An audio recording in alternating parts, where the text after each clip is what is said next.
we're rising up. Oh, Africa, our time is now. Break down the chains, clear the lines that separate, and shine the light on the things that make us great. We're stepping forward, we're rising up. Oh, Africa, our time is now. Oh, oh, oh, oh,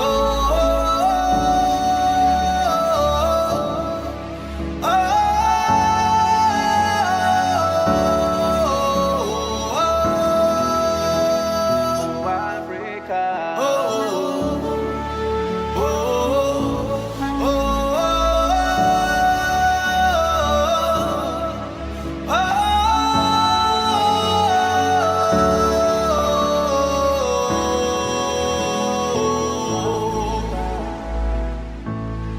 it's a new day. It's a new beginning.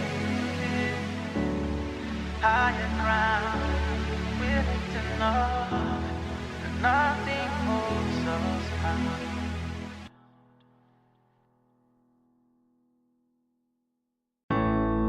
It's a new day. It's a new beginning. Higher grounds, we're lifting off. Nothing holds us bound. Can you see it? The light of Africa is rising to higher grounds. We're lifting off. Nothing holds us bound. So come on and come on. We call on, oh Africa, come let us build a dream for all. Together we grow stronger and united. Paint out the sky with the bright colors of your flags and say goodbye to the darkness of the past. We're stepping forward, we're rising up. Oh, Africa, our time is now. Break down the chains, clear the lines that separate, and shine the light on the things that make us great. We're stepping forward, we're rising up. Oh, Africa, our time is now. Oh, oh, oh, oh,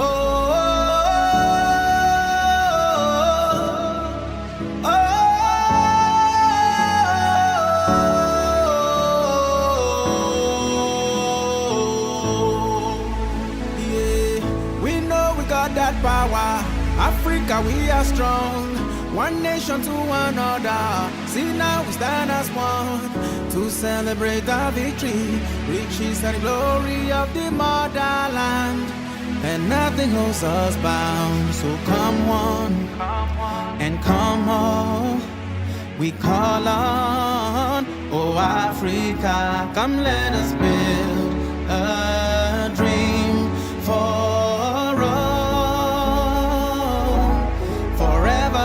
stronger and united. Paint out the sky with the bright colors of your flags and say goodbye to the darkness of the past. We're stepping forward, we're rising up. Oh, Africa, our time is now. Break down the chains, clear the lines that separate, and shine the light on the things that make us great. We're stepping forward, we're rising up. Oh, Africa, our time is now. Oh, oh, oh, oh,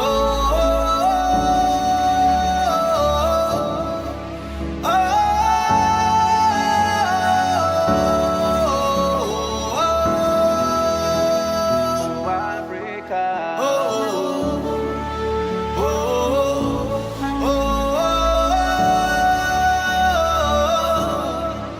oh.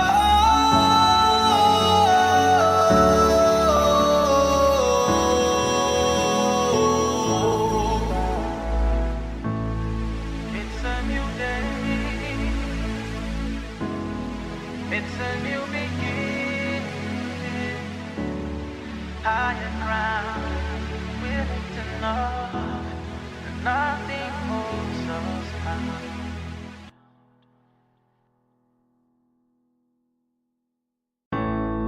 It's a new day, it's a new beginning, higher grounds we're lifting off, nothing holds us bound. Can you see it? The light of Africa is rising to higher grounds we're lifting off, nothing holds us bound. So come on and come on, we call on, oh Africa, come let us build a dream for all. Together we grow stronger and united. Paint out the sky with the bright colors of your flags and say goodbye to the darkness of the past. We're stepping forward, we're rising up. Oh Africa, our time is now. Break down the chains, clear the lines that separate, and shine a light on the things that make us great. We're stepping forward, we're rising up. Oh Africa, our time is now. Oh, oh, oh, oh,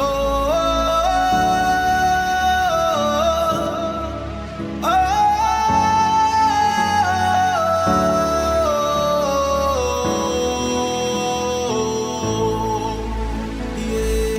We know we got that power. Africa, we are strong. One nation to another. See now we stand as one to celebrate our victory, riches and glory of the motherland, and nothing holds us bound. So come on and come on, we call on, oh Africa, come let us build a dream for stronger and united. Paint out the sky with the bright colors of your flags and say goodbye to the darkness of the past. We're stepping forward, we're rising up. Oh Africa, our time is now. Break down the chains, clear the lines that separate, and shine a light on the things that make us great. We're stepping forward, we're rising up. Oh Africa, our time is now. Oh, oh, oh, oh,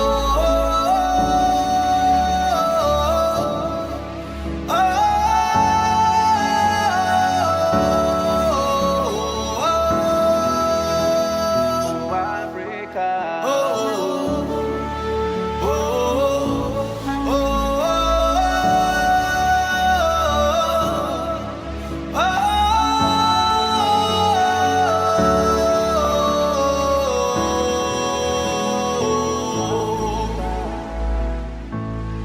it's a new day, it's a new beginning, higher ground, willing to know that nothing holds us bound.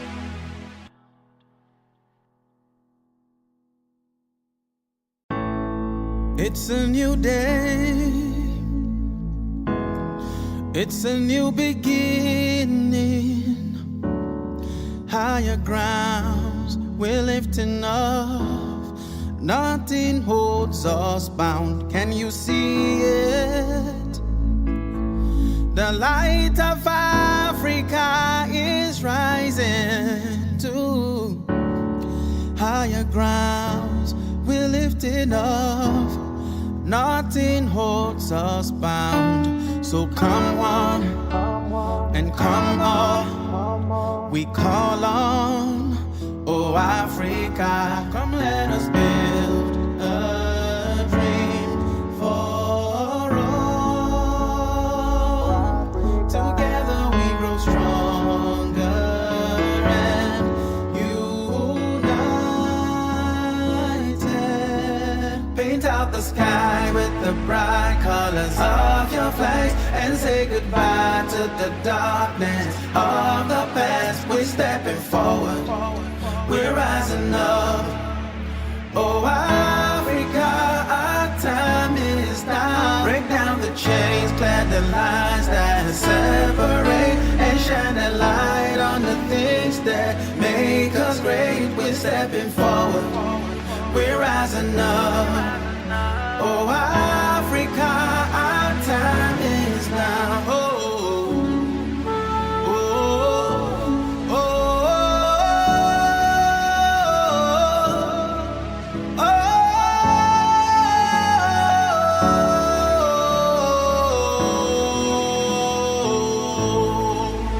yeah. We know we got that power. Africa, we are strong. One nation to another. See now we stand as one to celebrate our victory, riches and glory of the motherland, and nothing holds us bound. So come one and come all, we call on, oh Africa, come let us build a dream for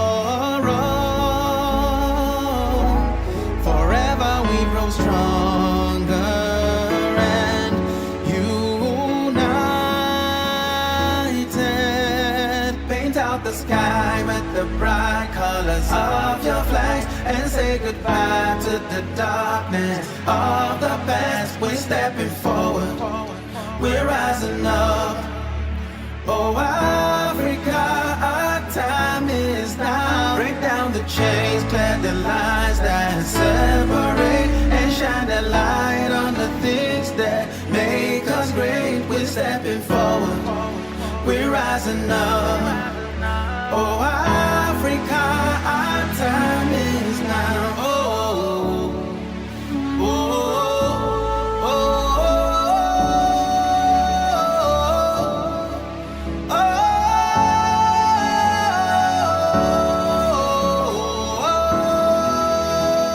oh, Africa.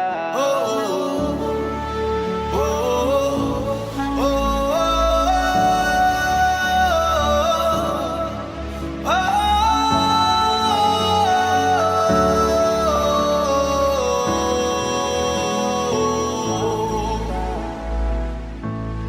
it's a new day. It's a new beginning. Higher ground, we're lifting up, and nothing holds us bound.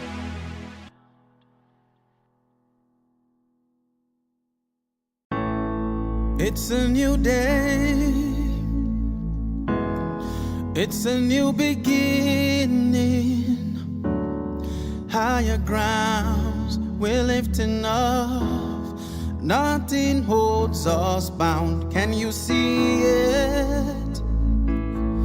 The light of Africa is rising to higher grounds. We're lifting up. Nothing holds us bound. So come one and come all, we call on, oh Africa, come let us build a dream for all. Together we grow stronger and united. Paint out the sky with the bright colors of your flags and say goodbye to the darkness of the past. We're stepping forward, we're rising up.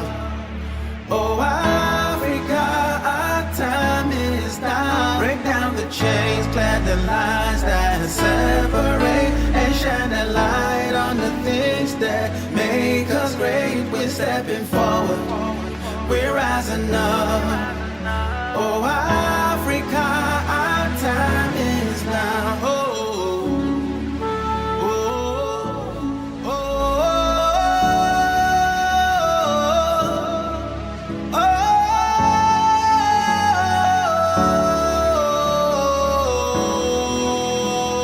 oh, yeah.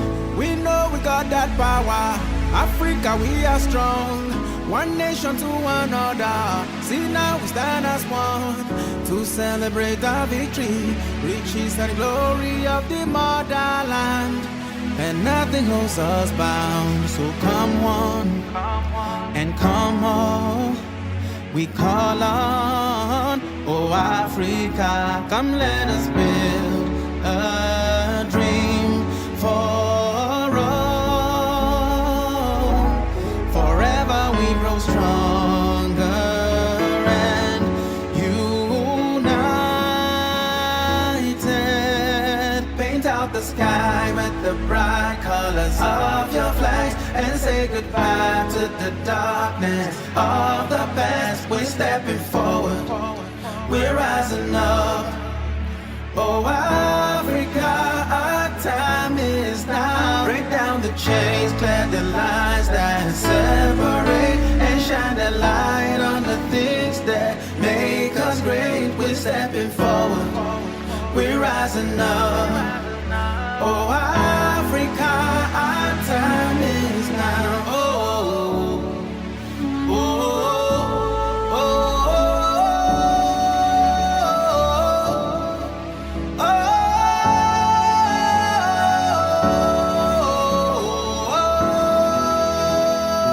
Africa. Oh, oh, oh,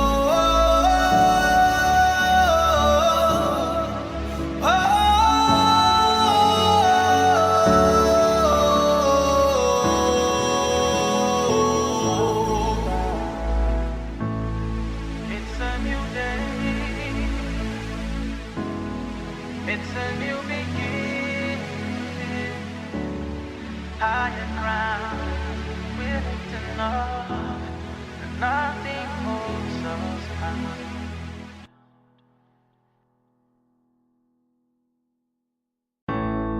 It's a new day. It's a new beginning. Higher grounds, we're lifting up. Nothing holds us bound. Can you see it? The light of Africa is rising to higher grounds. We're lifting up. Nothing holds us bound. So come on and come on. We call on, oh Africa, come let us build a dream for all. Together we grow stronger and united. Paint out the sky with the bright colors of your flags and say goodbye to the darkness of the past. We're stepping forward, we're rising up. Oh Africa, our time is now. Break down the chains, clear the lines that separate, and shine the light on the things that make us great. We're stepping forward, we're rising up. Oh Africa, our time is now. Oh, oh, oh, oh,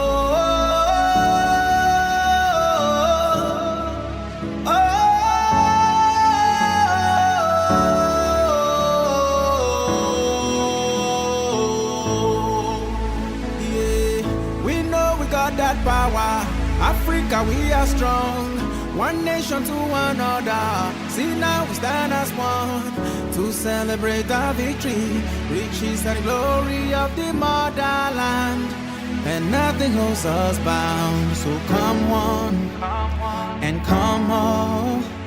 We call on, oh Oh Africa, come let us build a dream for all.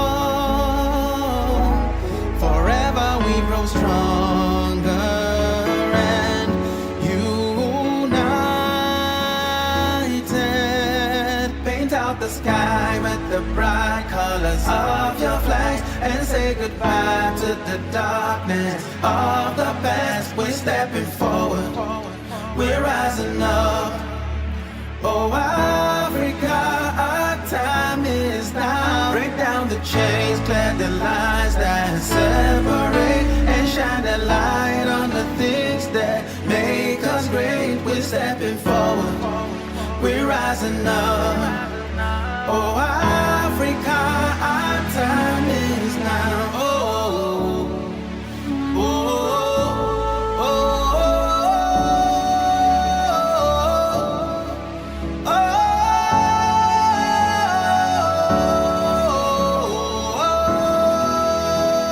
oh, Africa. Oh,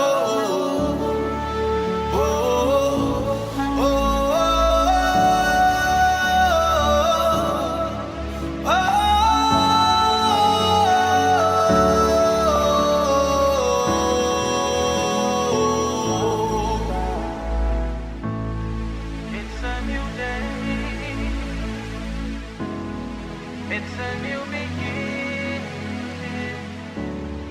Higher ground, we're lifting up, and nothing holds us bound.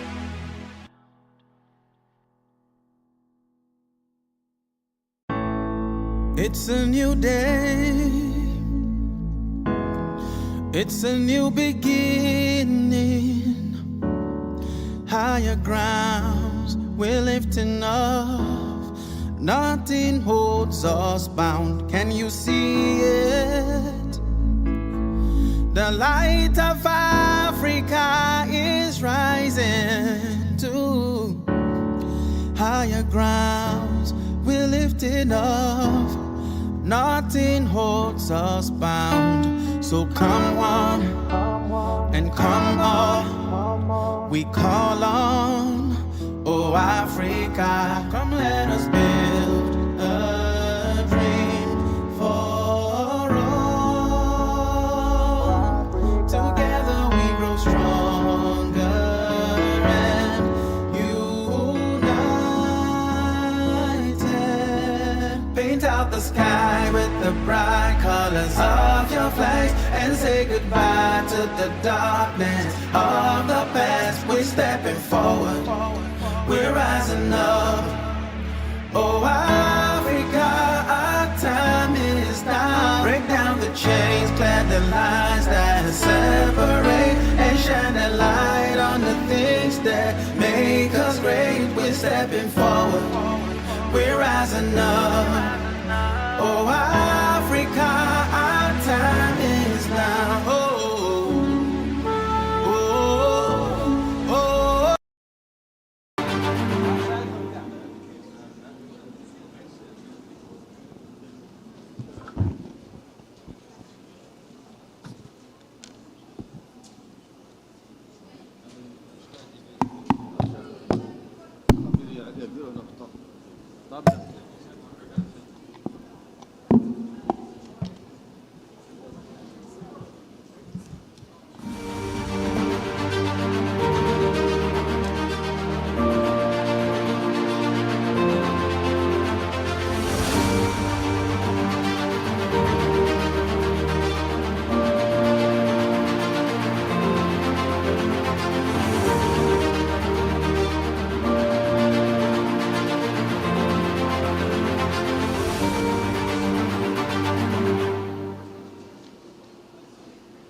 Mesdames et messieurs, bonjour.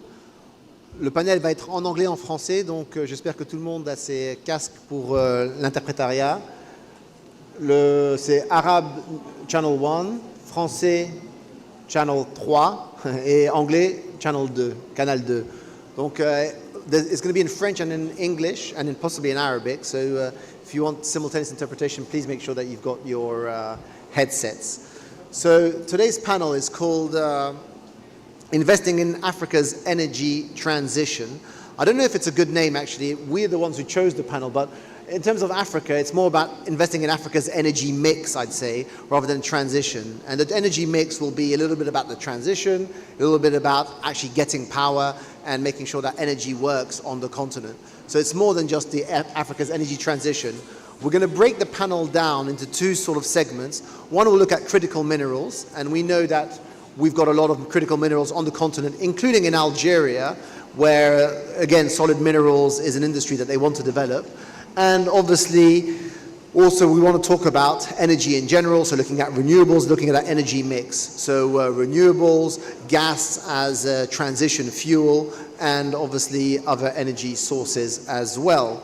So without further ado, I'd like to introduce someone who's becoming a friend of mine now. She's a true champion of Africa because she's from Algeria, married to a West African. So Mrs. Samira Mensah, who's the Managing Director for Research and Analytics Africa at S&P Global Ratings, and also the country head for South Africa. So there's no one better placed than Samira to lead this panel. Samira, thank you so much. And the floor is yours. Thank you so much, Omar.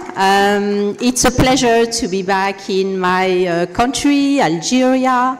And indeed, it's been quite a while. I'm really thrilled, actually, to be able to moderate a couple of panels back to back. So please hang in there and stay with us. Energy transition is absolutely important. It's key, particularly for the continent that is lacking in energy capacity, output. There is much to do in terms of creating synergy when it comes to production and distribution. So we're going to actually start with, not in the order that was announced in the agenda, but we have actually great speakers that will come on stage now as I announce them. So the first one is Mr. Abdulmajid Al-Hamdan. Abdulmajid, he's the head of investments of OSP, coming straight from Saudi Arabia. Thank you so much, Abdulmajid, for joining us. Number two, and this is in no specific order, Mr. Lindsay Nagle. Lindsay is the CEO of Infinitum Energy. Thank you, Lindsay, for coming through. Last but not least, and I think the universe actually does things really in a good way because Algeria is the host country of YATEF. Mr. Bilal Kalash. Bilal, thank you so much for making the time. Bilal is the Director of Renewable Energies at no other than Sonatrach. So we're talking heavy weight all across. So thank you so much, and let me join you. Okay. So am I on? Yes, fantastic. So the régie is doing a fantastic job, I think. Bilal, actually, let me start with you. You came on last, but I think as the host country and Sonatrach being a major player, not only in Nigeria, of course, but also on the continent and globally, I think it's important to for you to set the stage for us. And as we start that conversation on energy transition, Sonatrach has already taken important steps to integrate new technology, so renewables, into the portfolio, into the mix. I suppose beyond, perhaps the milestones that you can talk about, can you give us a sense? I think the audience would be keen to understand, how we reconcile hydrocarbons with renewable, and talk to the steps that you have taken to integrate the new tech. Thank you. Thank you very much. Delighted to be here among you to talk about this hot topics of energy transition and to talk about my company, Sonatrach, the National Algerian Oil and Gas Company, the first African company, 12th company, oil and gas company in the world ranking. And of course, we do need to talk about renewables, about energy transition, not only oil and gas. We are aware that oil and gas resources are finite and it will last one time, so we should prepare the future. But for the time being, renewables is one of our key activities. Oil and gas is important. We are working hard to provide Algeria with oil and gas for our economy. And we see, and this is our strategic vision, we see renewables as a very interesting substitute to oil and gas that will allow us to save quantities of oil and gas for the market and produce and diversify our mix with clean and sustainable energy. So this is why energy transition has been set as a strategic axis of development.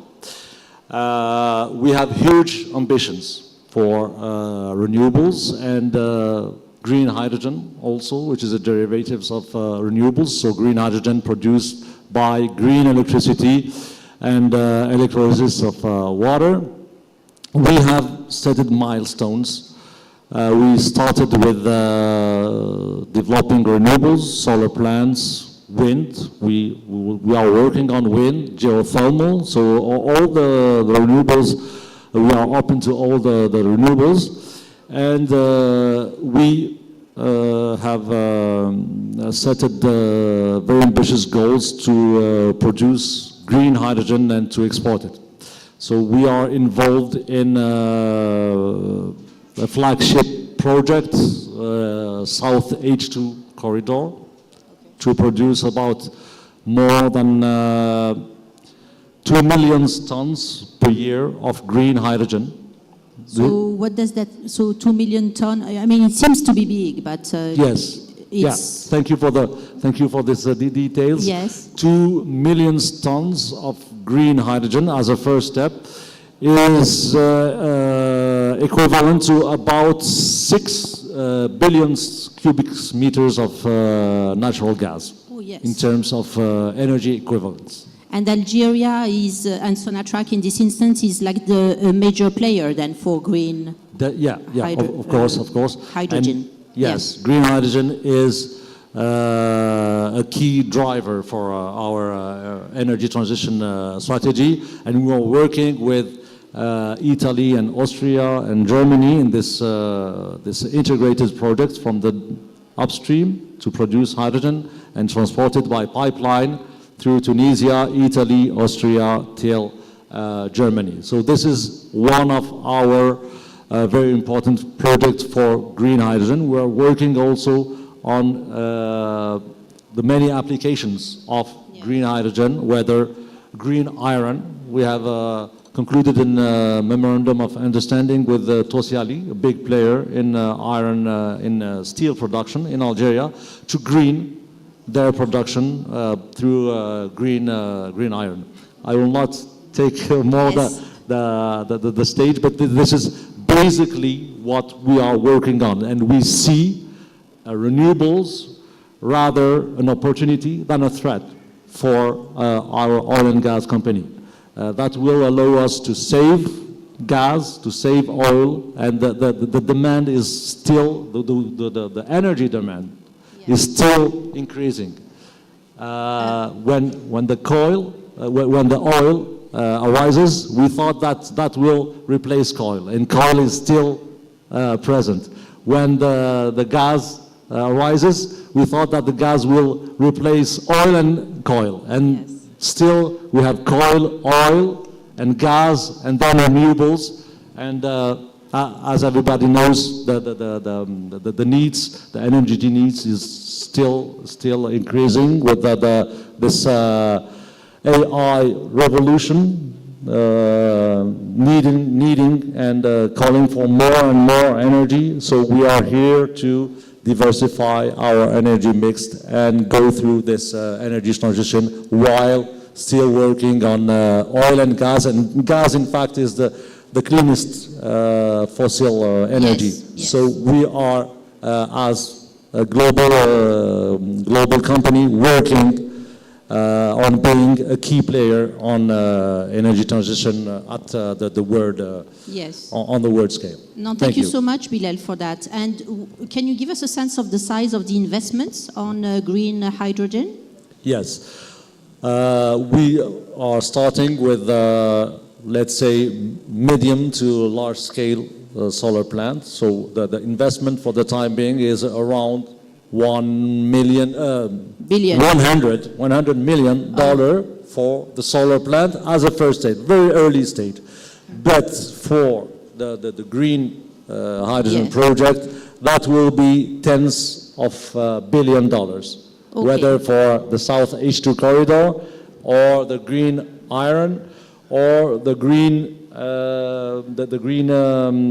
products like green methanol, sustainable aviation fuel, and so on. So the stages of investment will be in tens of billions dollars. Of dollars, yes. It's important, I think, to get a sense of the magnitude of the investments when it comes to energy transitions. And yes, perhaps, the solar panel or the solar set is going to be 100 mil, but then, of course, we're talking really extremely large investments. I think it's a good segue to perhaps turn. I might be mixing French and English, but please forgive me. To Abdul Majid. Abdul Majid, Saudi Arabia is, of course, a powerhouse and a big weight when it comes to hydrocarbon. But not only, but we're here to talk about energy. And you have been making, at least the authorities have been making headways when it comes to low carbon developments. And you at OSP, perhaps you can give us a sense, number one, what you do at OSP, what is OSP, and then give us a sense of what you have been investing in, how you have been structuring your investments philosophy to low carbon and promoting essentially energy transition. Of course. Thank you very much, Samira. It's really a pleasure to join the panelists here and join you along with the distinguished guests here. So basically, OSP is a government entity in KSA in Saudi Arabia. And that is basically focusing on how to support the energy and material transition, really taking us forward into our commitment towards the carbon-related matters. So in order to approach such endeavor, we start basically by adopting our circularity approach as a foundational framework.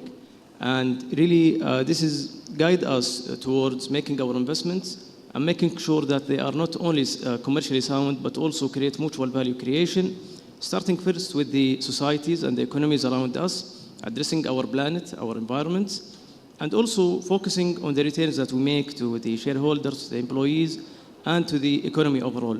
So to really enable this and take this forward, we focus on the LCA, the life cycle assessment, and this basically provides a feasibility across the value chain, where we can focus on the complete value chain from the start to the end and address certain points that requires innovations, and those innovations that drive lower carbon.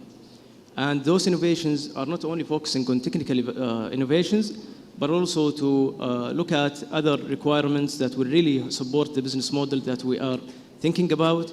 And that spans something like regulatory and financial innovations as well, how to finance, how to provide the suitable environment in terms of regulations and things like these that really can streamline the efforts that we are doing towards addressing the lower carbon. That is at one hand, and on the other hand, also we focus on socio-economic development, because in order to create a long-lasting value, we need really to think about not only the short or the mid-term, but also to the long term. And one key pillar about this is enabling the development of the workforce. So we do this through the typical, workforce kind of focus that really addresses the inclusion, the diversity, and the empowerment. And this will make sure that even decades later, what we have started is something that will continue, not necessarily in terms of business model, but in terms of the approach and the mission that we would like to achieve. Now, to complement this, we also have the green financing as one key pillar to really streamline the requirements of the investments and with the keen capital providers. And we really focus on the sustainability aspects of this and the environmental aspect. And this is not only a source of capital that we need, which is really at a huge scale, but also something that will really add value in terms of resilience. The industry and the world economy is not always at a flat line. Sometimes it booms and sometimes it contracts. So how to really make sure that we navigate through such economic environment in a way that really makes those investments something that will found resilience as really the time goes by. Thank you so much. Can you give us a sense of the size of your portfolio and how it has evolved, perhaps in terms of pace of growth? And the exposures, perhaps, not perhaps per region, let's say, and which region you see as the most supportive or has shown momentum? This is excellent. So basically, in terms of size, the ticket size of our investments is not really something that we determine, but it is something that we derive it from the market and derive it from the economies that are really looking into such transition. And of course, we are not really specific in terms of the ticket size below which we don't consider. We have an inclusive approach into this, and it depends on the size of the projects that we are thinking about and the opportunities. Sometimes surfing like a large communities that really needs to go at a scale where we gather syndicated investors really to address such investments. And sometimes it is as small as, kind of 2 digits of investments, of millions of investments. So we really, we are inclusive of all of the portfolios that can really address the energy transition. Okay. And in terms of exposure, geographic exposure, can you... So we are global in nature, and we really, we are addressing the social development goals of the United Nations, part of the Saudi commitment. So there is no really specific focus of regions. We look at Saudi Arabia and beyond as well.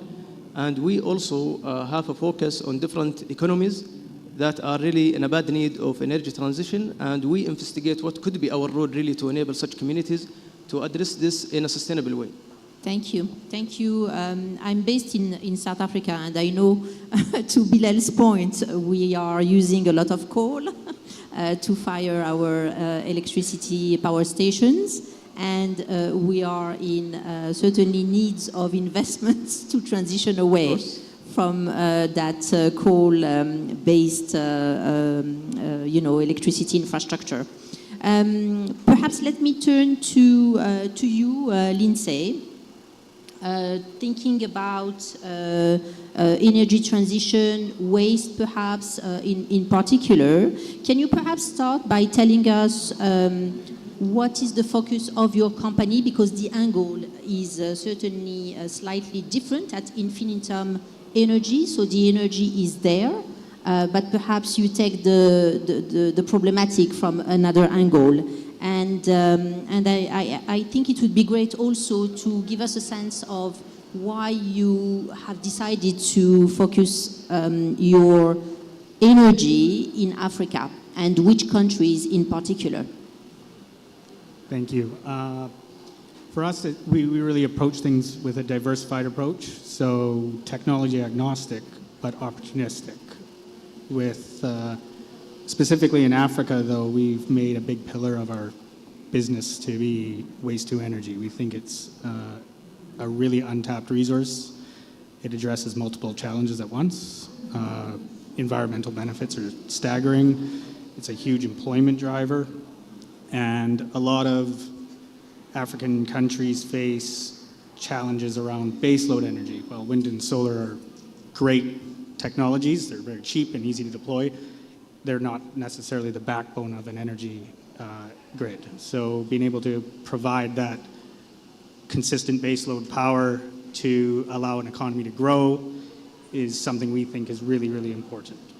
Right now, our focus in Africa, our lead project, which we're aiming to hit financial close next year and start construction later this year, early works, is in Sierra Leone. That project is poised to be 30 megawatts of net output power, which will be adding 40% more power to the energy grid. Sierra Leone suffers from one of the lowest accesses to electricity on the continent.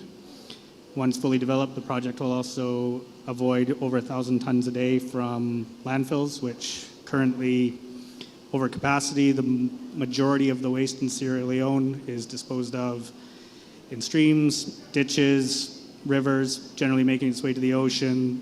The rest is burned on the side of the road, with maybe 20% disposed of at dump sites right now, which are still over capacity. And then it will also create an immense employment driver, with our estimate somewhere in the range of 6,000 jobs total.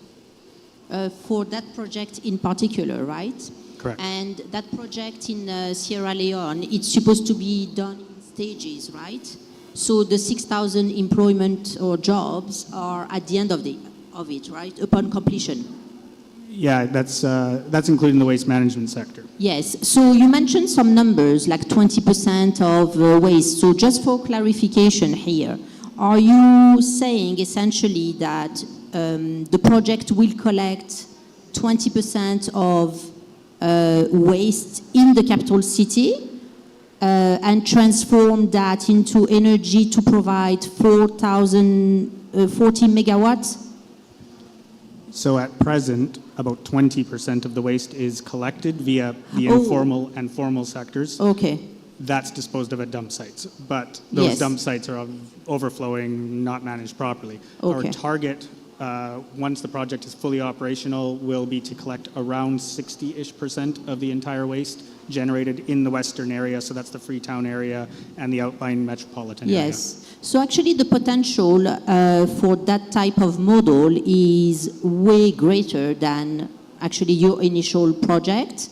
So there is way more to do essentially in Sierra Leone and in Freetown here, but potentially also elsewhere in the big cities on the continent. Absolutely. We're approaching this from a pragmatic standpoint, though. We Yes. don't want to assume we're going to collect 80 or 90% from 20% in any realistic amount of time. So targeting a realistic number and then reverse engineering what we can generate from that was part of the methodology for selecting the type of technology and the plant and the sizing. But to your point, this is a model that we intend on replicating across the continent, when we've already identified opportunities throughout most of sub-Saharan Africa where this business model can be replicated. Okay. Thank you, Lindsay. I do have another round of questions, but I just wanted to see with the room if you had any questions, s'il y a des questions dans la salle, ou peut-être des commentaires, some comments as well. If not, I'll carry on. Going back to... Oh, yes, there's one. Oh, yes, sorry. Allez-y, monsieur.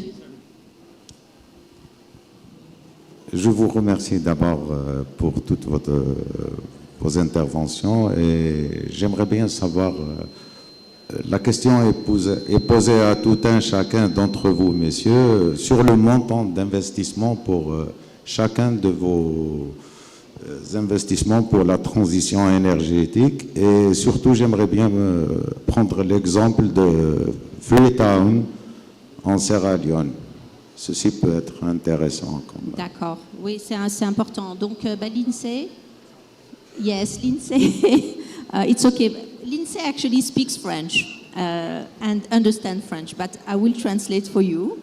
And the gentleman at the front actually wanted to know what is the size of investments that you are talking about, because Freetown seems to be like a concrete, practical example of an investment that will further energy transition. that call. Merci. The size of the project, once fully built, will be just under $200 million. So it's a very sizable investment, especially for a country as small as Sierra Leone. Yes, and is it scalable when it comes to that, or the scale doesn't matter much because it's one project at a time that you are undertaking? It is scalable. That being said, there are certain costs that go into these projects that you just can't avoid. No matter how many you build, it's not going to get cheaper. That being said, the modularity and designing of the facilities does allow that up to a certain point, which is about 45 megawatts, it does get cheaper. Under 30 megawatts, the economics are really challenging. So the economics don't make sense below 40 megawatt of production? Below 30 megawatts, you would need a power tariff that is still competitive Yes. with hydrocarbons, diesel mainly, not natural gas. Natural gas will inevitably be cheaper, but when you think regular thermal fuel oil, diesel, bunker fuel oil, things of that nature, even below 30 megawatts, you would still be competitive. Yeah. I think a logical next question would be, how is it financed? Is it private financing? Is it DFI funded? This project's been financed by us up until the end of 2024, at which point we concluded a deal with Climate Fund Managers, whereby they've contributed $3.1 million to the final development.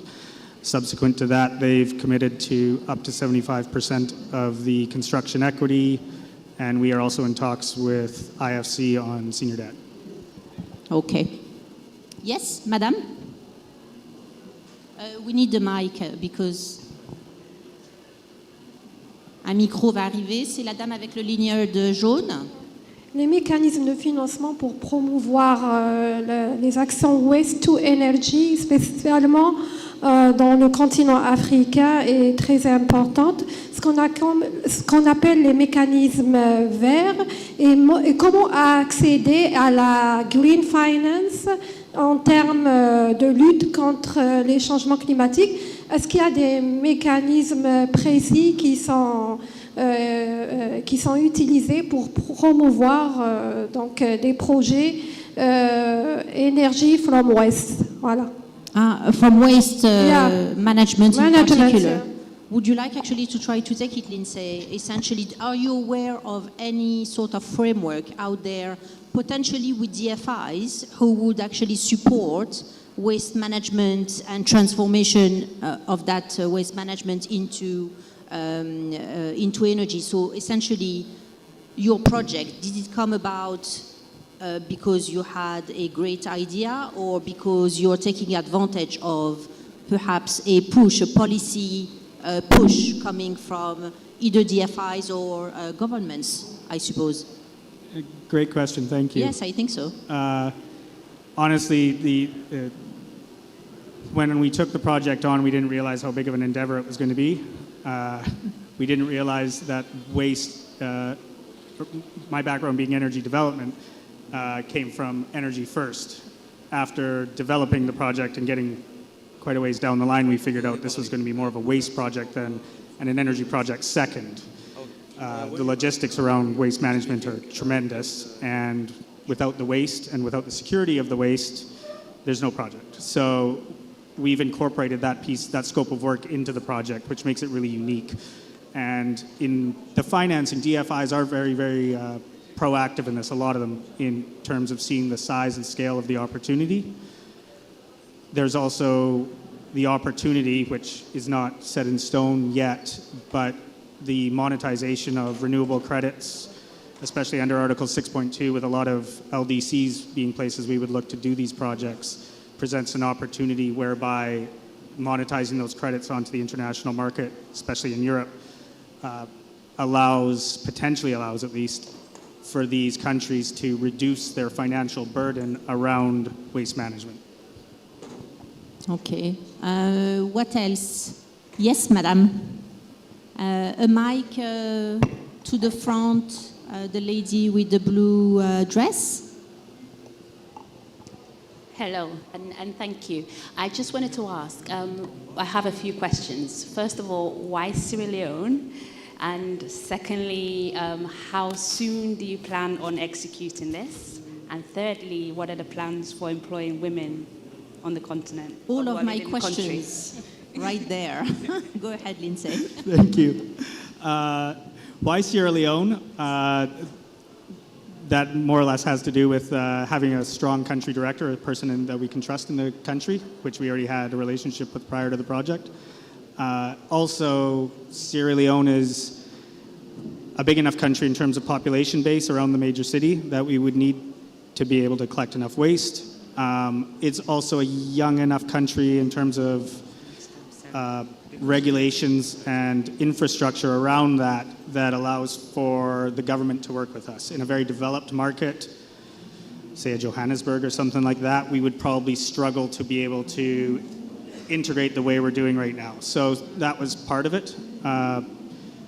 Then on the construction standpoint, we do intend on being able to start early construction works at the very end of this year, subject to finalizing most of the agreements with the government. In terms of women, though, I'm not putting any hard numbers to it, but the informal sector is something that we're going to be incorporating into the project in a very meaningful way. That comes with a lot of our own personal commitments, along with the commitments that we would require via IFC performance standards and such. So there will be tremendous employment, and a lot of that coming from the informal sector is waste pickers and things of that nature. So there will be a lot of employment for women in that. Okay, thank you very much. Hello. Let us move. I'll come back to you, Madam. Please hang in there. But I would like actually to move along a little bit as you talked about partnership, Lindsay. And perhaps let me turn to you, Bilal. How important are partnerships in the endeavor of the projects that Sonatrach has? You mentioned the hydrogen, the green hydrogen, which is quite massive. And how do you go about them? Are they like regional, African in particular, international in any case? To what extent do they involve private sector, financier, versus international DFIs, let's say? Thank you.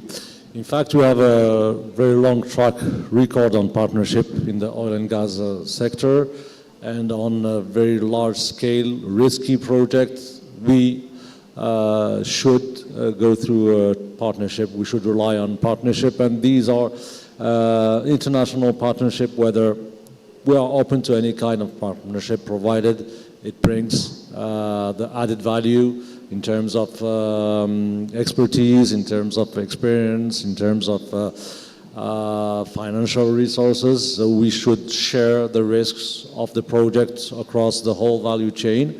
And this is how we see things. When we talk about partnership, not only on the development of the project, but also in developing local industry. This is very important for us.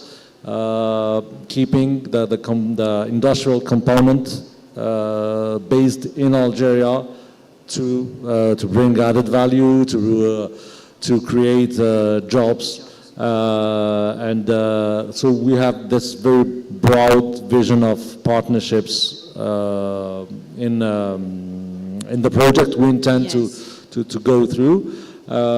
This is what we could say. We have. As I mentioned, concluded this memorandum of understanding with very big companies, Tosiali, Chinese companies, US companies, so we are very open to the world. International collaboration, exactly. Indeed. Perhaps a difficult question there, Bilal, but I'm thinking, because you mentioned, essentially this is not a downstream, an upstream project being done in Algeria, but with the distribution that is international, Europe-oriented.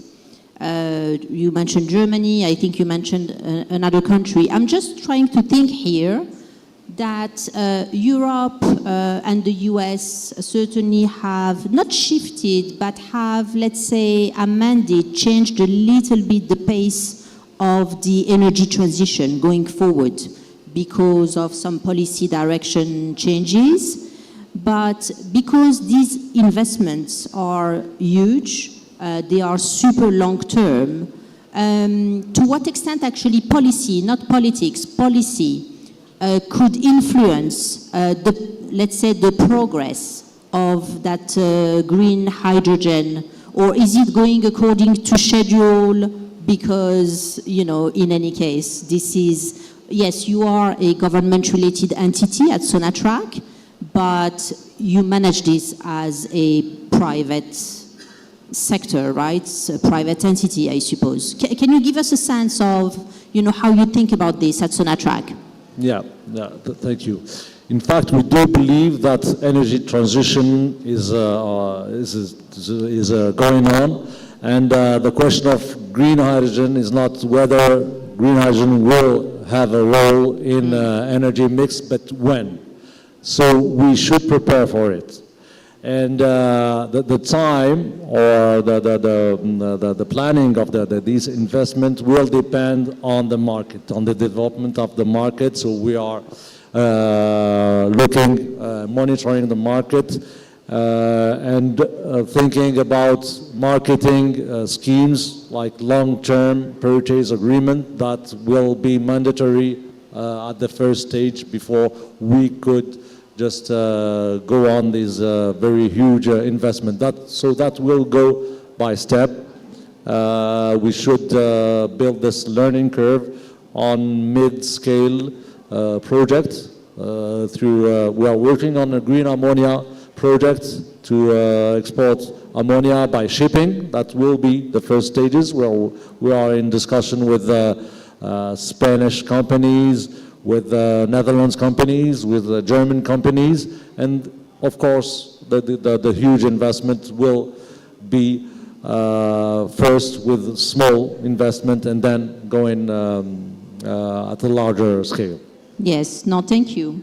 I'm keen actually to hear from you here, Abdul Majid, on partnership as well. If you can elaborate on whether they are important, how you look at them from a prism of, let's say, international versus local partnerships when you come about your investment decisions. And then if you can sort of give us a sense of how you decide to invest more into a project. And if you can give us some numbers, let's say, and I know that you said, you know, you can invest in small projects, including, you know, double-digit $1 million, I suppose, type of ticket, but it could be higher. So give us a sense of partnership, one, and number two, scaling up into your investments. Of course, and this is a very important point. And when we look at the partnership, investment is never a straight line kind of a decision-making or linear process that starts at one side and then ends up the other side with the certain outcomes that we are looking for. Partnership is really fundamental, and it's a core of the process that we are doing. Of course, it's a journey that really goes into different directions and at the end streamlining different things to achieve certain goals that are really targeted by all of the stakeholders at hand. Partnership is important, and it's not really limited at the geography or the economy that we are looking at, but also we take it through a value chain, starting from regulators and sovereign bodies, and then going into the value chain, suppliers, customers, and so on. When we look at the partnership, we really focus into long-term and long-lasting kind of partnership that really drives the value, and that partnership is not only looking at what is needed only to make the investment decision, but also to address certain changes and dynamics that the energy transition can really encounter, and to make sure that those investments are really resilient, and not only in terms of their technical part, but also of their performance overall. Such a transition needs to really achieve its purpose, and that requires really a partnership with the private sector, with the government bodies, and with the supranational organizations as well. So really putting things together and really addressing and unifying the overall vision, maybe not the targets, but the overall vision is really something paramount to this. When it comes to the scale and how to scale up, There are, of course, the typical way of analyzing the challenges, but it's very important to dig deeper into what are the required fixes that could turn those challenges into opportunities. So, for example, when we look at the continent, especially here in Africa, one of the challenges is the capital deployment that really requires massive risk mitigation and de-risking for critical items. And that role is everyone has something to play in that part. And when we look at the challenges, one of the things is the curtailment of the energy production that can really throw the business case off the record. So it's very important to consider the cross-border grid integration, especially in the continent, because there is growing demand that could really absorbed by surplus production somewhere else in the region. That is really something already proven around the world, and a lot of economies have seen such a challenge, how it could be turned into an opportunity. And the third thing is basically the localization of the value chain and the capacity building. It doesn't really make sense to build kind of investments and power production facilities somewhere in the world where each piece of materials are secured from some other part of the world.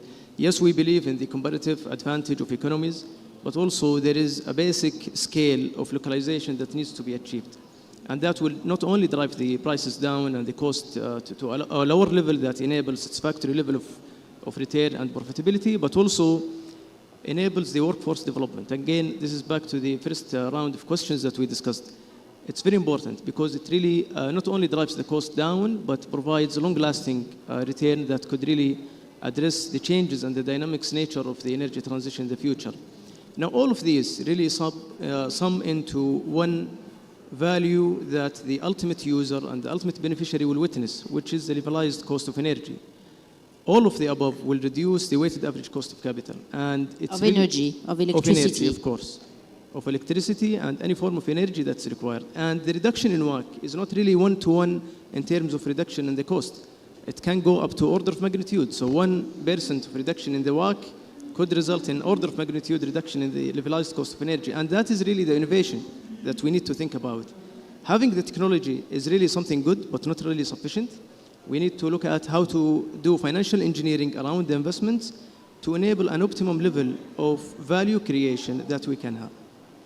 Yes, no, it's true, because all of that, of course, it's to, maintain the capital that we have inherited over the millennial, but also ultimately to serve, to have some economic sense into these projects and serve, the Kidam Lambda, so seeing every day, essentially, a price of electricity, of energy being affordable, but also being economically sensible for new sectors to develop.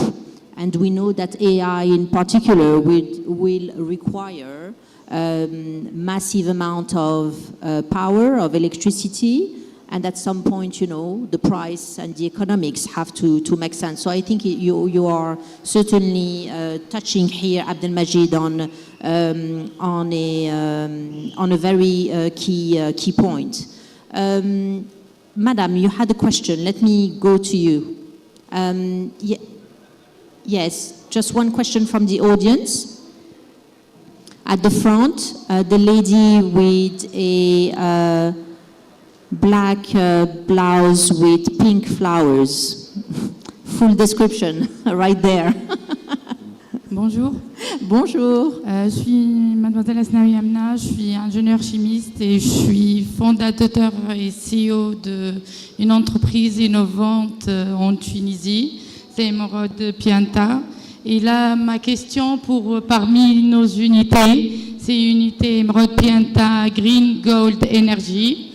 En fait, ma question, nos projets, c'est de produire le bioéthanol et l'hydrogène vert en utilisant une nouvelle technologie à partir d'une matière, je ne peux pas le dire maintenant en fait par rapport au brevet de notre projet, mais on va produire à peu près par un an 650 millions de litres de bioéthanol et aussi 11 autres produits, parmi eux l'hydrogène, fer et ammonia et le CO2 et le biogaz. Ma question par rapport au financement, quel type de financement, est-ce que sous subvention ou bien prêt ou quel type de partenariat on peut l'avoir et le taux, est-ce qu'il y a un taux et des obligations par rapport au financement? Donc, merci pour votre question. Merci. Il semblerait que vous cherchez des conseils sur comment financer ce projet de bioéthanol. En fait, pour le moment, on est avec un partenaire saoudien sur un axe de projet. It's not you, Abdelmajid. Apparently, so the lady, thank you. So the lady actually was mentioning a project of bioethanol that aims actually to produce 650 million liters per. We know we don't need all the details of that, but let me just summarize for you, because she's in need of financing, but without actually. So the 650 million liter per annum, that would be the production. So that gives a sense of the scale of the project. It's not a big project, but I think it's probably similar to what. And not at all equivalent, but of what Lindsay's project is about. So very interesting, and the question was about, what is the way to how to come up with the financing. The partnership that we talked about, the financing that Lindsay, you alluded to in terms of, tapping into IFC, so a bit of private sector, a little bit of IFC funding, DFI, blended finance. We're not talking here about a big project, but I suppose anything that you would like to add up, gentlemen, perhaps let me go to you first, Abdelmajid. If, let's say, OSP tackles the small project, I think you said yes, because, but I suppose there is like a minimum size. I know, when, let's say, private sector sovereigns issue debt, and it could be green bonds, it could be sustainable bonds. I know that the big banks, the international ones, the JP Morgan of this world, the Goldman Sachs, they don't move if it's not a minimum of a few $100 million. And I suppose there is a minimum amount that is certainly important for OSP to start working on something, because you have due diligence to make, you have a number of things, you have to put wheels in motion. Can you actually speak to why perhaps projects must meet certain requirements to be able to be financed? Of course, and this is a very important point related to the financing. We can think about the investments and the financing of investments as something that spans a wider spectrum of sources of financing. Financing, yes, is about capital deployment, but the source of capital is not really only specific to commercial banks or some sort of equity investors or alike. It really goes, and you can characterize this by either risk factors, by either investor preferences.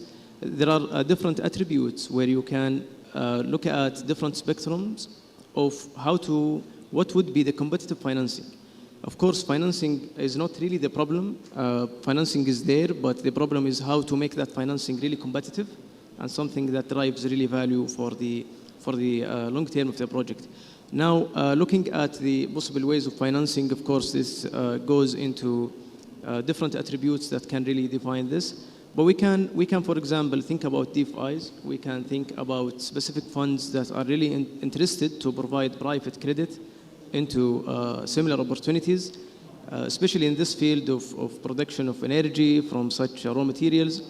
And it can also span different financing possibilities, the commercial banks, the DeFi we just talked about, but also the private equity. There are now a lot of funds, private equity funds, that really specialize in similar opportunities. and really of course, they span various ticket sizes. So what I'm trying to say is there are endless possibilities or a number of possibilities of how to finance a project, but it's really important how to make sure that such financing is really competitive in terms of not only of the interest rate that it charges, but also the overall structure, legally and economically and so on, and what could be an added value that such a partner that will finance a project could bring up to the project. So nowadays there are investments where partners that provide debt, they don't only provide debt and forget about the project, but also they try to maximize the value of project, try to foster a relationship with the partnership that you just mentioned in the previous question that can really add more value to the projects. So that can be one way of looking at it. Yes, no, thank you so much. And as we close this panel and we're going to start the next one, I would like actually perhaps to ask you, Lindsay, and perhaps Bilal, you close us off, when it comes to de-risking transactions. How do you think about the de-risking aspect? Lindsay and Bilal, you close us off. De-risking transactions depends on the state of the project, but we always looked to a political risk insurance wrap generally for the long-term downside protection. So whether that be from the likes of a DFC or Amiga, those are generally employed in our sector. Then deploying capital smartly and effectively throughout the development process is really key in de-risking a project, because you never know when the political winds might change. A new president comes into power and decides he's upending the entire status quo. So the risk mitigation strategies we find are very, very important, especially for us as a developer and IPP.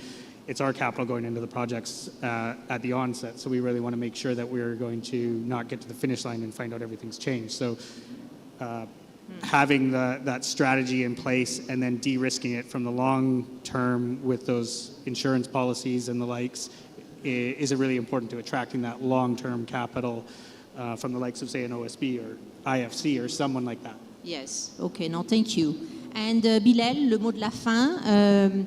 And I suppose as a sort of privileged actor company, Sonatrach has plenty of options for financing, but I suppose you think about also de-risking or not. Can you give us a sense of whether it's important or not?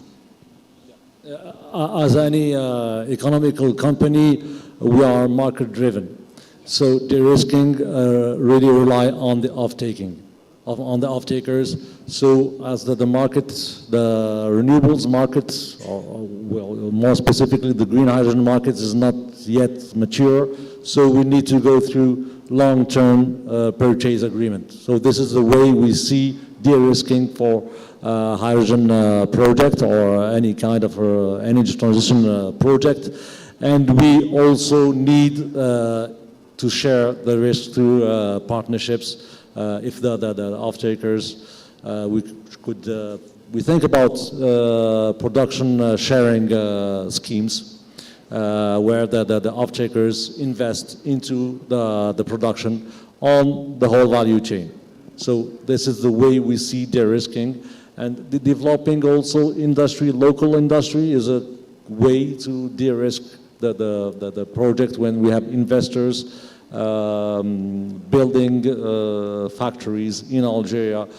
So this is how this is our vision for the development of renewables and the energy transition in Africa. And Algeria has this great ambition to be a continental hub for energy transition, and we are open to any kind of partnership, whether, especially with African companies. We need to share our experience all together as Africans, and also with international companies. Yes. So you are all welcome to discuss with us, and we will be keen to have this discussion about energy transition. Thank you very much, Bilal. Thank you very much, gentlemen. for sharing your thoughts on this important subject, and I will certainly hold you to it, Bilal, Abdul Majid, and Lindsay. Thank you so much. A round of applause to our speakers.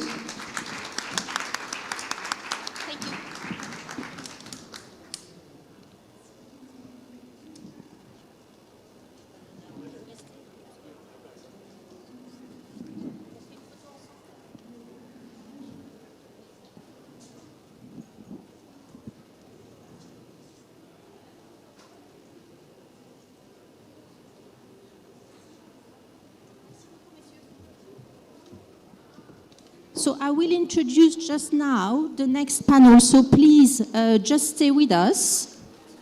And as I prepare myself, let me come back to stage.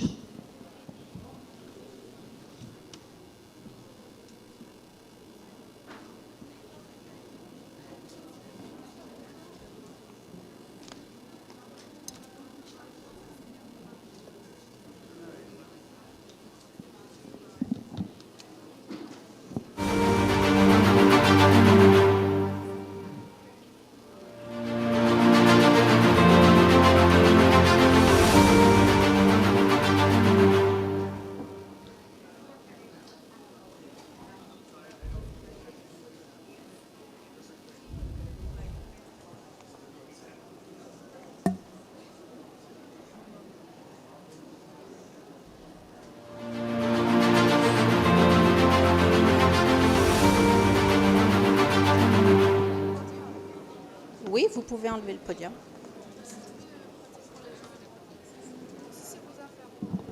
Non, je n'ai pas d'affaires. Ça va. OK. So,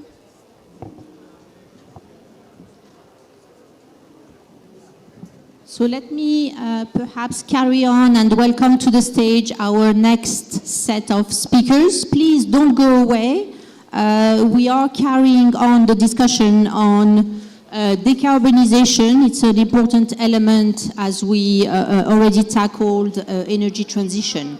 So please, let's all have a seat. Please take a seat as I welcome to the stage Ms. Helen Broom, Director of Projects and Asset-Based Finance at AfCFTA Bank. Helen, please come up to the stage and let's give her a round of applause. Welcome, Helen, to the stage. As a reminder, AfCFTA Bank is the sponsor of this conference. Thank you. It's a pleasure. Excellent. And then our second panelist is Dr. Kwasi Ampofo. Dr. Kwasi, but I will call you Kwasi, Doctor. You are the head of metals and mining at Bloomberg NEF. Welcome to the stage, Kwasi. Please have a seat here, just next to me. Fantastic. So as we carry on, and please do stay with us, I would like actually to, Helen perhaps, to kick us off. After all, you are the host, organizer of this conference. And we know that AfCFTA is extremely active in structuring deals, generally speaking. I know at the beginning of the conference, someone asked me, "Oh, will there be some deals being signed at the end of it?" So we said no, but we can still talk about actually how AfCFTA approaches structuring trades and project finance across the energy sector and the commodity. And we talk about that because commodity is the first driver for energy output. So perhaps, Hélène, you can kick us off with this. Thank you. So AfCFTA Bank is, I would say, deeply committed to supporting the development of the mining sector. And we like to look at our intervention from an ecosystem perspective, right? So not just supporting your traditional pit to port type transaction. So going a stage further, I'm sure it's no secret that Africa currently retains only 15% of the value of its mineral resources because the minerals are exported in their raw state. So we like to focus on projects that have at least some elements of beneficiation, right? And in saying that, and I'm going to choose my words very carefully, because this topic is not a new topic. And the arguments that are typically put forward by the miners is, I'm a miner, right? I'm not in the business of refining. I don't have the competitive advantage. It's not my core competence. But then when you look at what the AfCFTA is trying to accomplish by fostering regional integration, the AfCFTA also wants countries to bring to bear their competitive advantage. And I'll give you an example. Bauxite is a key resource for producing aluminium. Aluminium obviously is also a key ingredient in the whole energy transition because it's used in the manufacturing of solar panels.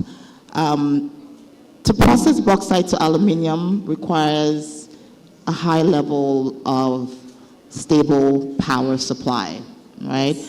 Guinea is rich in bauxite, but Guinea sadly doesn't have the power needed to process that. So Guinea and Guinea-Conakry here yes, is Guinea-Conakry. rich in power in bauxite and water. Yes. Indeed. But then when you look at some other countries, you know, for example, Morocco, Egypt, or even Tanzania, yes. Who are net exporters of power.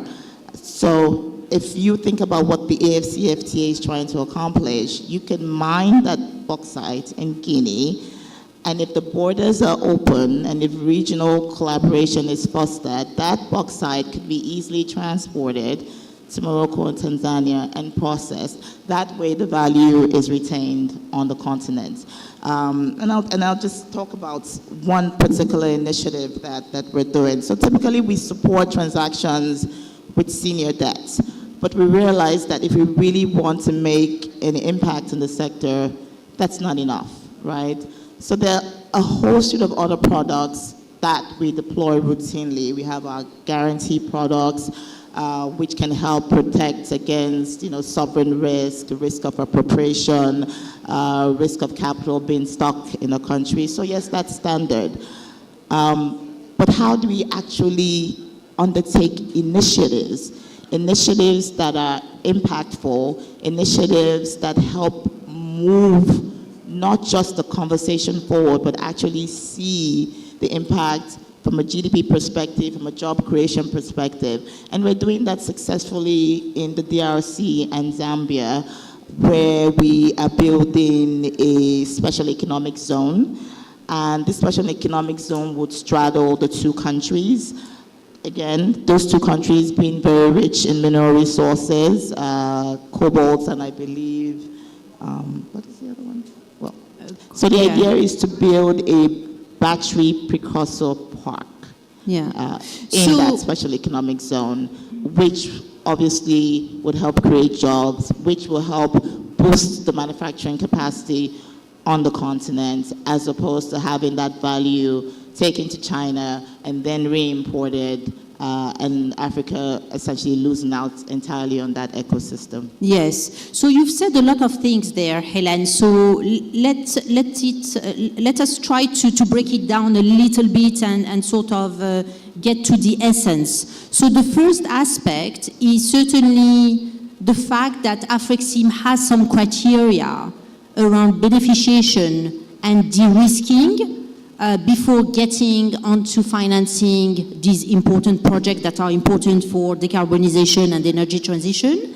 And then the other aspect that you mentioned that I sort of take away is, of course, you are a DFI per nature and by definition, so this is certainly very clear. But you work across the continent, and it's huge. And you mentioned actually several countries already. And you mentioned actually that, you know, some of them actually are in different economic zones. To what extent this is a challenge as far as AfCFTA is concerned? So on these two criteria and the different economic zones, is this a challenge or not? Well, so let me start with the first question. And I think this speaks to how we de-risk projects, yes. right? So a couple of years ago, and I think there's research to support it, it takes an average of 7 years for a project to move from conceptual stage to financial close. Not project implementation, just financial close. So in response to that, about 4 years ago, we established a project preparatory department. And the idea is that this project preparatory department helps to advance funds. It's a loan, it's not a grant, and the idea is that the funds are repaid as a first-line drawdown item when the transaction reaches financial close. And this is a direct response to the gap we observed, not just in the mining sector, but just generally across infrastructure projects, of the absence of capital from the sponsors to get them through the process of proving bankability of a project. So you need money to conduct your feasibility studies, you even need money to pay your advisors, you need money for capacity building. And as a DFI, what we've done is that we've taken it a step further by partnering with other like-minded institutions to create joint project preparatory funds, which makes a larger amount available. So $3 million automatically becomes $6 million, and it follows essentially the same principle. For your second question, and let me just rephrase to be sure that I understand. You're asking whether whether it's more complicated when you have projects that are spanning two economic zones. You mentioned Zambia. Zambia is part of SADC, and you mentioned DRC, which I don't think is part of SADC, right? No. For us, it's not really an issue because I mean, 54 of the 55 countries in Africa are member countries. So I would say that we're regionally agnostic as long as you're a member country. And by the way, 12 out of the 14 CARICOM countries are also our member countries. So as long as you're a member country, we want to believe that as long as you signed up to our charter, there's a minimum expectation required from the bank to you as a shareholder and vice versa. And so the fact that a transaction or the mining resource is in one country and the beneficiation is in another country, it's from a geographical and jurisdiction perspective, it's not a problem. I think that's a short answer to your question. Yes. Thank you so much. It's very clear.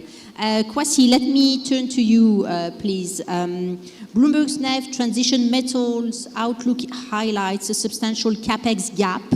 That's not new, that we are in need of capital and capex on the continent. So in your research, African economies and jurisdictions are best positioned to move from a resource potential to large-scale suppliers within the next 10 years. Why do you think that is?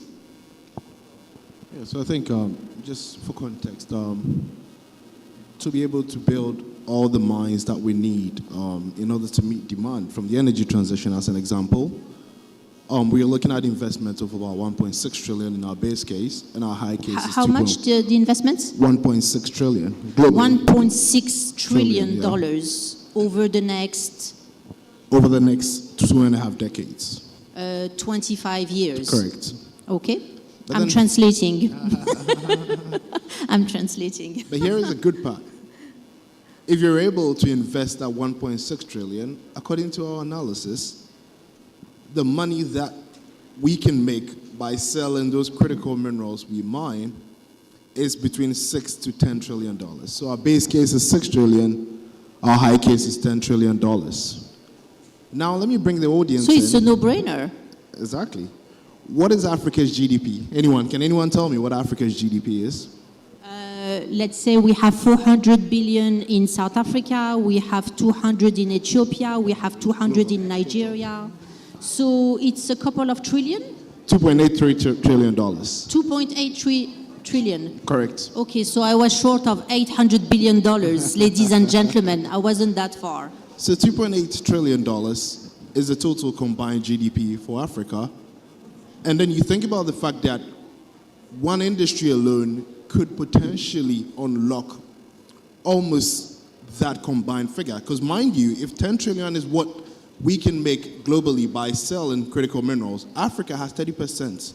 So if we're able to unlock that 30%, that's 3 trillion. That's our combined GDP in revenues. So how would we get there, which I believe was your question.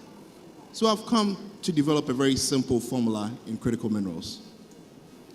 There are three things that would enable every country unlock its raw materials potential. First, you need to have the raw materials, the natural resources in the ground. So that is fundamental. Having that gives you 33%. Next, you need the human resources, the skilled labor, the innovation, the smart people, the experts. Having that unlocks a further 33%. That takes us to 66.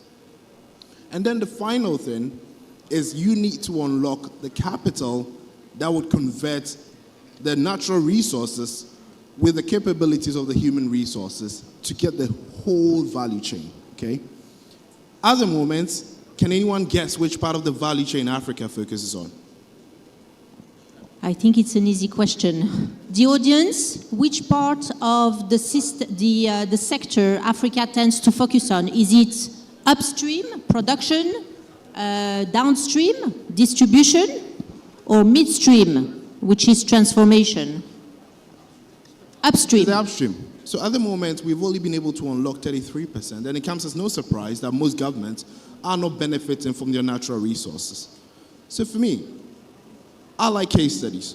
So we looked at what happened in the Middle East, right? And I'm going to give you a very simple analogy of what happened. So back when, let's say, the UAE discovered that they've got oil, in their initial agreement with then the Seven Sisters of the World, which were the leading oil companies in Europe and America, the agreement was that, look, we understand we only own 33% of what we required, so we will take an average about 30%. You get the 70%, but then when it's time to renew your license in the next 40 to 50 years, something interesting would happen. Over those 40 years, what was happening was that they managed to save a big chunk of the revenue they got from that 30% average ownership into a pot.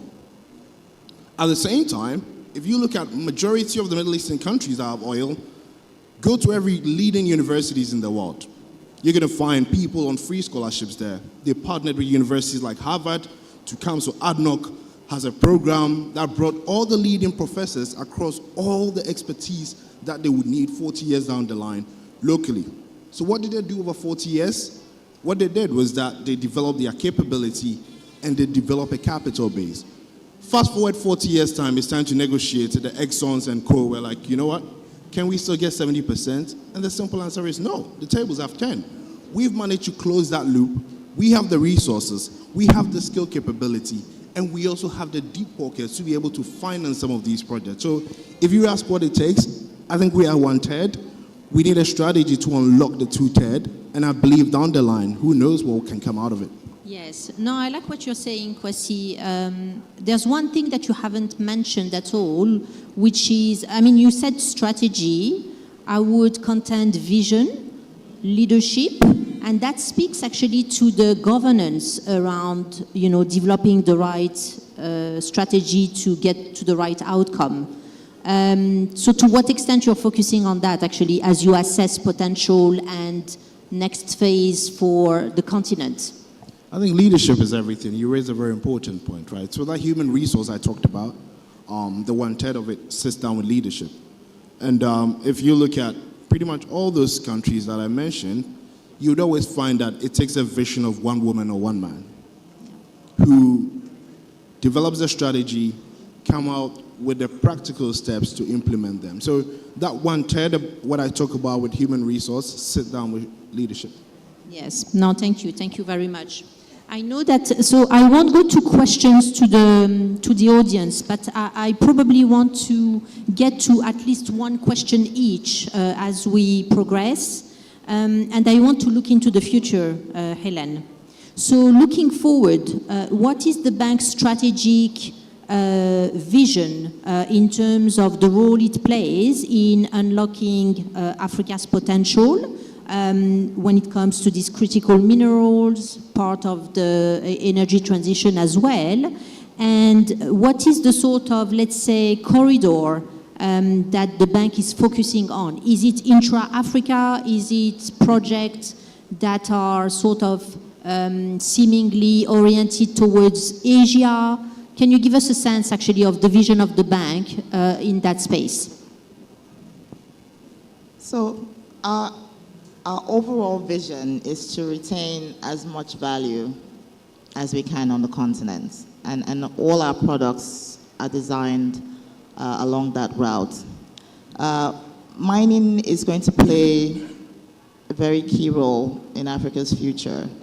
And if we don't get it right, and this is, I guess, our biggest worry, then it will suffer the same fate as oil and gas, right? So as a DFI, we have a responsibility to help our member countries think about how they want to retain as much value on the continent. And I'll just talk about some of the things that we're doing along that respect.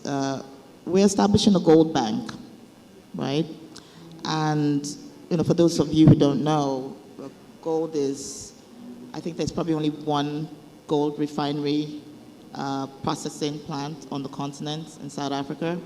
So the gold is exported, refined, and then brought back. There's a lot of value that's lost through artisanal mining activities, especially in Ghana. So what this gold bank essentially seeks to accomplish is to help our member countries retain some of that value. We can advance funds. It helps them manage volatility against the local currency. We've identified about 9 pilot countries that we're going to be starting with to get into this initiative. We've also established what we call Africa Quality Assurance Centers. And again, this speaks to my earlier example about the absence of local refinery capacity for gold. If you want to be competitive on a global scale in terms of exporting finished goods, then your products have to meet the smell test, right? They have to be on the same scale as your competitors.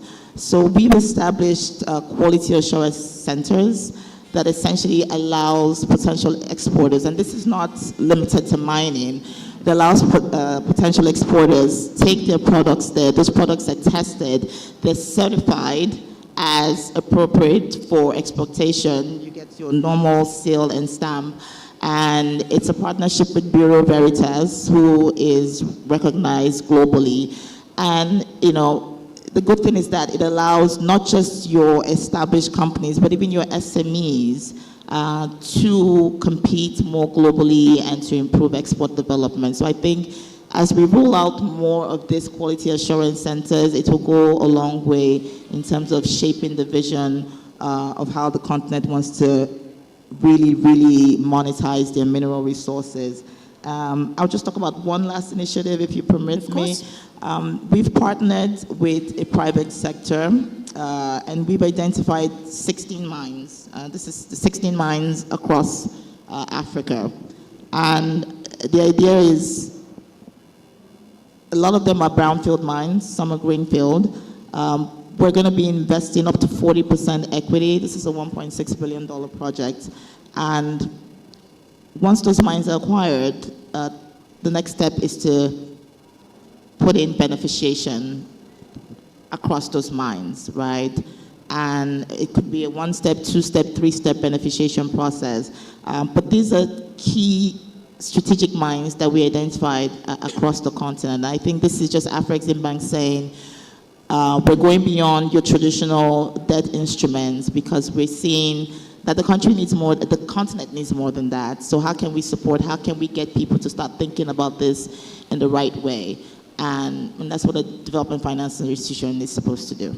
No, exactly, absolutely. Can you give us then an idea where these key mines are? The ones that AfCFTA Bank is focusing on. You said, in terms of development, you have identified, the bank has identified a few key mines that you need to essentially finance. So we're going to be taking an equity stake, up to 40% equity. So this is an equity play. Okay, so this is unique? That would be a change of approach for AfCFTA Bank?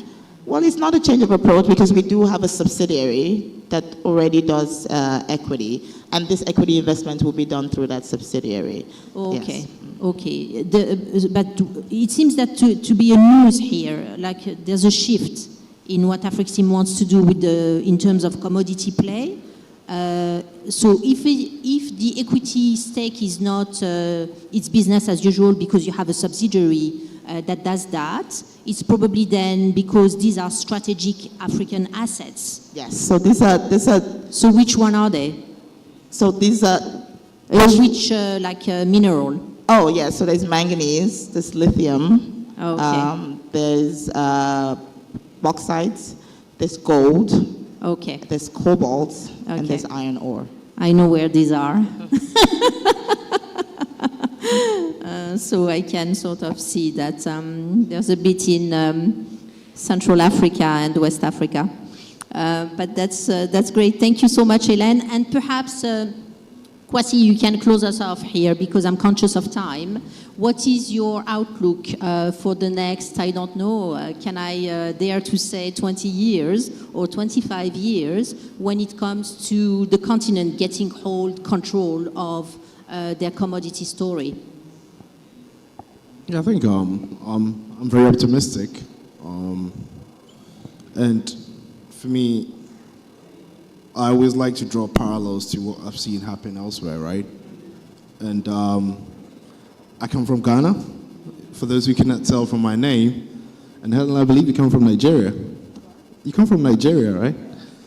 So we make better jollof than them, for those who don't know. But then more importantly, what we've done, there are two case studies I'm going to give you from Nigeria and from Ghana. And hopefully we can use that to talk about the outlook for Africa and critical minerals. And the textiles example.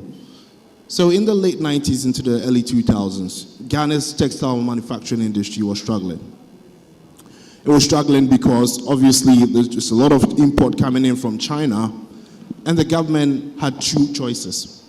One, either to directly provide capital to these struggling textile companies, which I call the supply side response, or create a demand response. So they decided to go with the demand response. And what was the demand response? Is there anyone from Ghana here? Good. On Friday, what do you wear to work? Ghana wear, Africa wear. So the government sort of created a soft legislation, not a hard legislation, that on Friday, wear a textile, a fabric, a local fabric to work. And guess what? By doing that, you've created a significant demand for local tailors, local textile companies overnight. And out of that, we saw the tailoring industry not collapse. We saw the textiles industry revive. And today, we've managed to take back control of our textile industry end to end. So if you ask me, I think sometimes in my outlook, it's not the hard things that actually drive results. It's the little things like telling your people that eat one bar of chocolate a day.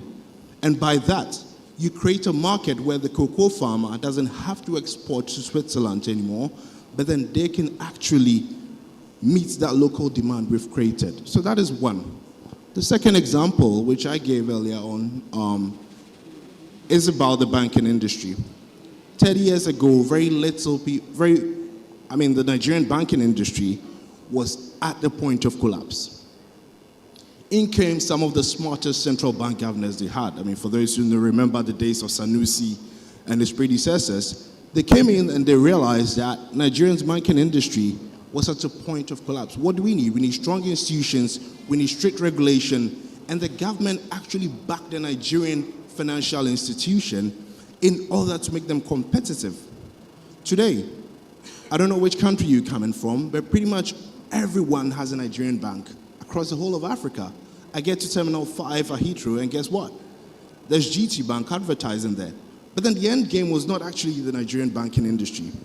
Once they were able to create a global and continental banking sector, they were now able to provide the liquidity for their industrial giants. So it comes as no surprise that this morning I saw Omar interview Owando, because they have domestic banks that can actually finance industrialists. We've seen Dangote building one of the biggest refineries, right?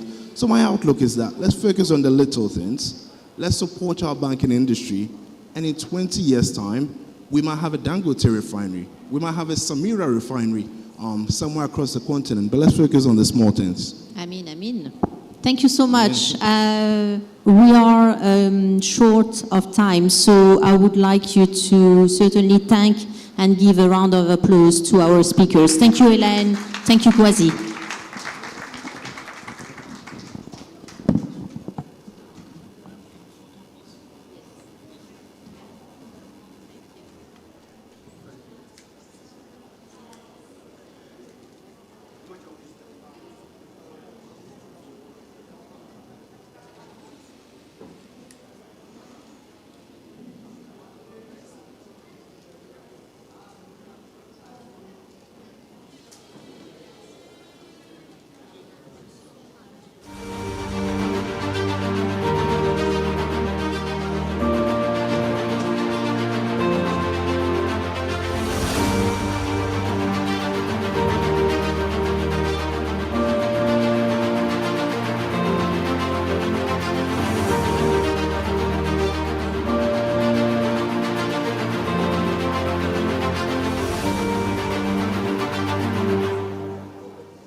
So we'll be back here at 2:30. On revient ici à 2h30 pour l'infrastructure, urban infrastructure.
Higher grounds, we're lifting off.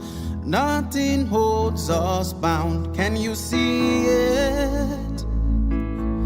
The light of Africa is rising to higher grounds.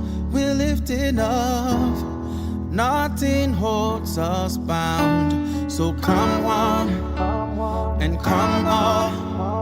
We call on, oh Africa, come let us build a dream for all.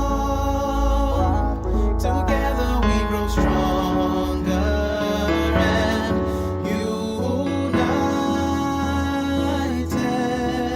Paint out the sky with the bright colors of your flags and say goodbye to the darkness of the past. We're stepping forward, we're rising up.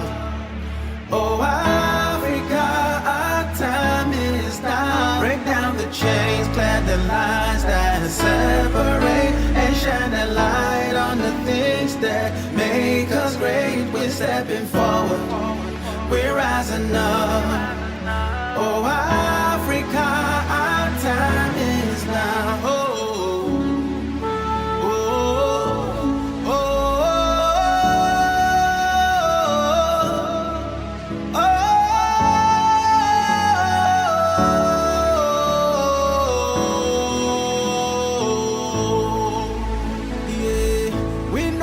got that power. Africa, we are strong.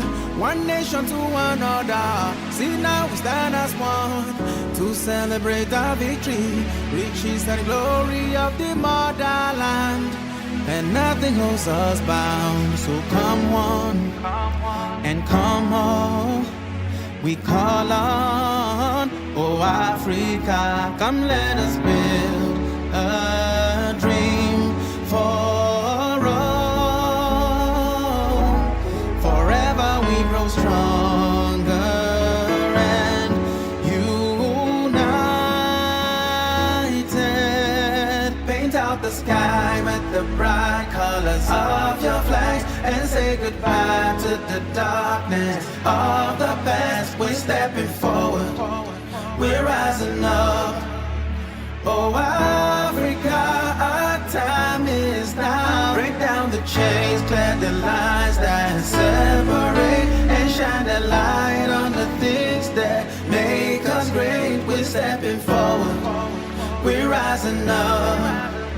Oh Africa, our time is now. Oh, oh, oh, oh,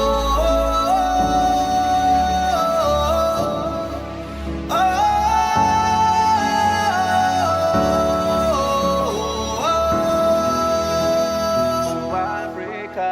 Oh, oh, oh,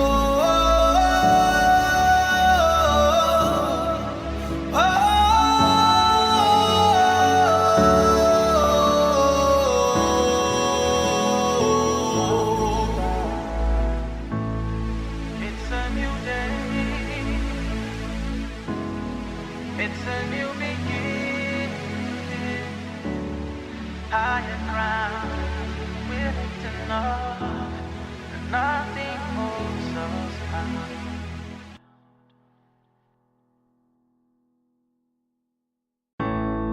It's a new day. It's a new beginning. Higher grounds, we're lifting up. Nothing holds us bound. Can you see it? The light of Africa is rising to higher grounds. We're lifting up. Nothing holds us bound. So come one and come all. We call on, oh Africa, come let us build a dream for all. Together we grow stronger and united. Paint out the sky with the bright colors of your flags and say goodbye to the darkness of the past. We're stepping forward, we're rising up. Oh Africa, our time is now. Break down the chains, clear the lines that separate, and shine the light on the things that make us great. We're stepping forward, we're rising up. Oh Africa, our time is now. Oh, oh, oh, oh,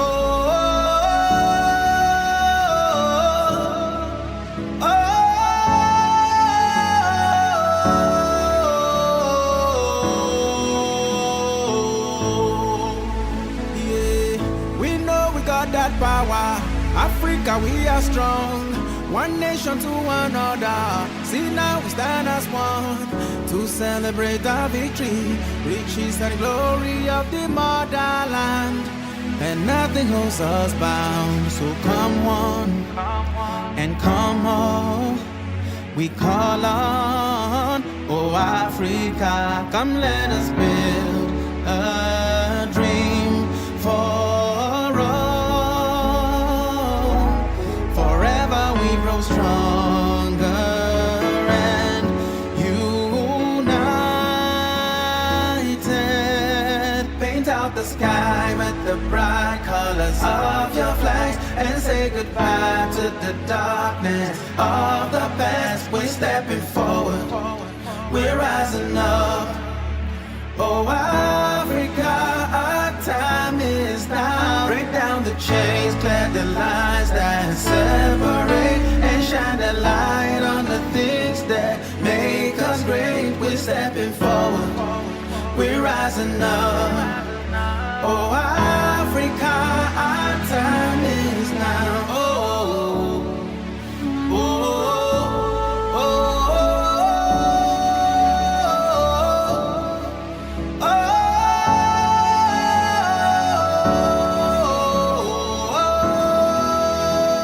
oh, Africa. Oh, oh, oh,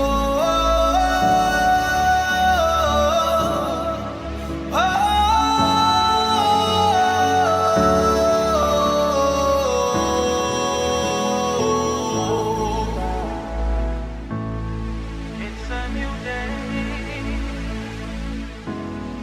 It's a new beginning. Higher ground, we're lifting up, and nothing holds us back.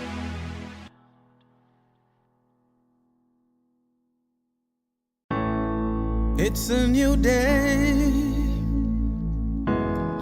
It's a new beginning. Higher grounds, we're lifting up. Nothing holds us bound. Can you see it? The light of Africa is rising to higher grounds. We're lifting up. Nothing holds us bound. So come on and come on. We call on, oh Africa, come let us build a dream for all. Together we grow stronger and united. Paint out the sky with the bright colors of your flags and say goodbye to the darkness of the past. We're stepping forward, we're rising up. Oh Africa, our time is now. Break down the chains, clear the lines that separate, and shine the light on the things that make us great. We're stepping forward, we're rising up. Oh Africa, our time is now. Oh, oh, oh, oh,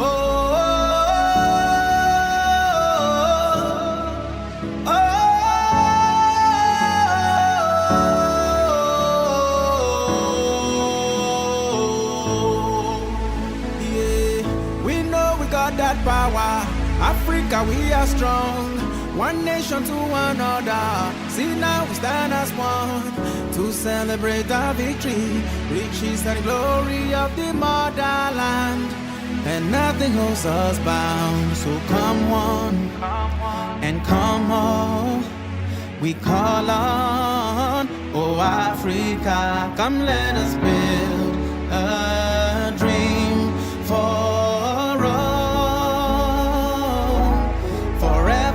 grow stronger and united. Paint out the sky with the bright colors of your flags and say goodbye to the darkness of the past. We're stepping forward, we're rising up. Oh Africa, our time is now. Break down the chains, clear the lines that separate, and shine the light on the things that make us great. We're stepping forward, we're rising up. Oh Africa, our time is now. Oh, oh, oh, oh,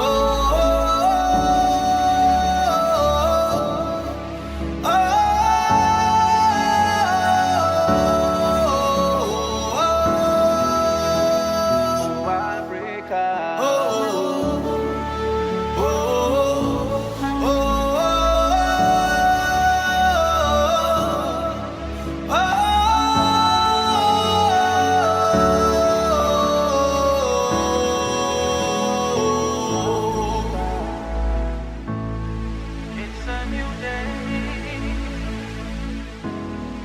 It's a new beginning. Higher ground, we're lifting up, and nothing holds us back.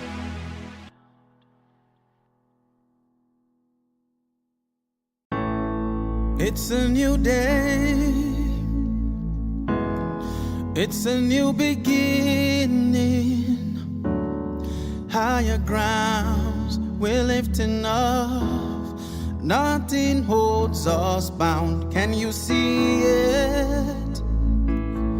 The light of Africa is rising to higher grounds. We're lifting up.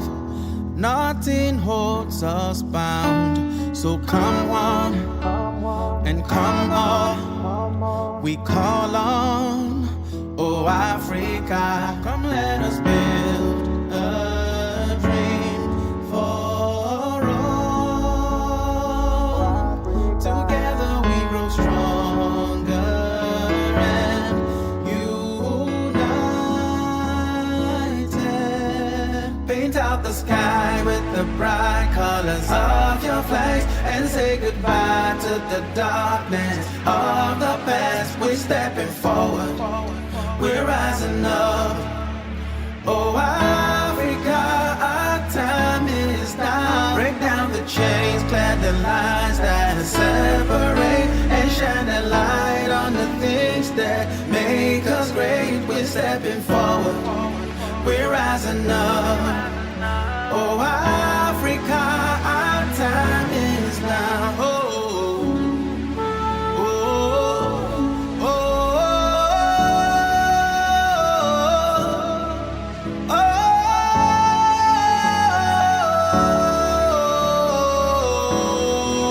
oh, yeah. We know we got that power. Africa, we are strong. One nation to another. See now we stand as one to celebrate our victory, riches and glory of the motherland, and nothing holds us bound. So come on and come on. We call on, oh Africa, come let us build a dream for stronger and united.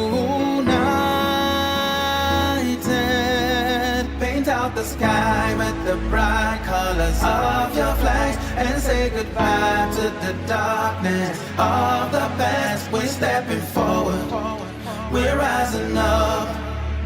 Oh Africa, our time is now. Break down the chains, clear the lines that separate, and shine the light on the things that make us great. We're stepping forward, we're rising up. Oh Africa, our time is now. Oh, oh, oh, oh,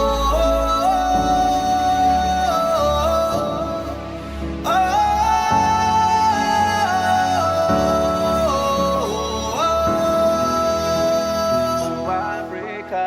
Oh, oh, oh,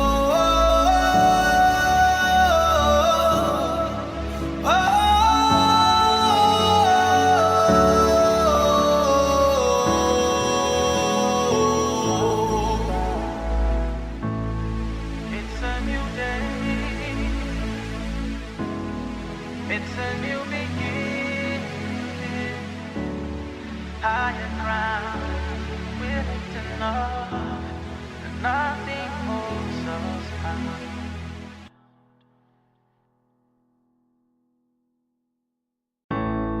It's a new day. It's a new beginning. Higher grounds, we're lifting up. Nothing holds us bound. Can you see it? The light of Africa is rising to higher grounds. We're lifting up.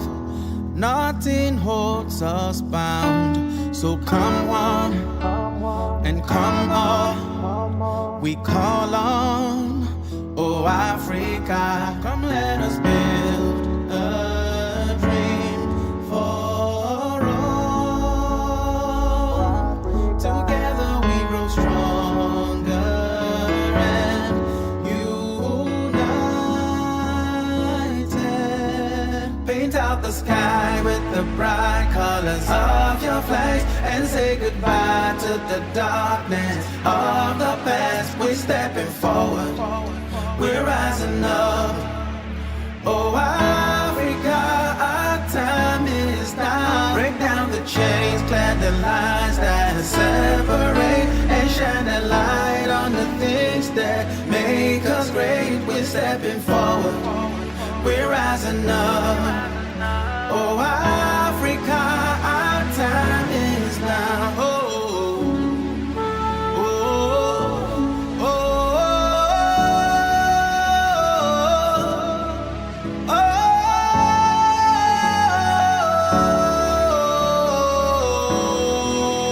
oh, yeah. We know we got that power. Africa, we are strong. One nation to another. See now we stand as one to celebrate our victory. Riches and glory of the motherland, and nothing holds us bound. So come one and come all, we call on, oh Africa, come let us build a dream for stronger and united. Paint out the sky with the bright colors of your flags and say goodbye to the darkness of the past. We're stepping forward, we're rising up. Oh Africa, our time is now. Break down the chains, clear the lines that separate, and shine a light on the things that make us great. We're stepping forward, we're rising up. Oh Africa, our time is now. Oh, oh, oh, oh,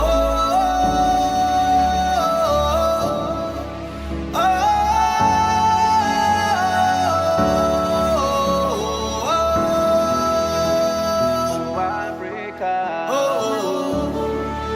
oh, oh,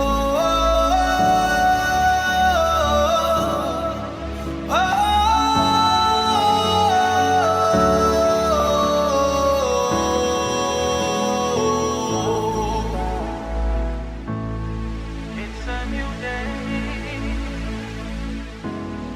It's a new beginning. Higher ground, we're lifting up, and nothing holds us bound.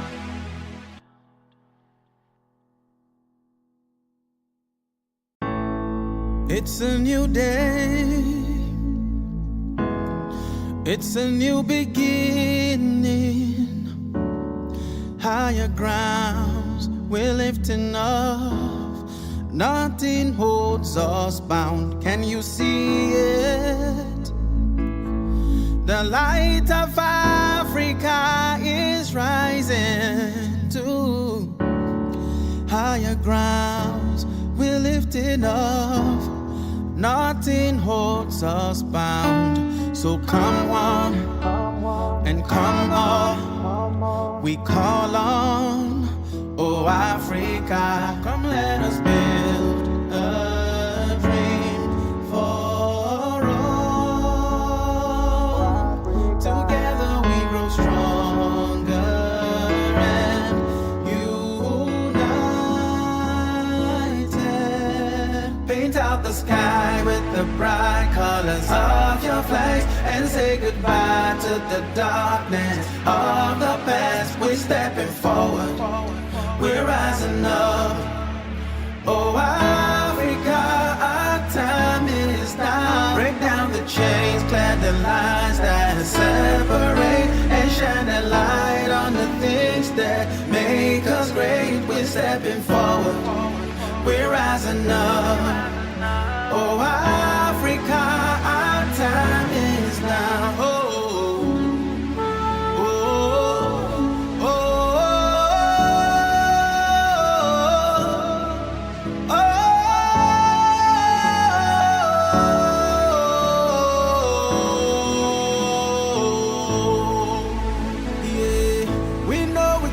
power. Africa, we are strong.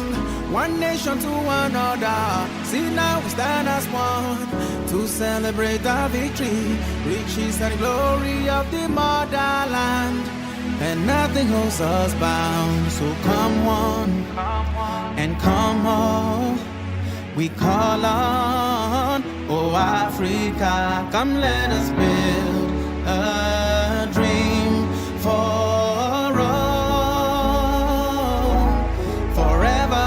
stronger and united. Paint out the sky with the bright colors of your flags and say goodbye to the darkness of the past. We're stepping forward, we're rising up.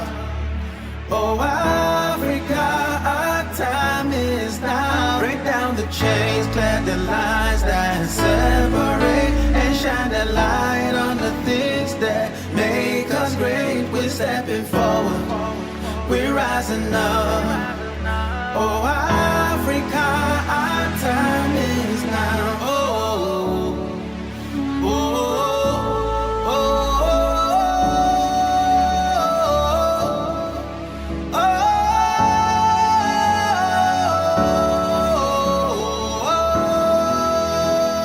oh, Africa. Oh,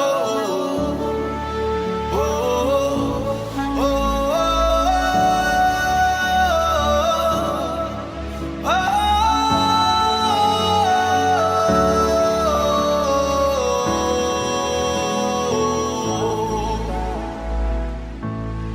it's a new day.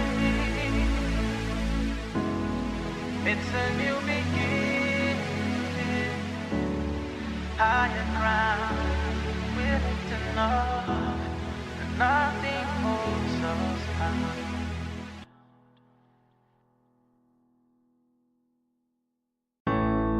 It's a new day. It's a new beginning. Higher grounds, we're lifting up. Nothing holds us bound. Can you see it? The light of Africa is rising to higher grounds. We're lifting up. Nothing holds us bound. So come on and come all. We call on, oh Africa, come let us build a dream for all. Together we grow stronger and united. Paint out the sky with the bright colors of your flags and say goodbye to the darkness of the past. We're stepping forward, we're rising up.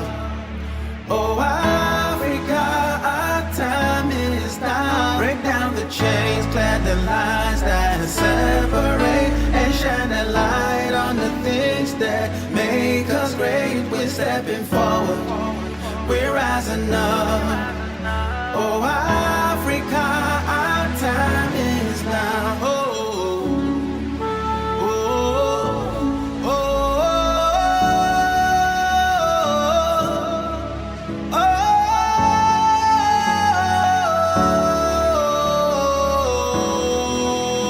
oh, yeah. We know we got that power. Africa, we are strong. One nation to another. See now we stand as one to celebrate our victory. Riches and glory of the motherland, and nothing holds us bound. So come one and come all. we call on, oh Africa, come let us build a dream for all. Forever we grow stronger and united. Paint out the sky with the bright colors of your flags and say goodbye to the darkness of the past. We're stepping forward, we're rising up. Oh Africa, our time is now. Break down the chains, clear the lines that separate, and shine the light on the things that make us great. We're stepping forward, we're rising up. Oh Africa, our time is now. Oh, oh, oh, oh,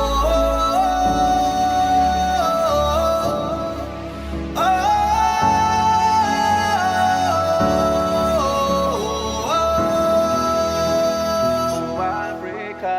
Oh, oh, oh,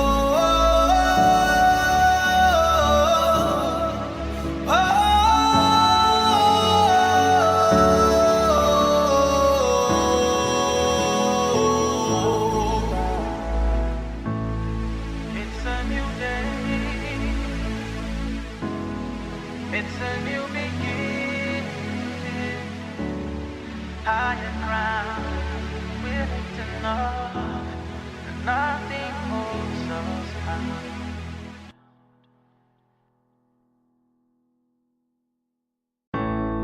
It's a new day. It's a new beginning. Higher grounds, we're lifting off. Nothing holds us bound. Can you see it?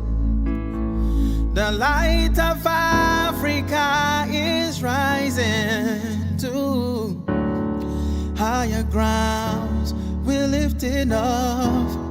Nothing holds us bound. So come on and come on. We call on, oh Africa, come let us build a dream for all. Together we grow stronger and united. Paint out the sky with the bright colors of your flags and say goodbye to the darkness of the past. We're stepping forward, we're rising up. Oh Africa, our time is now. Break down the chains, clear the lines that separate, and shine the light on the things that make us great. We're stepping forward, we're rising up.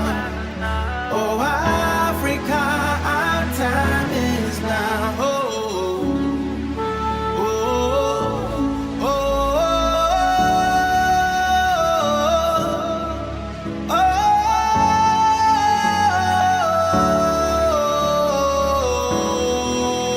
oh, yeah. We know we got that power.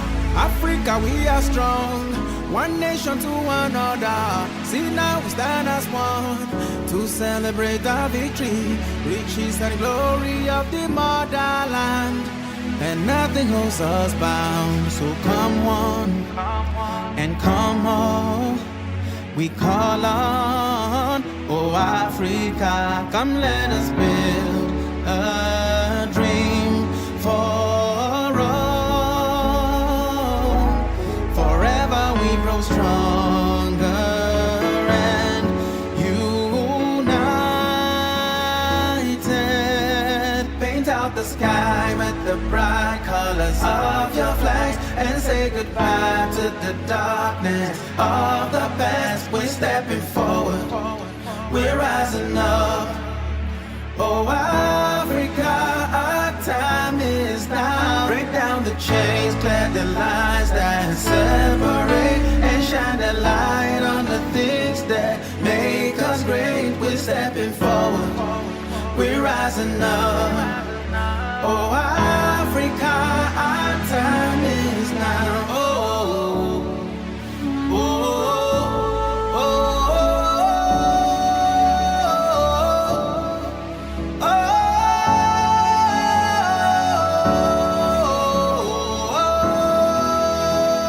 oh, Africa. Oh, oh, oh,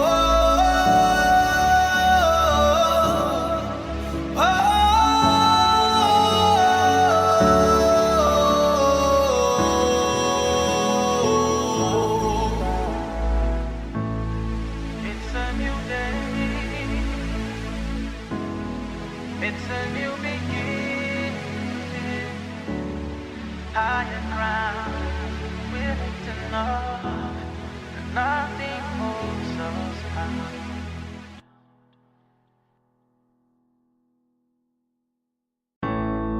It's a new day. It's a new beginning.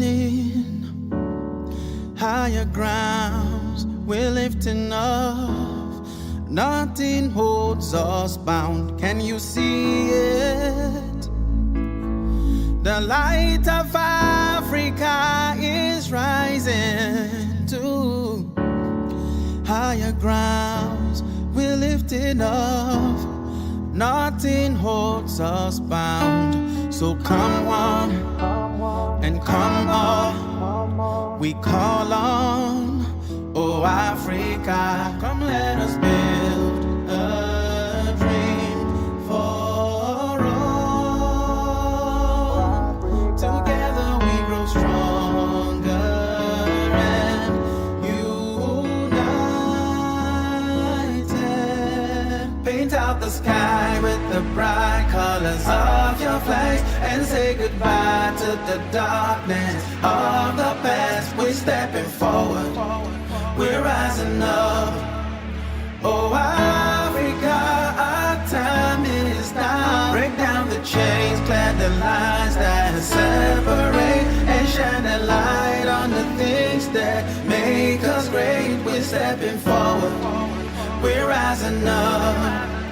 Oh Africa, our time is now. Oh, oh, oh, oh,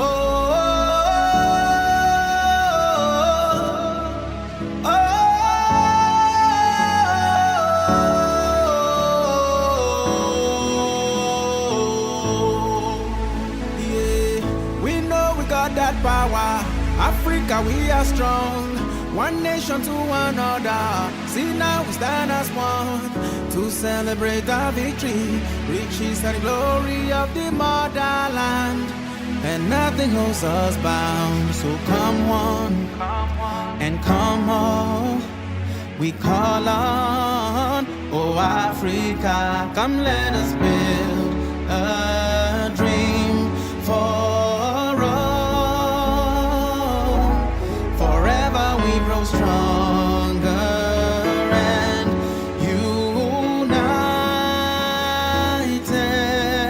Paint out the sky with the bright colors of your flags and say goodbye to the darkness of the past. We're stepping forward, we're rising up. Oh Africa, our time is now. Break down the chains, clear the lines that separate, and shine a light on the things that make us great. We're stepping forward, we're rising up. Oh Africa, our time is now. Oh, oh, oh, oh,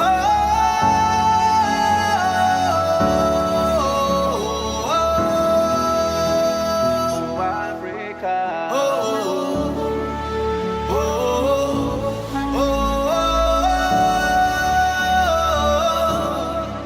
oh, oh.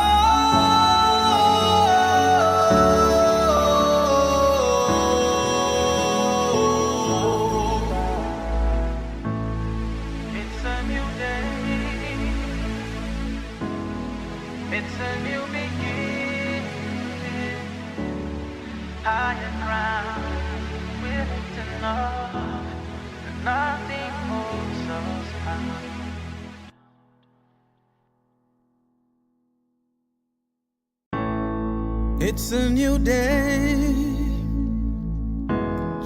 It's a new beginning. Higher grounds we're lifting off. Nothing holds us bound. Can you see it? The light of Africa is rising to higher grounds we're lifting off. Nothing holds us bound. So come one and come all. We call on, oh Africa, come let us build a dream for all. Together we grow stronger and united. Paint out the sky with the bright colors of your flags and say goodbye to the darkness of the past. We're stepping forward, we're rising up. Oh Africa, our time is now. Break down the chains, clear the lines that separate, and shine a light on the things that make us great. We're stepping forward, we're rising up. Oh Africa, our time is now. Oh, oh, oh, oh,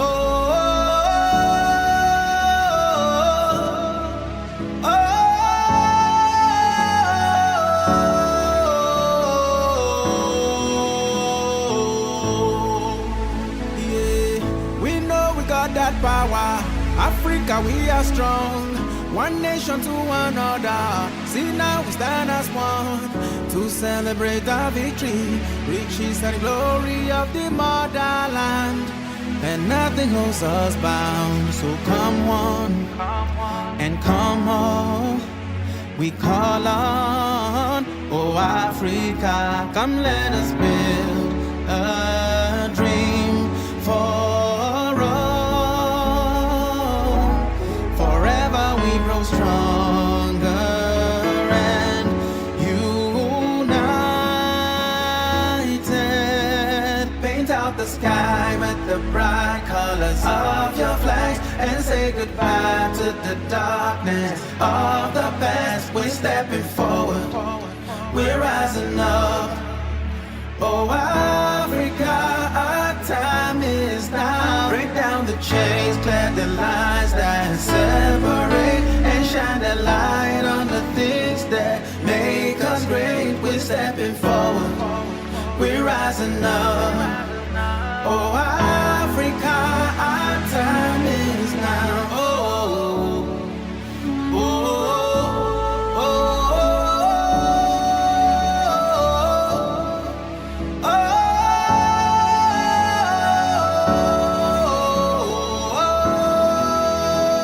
oh, Africa. Oh, oh, oh,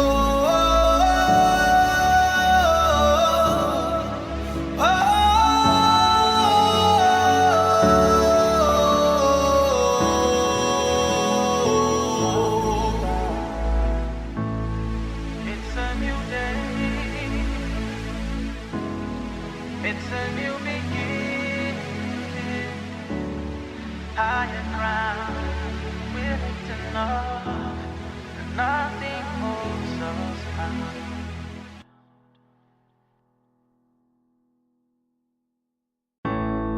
It's a new day. It's a new beginning. Higher grounds we're lifting off. Nothing holds us bound. Can you see it? The light of Africa is rising to higher grounds we're lifting off. Nothing holds us bound. So come one and come all. We call on, oh Africa, come let us build a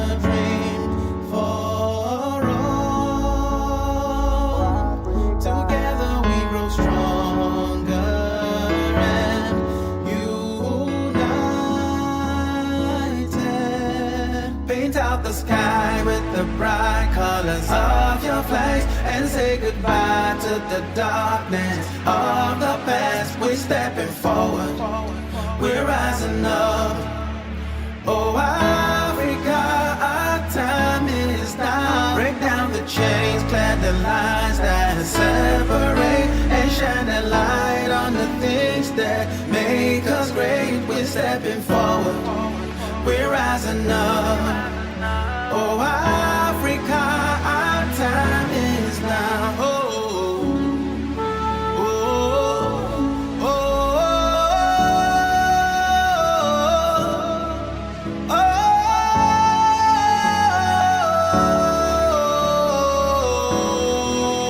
oh, yeah. We know we got that power. Africa, we are strong. One nation to another. See now we stand as one to celebrate our victory, riches and glory of the motherland. And nothing holds us bound. So come one and come all. We call on, oh Africa, come let us build a dream for all. Forever we grow stronger and united. Paint out the sky with the bright colors of your flags and say goodbye to the darkness of the past. We're stepping forward, we're rising up. Oh, Africa, our time is now. Break down the chains, clear the lines that separate, and shine a light on the things that make us great. We're stepping forward, we're rising up. Oh, Africa, our time is now. Oh, oh, oh, oh,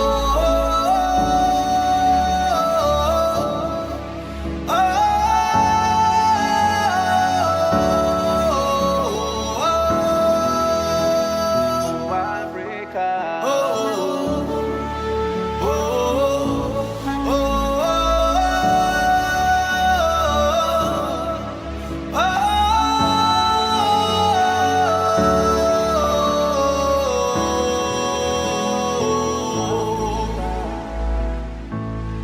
it's a new day. It's a new beginning. Higher ground, we're lifting up, and nothing holds us back.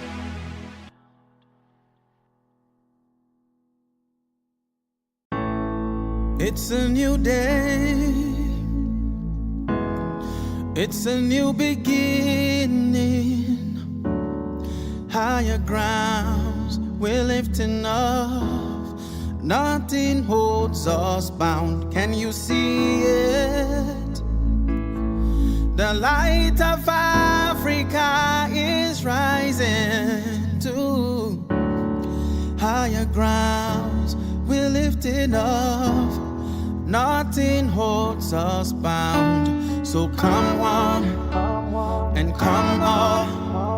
We call on, oh Africa, come let us build a dream for all. Together we grow stronger and united. Paint out the sky with the bright colors of your flags and say goodbye to the darkness of the past. We're stepping forward, we're rising up. Oh, Africa, our time is now. Break down the chains, clear the lines that separate, and shine a light on the things that make us great. We're stepping forward, we're rising up. Oh, Africa, our time is now. Oh, oh, oh, oh, oh,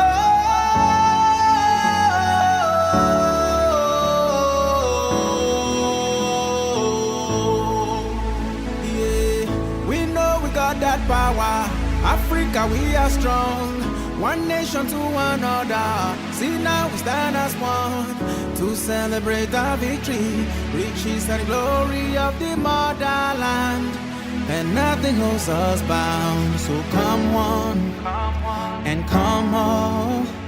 We call on, oh Africa, come let us build a dream for all. Forever we grow stronger and united. Paint out the sky with the bright colors of your flags and say goodbye to the darkness of the past. We're stepping forward, we're rising up. Oh Africa, our time is now. Break down the chains, clear the lines that separate, and shine the light on the things that make us great. We're stepping forward, we're rising up.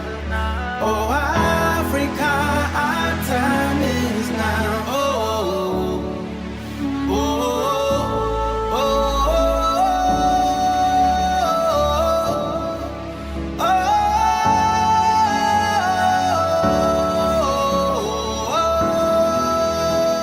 oh, Africa. Oh, oh, oh, oh.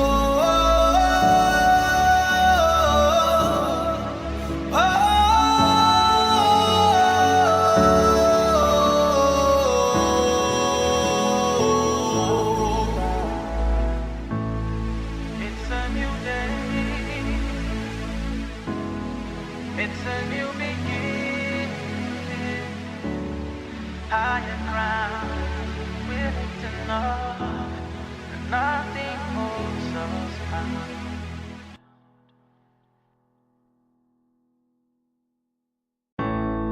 It's a new day.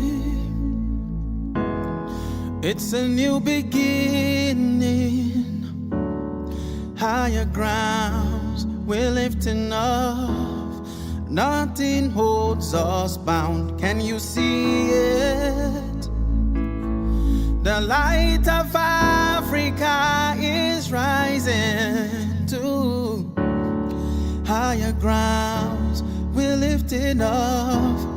Nothing holds us bound. So come one and come all. We call on, oh Africa, come let us build a dream for all. Together we grow stronger and united.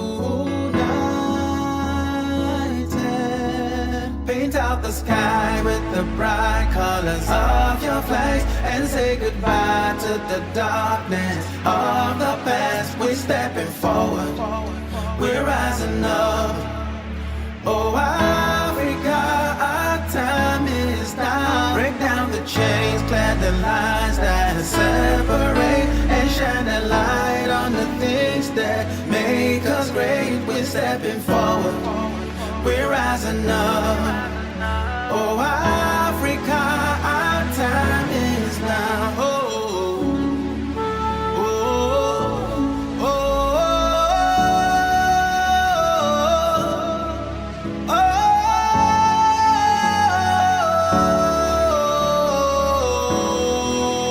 oh, yeah.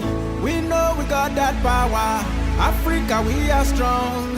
One nation to another. See now we stand as one to celebrate our victory. Riches and glory of the motherland. And nothing holds us bound. So come one and come all.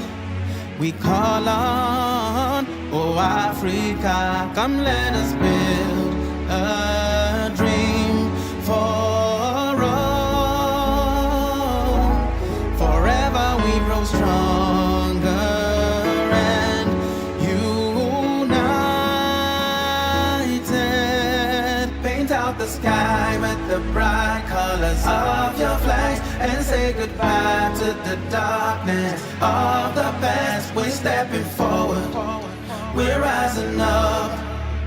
Oh, Africa, our time is now. Break down the chains, clear the lines that separate, and shine the light on the things that make us great. We're stepping forward, we're rising up. Oh, Africa, our time is now. Oh, oh, oh, oh,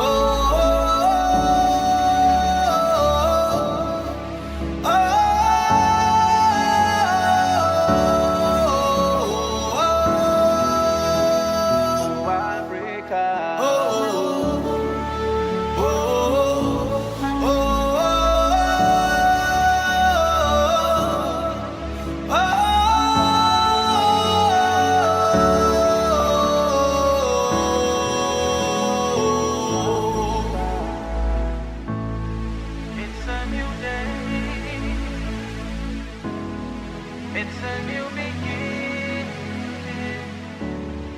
Higher ground, we're lifting up, and nothing holds us back.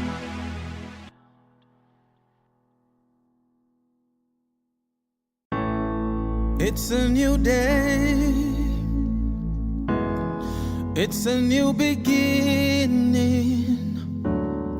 Higher grounds, we're lifting up.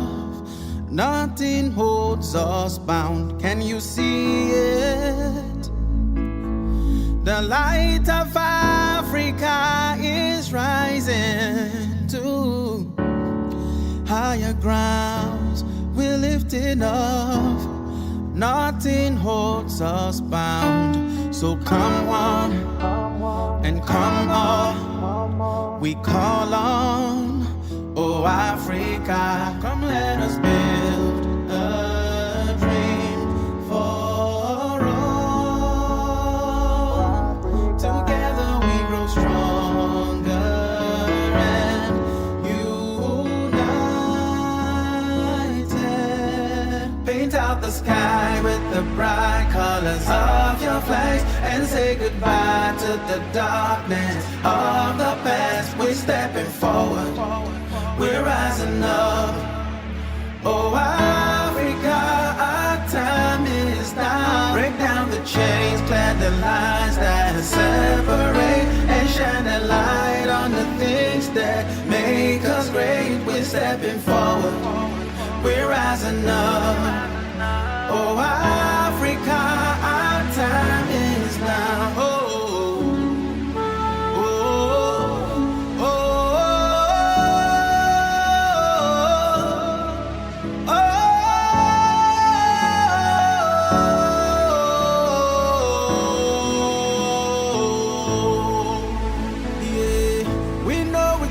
power, Africa, we are strong.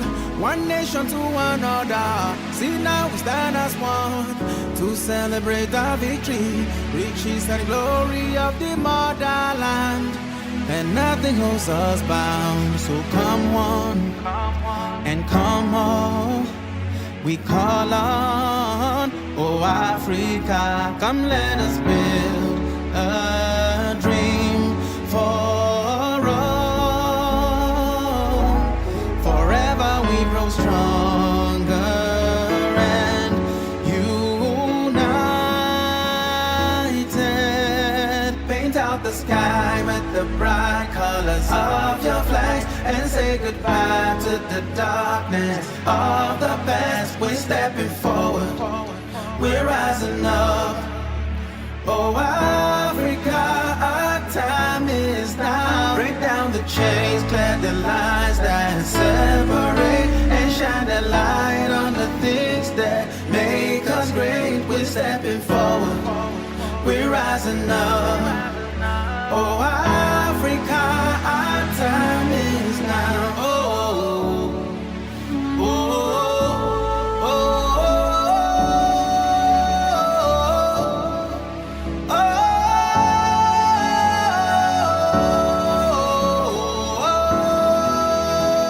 oh, Africa. Oh,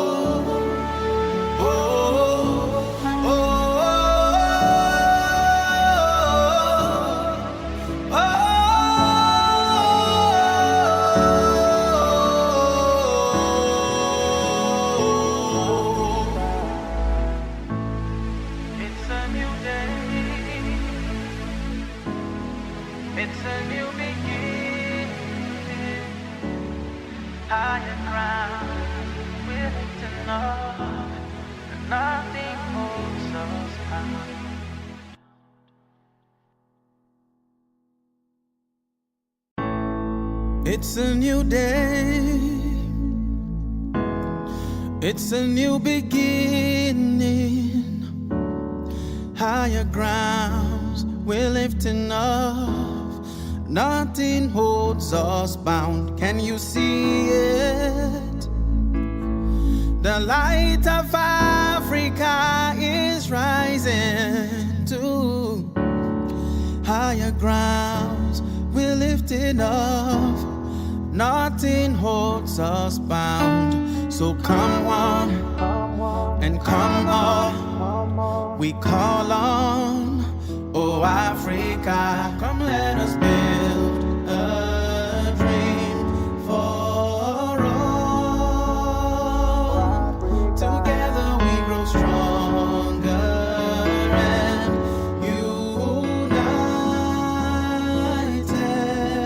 Paint out the sky with the bright colors of your flags and say goodbye to the darkness of the past. We're stepping forward, we're rising up.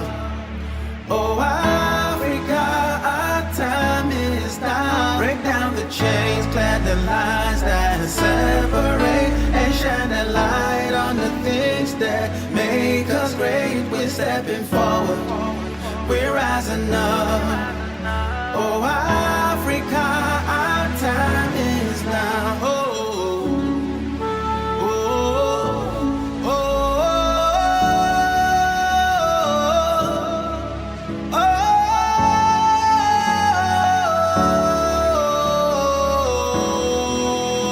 oh, yeah. We know we got that power. Africa, we are strong.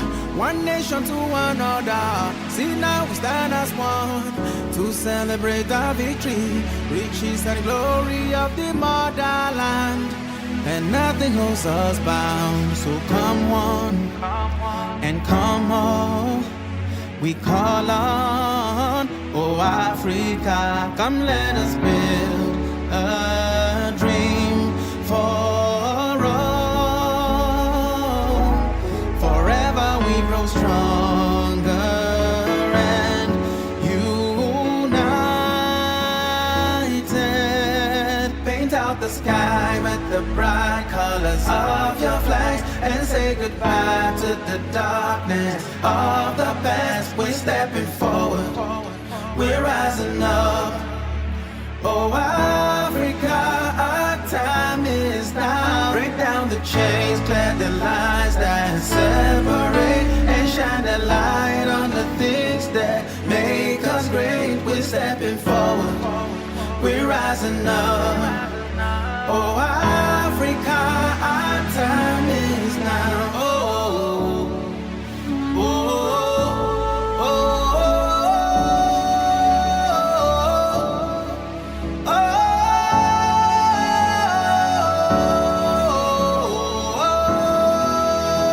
oh, Africa.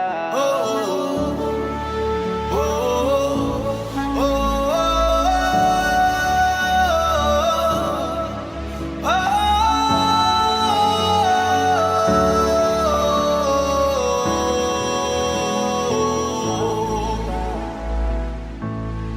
it's a new day. It's a new beginning. Higher ground, we're lifting up, and nothing holds us bound.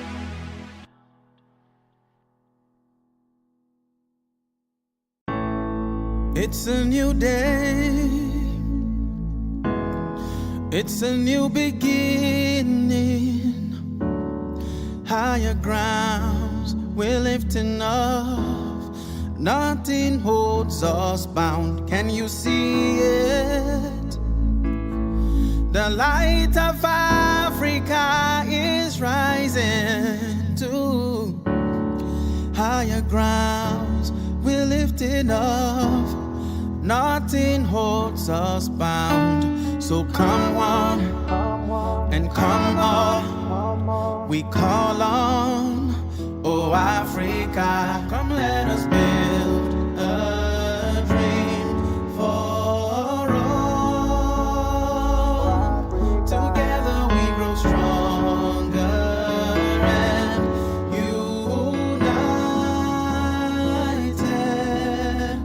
out the sky with the bright colors of your flags and say goodbye to the darkness of the past. We're stepping forward, we're rising up.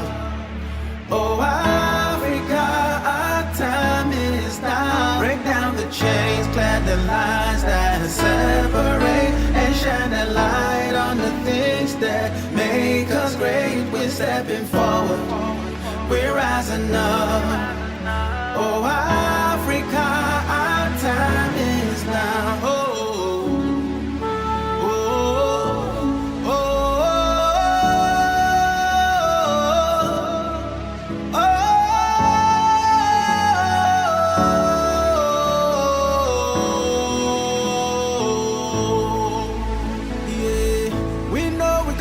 power. Africa, we are strong. One nation to another. See now we stand as one to celebrate our victory. Riches and glory of the motherland, and nothing holds us bound. So come one and come all. We call on, oh Africa, come let us build a dream for stronger and united. Paint out the sky with the bright colors of your flags and say goodbye to the darkness of the past. We're stepping forward, we're rising up. Oh, Africa, our time is now. Break down the chains, clear the lines that separate, and shine a light on the things that make us great. We're stepping forward, we're rising up. Oh, Africa, our time is now. Oh, oh, oh, oh,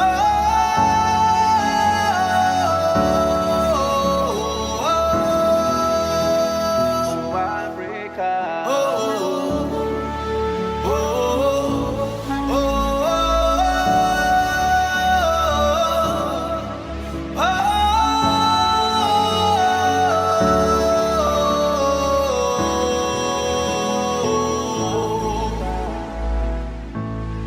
it's a new day.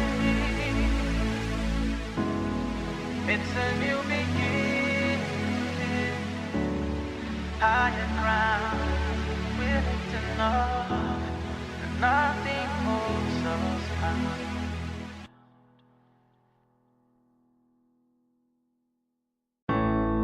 It's a new day. It's a new beginning.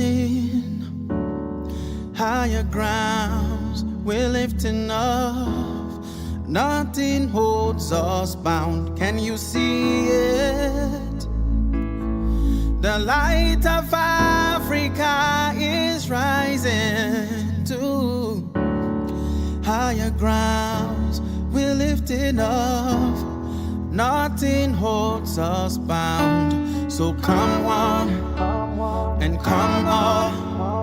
We call on, oh Africa, come let us build a dream for all. Together we grow stronger and united. Paint out the sky with the bright colors of your flags and say goodbye to the darkness of the past. We're stepping forward, we're rising up. Oh Africa, our time is now. Break down the chains, clear the lines that separate, and shine a light on the things that make us great. We're stepping forward, we're rising up. Oh Africa, our time is now. Oh, oh, oh, oh, oh, oh.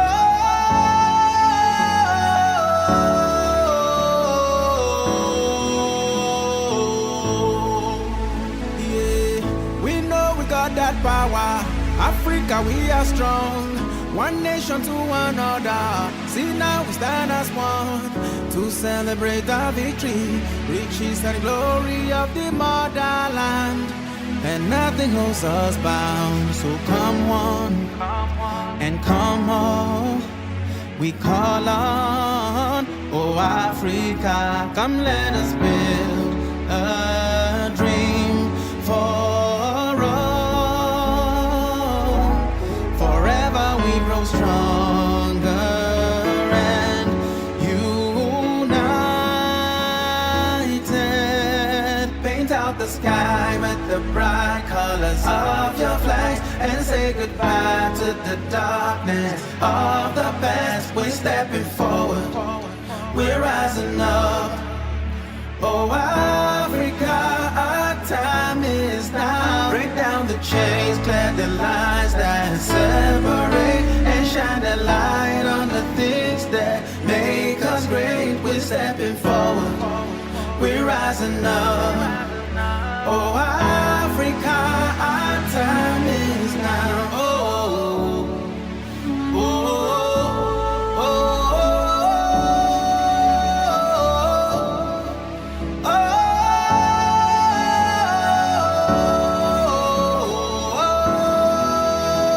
oh, Africa. Oh, oh, oh,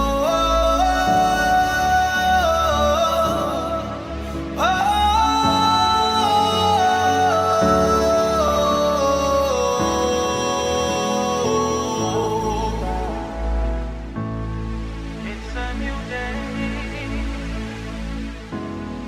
It's a new beginning.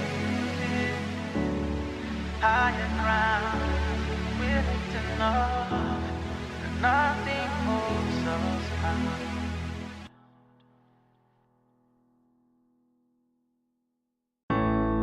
It's a new day. It's a new beginning. Higher grounds we're lifting off. Nothing holds us bound. Can you see it? The light of Africa is rising to higher grounds we're lifting off. Nothing holds us bound. So come one and come all. We call on, oh Africa, come let us build a dream for all. Together we grow stronger and united. Paint out the sky with the bright colors of your flags and say goodbye to the darkness of the past. We're stepping forward, we're rising up. Oh Africa, our time is now. Break down the chains, clear the lines that separate, and shine the light on the things that make us great. We're stepping forward, we're rising up. Oh Africa, our time is now. Oh, oh, oh, oh,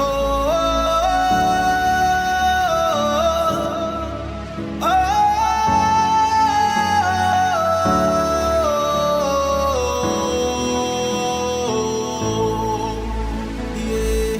We know we got that power. Africa, we are strong. One nation to another. See now we stand as one to celebrate our victory. Riches and glory of the motherland. And nothing holds us bound. So come one and come all. We call on, oh Africa, come let us build a dream for stronger and united.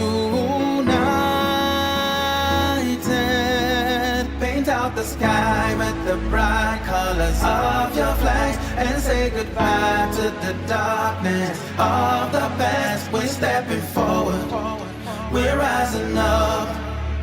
Oh, Africa, our time is now. Break down the chains, clear the lines that separate, and shine the light on the things that make us great. We're stepping forward, we're rising up.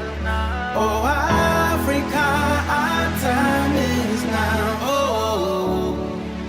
oh, oh, oh,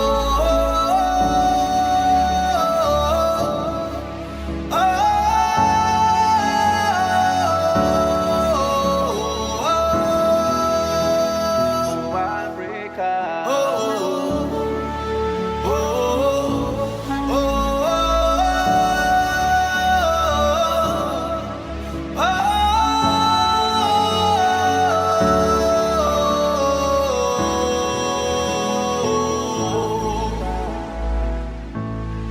it's a new day. It's a new beginning. Higher ground, we're lifting up, and nothing holds us back.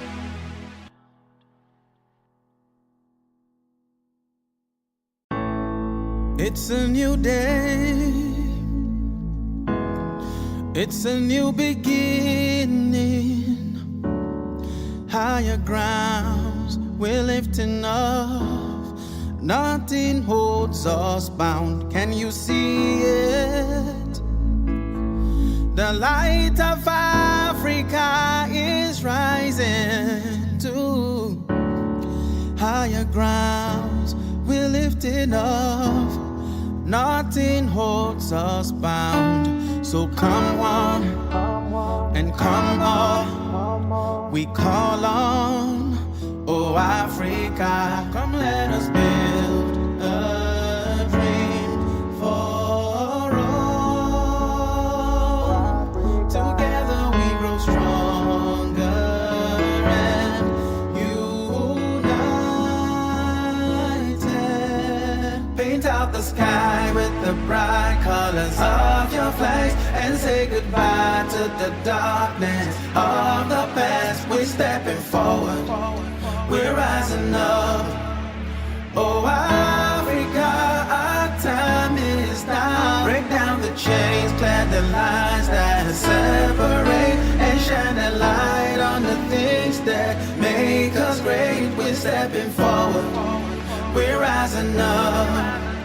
Oh, Africa, our time is now. Oh, oh, oh, oh,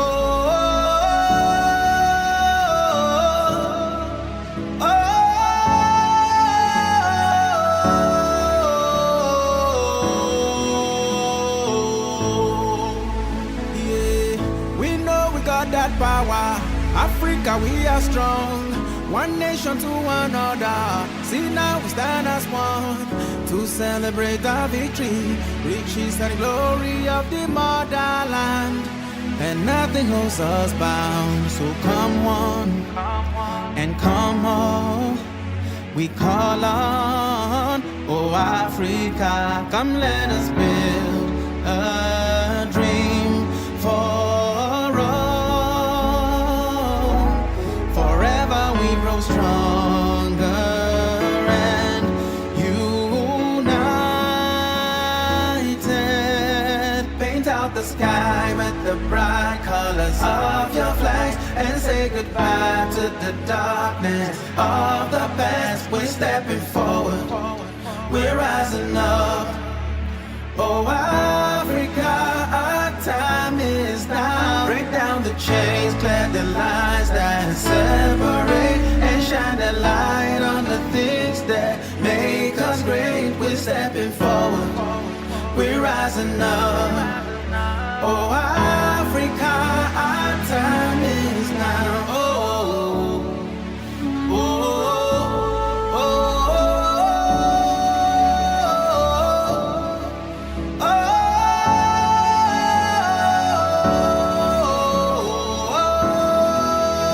oh, Africa. Oh,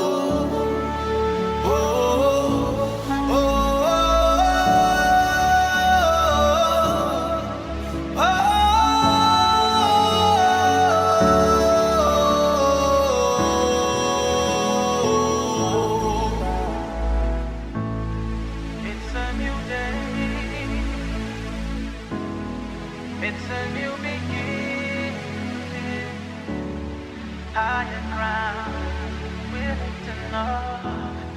Nothing holds us bound.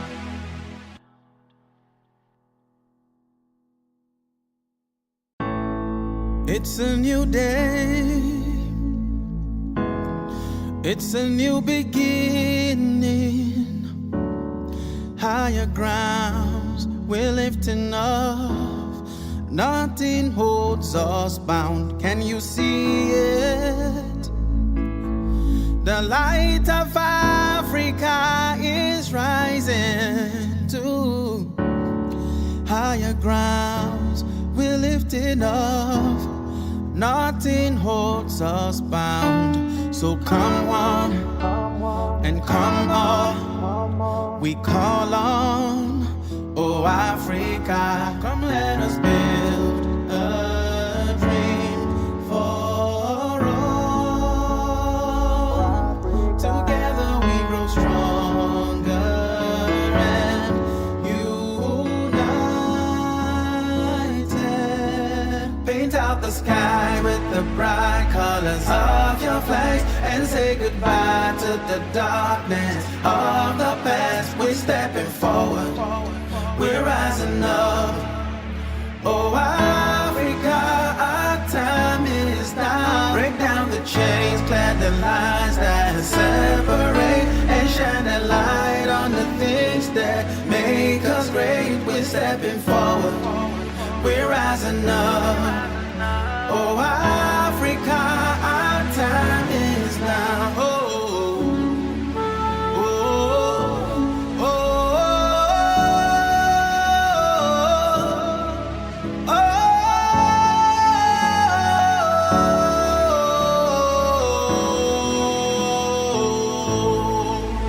yeah. We know we got that power. Africa, we are strong. One nation to another. See now we stand as one to celebrate our victory, riches and glory of the motherland. And nothing holds us bound. So come on and come on. We call on, oh Africa, come let us build a dream for stronger and united. Paint out the sky with the bright colors of your flags and say goodbye to the darkness of the past. We're stepping forward, we're rising up. Oh Africa, our time is now. Break down the chains, clear the lines that separate, and shine a light on the things that make us great. We're stepping forward, we're rising up. Oh Africa, our time is now. Oh, oh.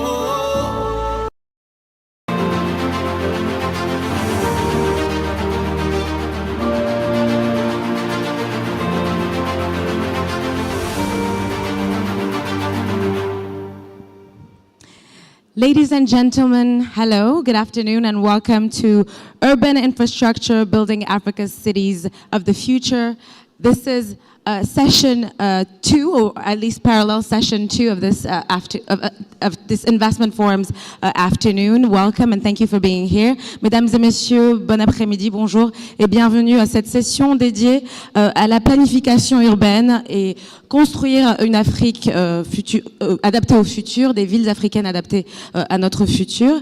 We are, for the next 2 hours or so, going to delve into the theme of being mindful of what it means to develop and taking into consideration human resources and urban planning. By 2050, our urban population, Africa that is projected to exceed 1.2 billion people. That is a massive number. It can be a little overwhelming, but to sustain this growth and to avoid the unchecked rise of overcrowded informal settlements, the continent will need to invest up to 5.5% of its GDP every single year in urban development. So there's quite a lot to be done. And thankfully, in the next 2 hours or so, we'll have insights from experts from the different sectors that target and that touch upon these subjects to give us more of an understanding of how we can achieve that. And we will start this session with insights and sort of like laying the foundation for this conversation. This is going to be a virtual presentation that will set the tone and open on the idea of urban development and infrastructure. So ladies and gentlemen, if you could give us your attention, this is Dr. Giuseppe Tesoriere, Economic Affairs Officer of Urbanization and Development Section at UNECA. Bon après-midi à tous. Good afternoon, everyone. It's a very great pleasure and honor to be here, and let me start to thank the organizer for inviting me for this important event under an important title that is How to Build the Future Cities in Africa.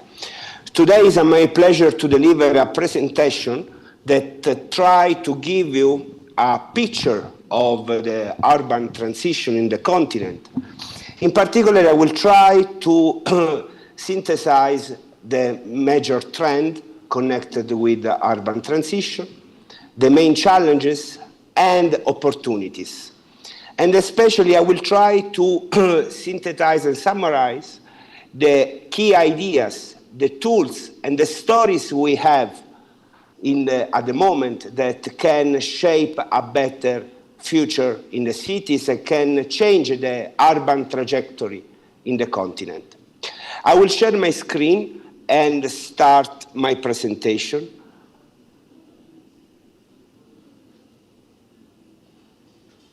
The title of my presentation today is Africa's Urban Boom, Shaping a Prosperous, Sustainable and Inclusive Future in the continent.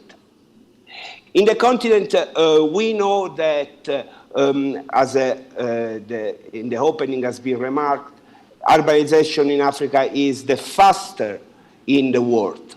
And in the first figure, you can see the evolution of population living in urban areas, especially from 90s, that we registered a faster urban growth that is the higher in the world. In the second figure, you can see the rate of urbanization in Africa in the red line compared to the rest of the world. At the moment, the trajectory is, in terms of urban population growth, is 3.5%. This is higher than Asia. This is around 3%, Latin America, and Middle East. In the figure 3, you can see different patterns across the 54 countries. Since 2000, we can register a steady growth.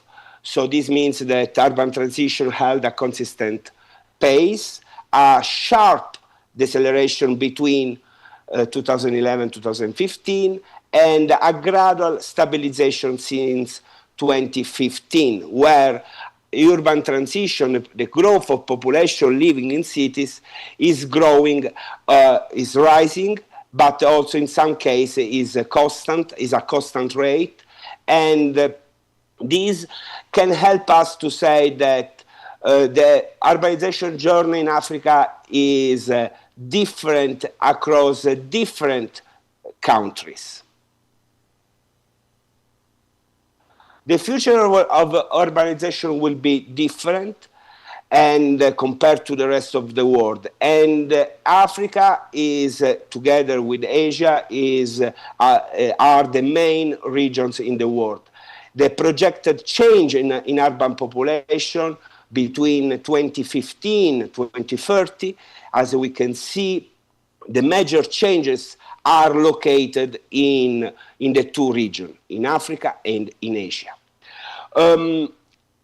As I said, the rapid urbanization is becoming a critical issue, especially in the place where we record weak urban planning, fragmented governance, and insufficient financial resource. In this slide, we can see the major issues connected with the provision of basic service like water and sanitation. We recorded high inequality level. The rise of informality is around 86%. The current housing backlog in the continent, the problems of mobilities, especially in the public transport, the electricity access and the fragmentation, and also the low access to affordable key service like health. Another challenges we record in the continent is the small budgets. Every municipality has to face the growing population needs. We live in place where the needs are growing faster and the financial resources are very limited. In the first part of the graph, you can see the city budget per capita, and some cities in the continent like Accra, Nairobi, Lagos are struggling to mobilize enough on-source revenues to finance infrastructure and services.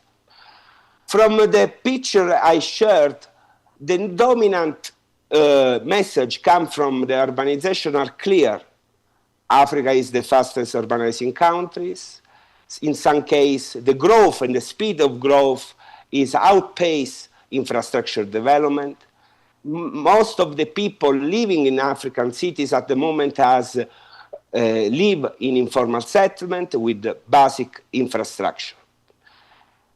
Another important point emerged that the local government face challenges in mobilizing enough resource, lack of building capacities, and to meet the needs of urban growing population. This is just a picture of the current challenges. But another story is possible because at the moment we have ideas, we have the tools, and we have the stories to tell that the urban trajectory can change. That's why in the second part of presentation from now, I will show you that another stories is possible. Because most of the cities are exploring innovative financing strategies to cover the needs of population. A case, for example, is in Kigali, where the cities is implementing successful public and private partnership, trying to attract investment, foreign direct investment for technology innovation. In the case of Addis Ababa, Ethiopia, the cities is mobilizing and leveraging new way of financing, like land-based financing, to fund infrastructure coming from the rising of land value. In South Africa, a city like Durban try to integrate in the financing resilience topic like sustainability and climate adaptation into urban development. Relating resilience, cities like Dar es Salaam in Tanzania that are developing an atlas for designing in a very systematic way greening in the cities. Same in South Africa, where they try to secure around 60% of the bionet and manage protect areas. And in Rwanda, we found the Green Cities Initiative that target hectares of the city to protect and use the nature in a positive way. So in this way, these examples are trying really to build a new way of resilience fighting climate change. Another stories to tell and how cities are changing land management. We know that the cities are basically growing horizontally. So in most of the case, sprawling is one of the key challenges in African cities. But on the other side, cities like Johannesburg, they are trying to incentivize and subsidize housing and to build affordable housing for everyone through a better land management. The same we can see in a city like Nairobi, Kenya, where they establish some form of collaboration with residents to keep housing affordable, especially in inclusive and in informal settlements. In the two pictures, we try just to show how is possible the change from not well-served place where we have also many issues connected with sewage, wastewater, and sanitation. How is possible to shift to better served place, and where cities are connected through a better mobility, are well served, the community is well maintained, the sense of communities, and the service like not only water and sanitation, but also electricities, and are well developed. It's just to show up the possible change through a better regulation and incentives that are integrated in the spatial planning. In terms of service provision, as I said, is one of the major challenges recorded in the continent.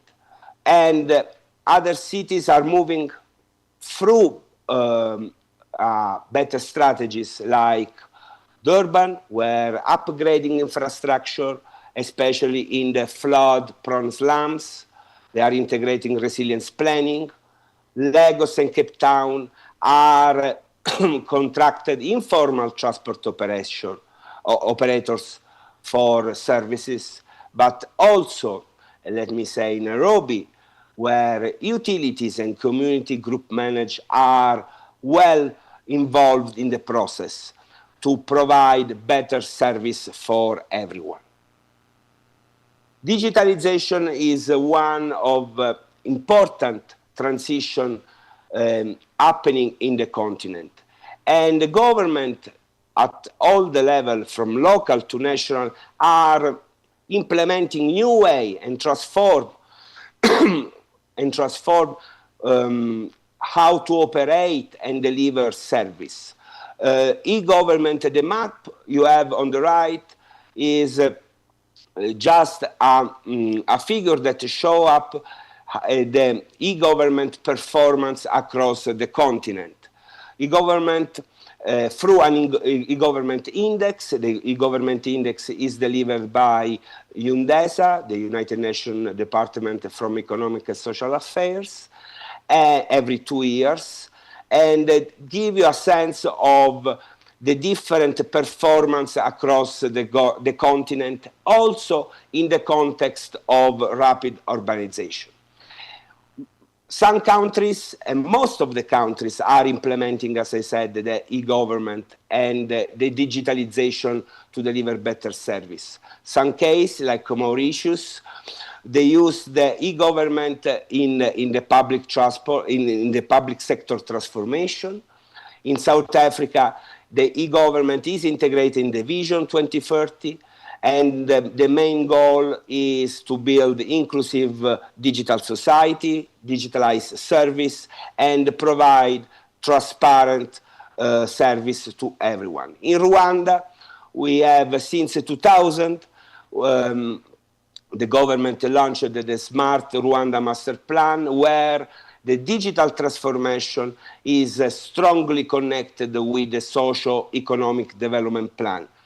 In this way, the government delivers digital governance and service delivery, and also implement strong ICT infrastructure.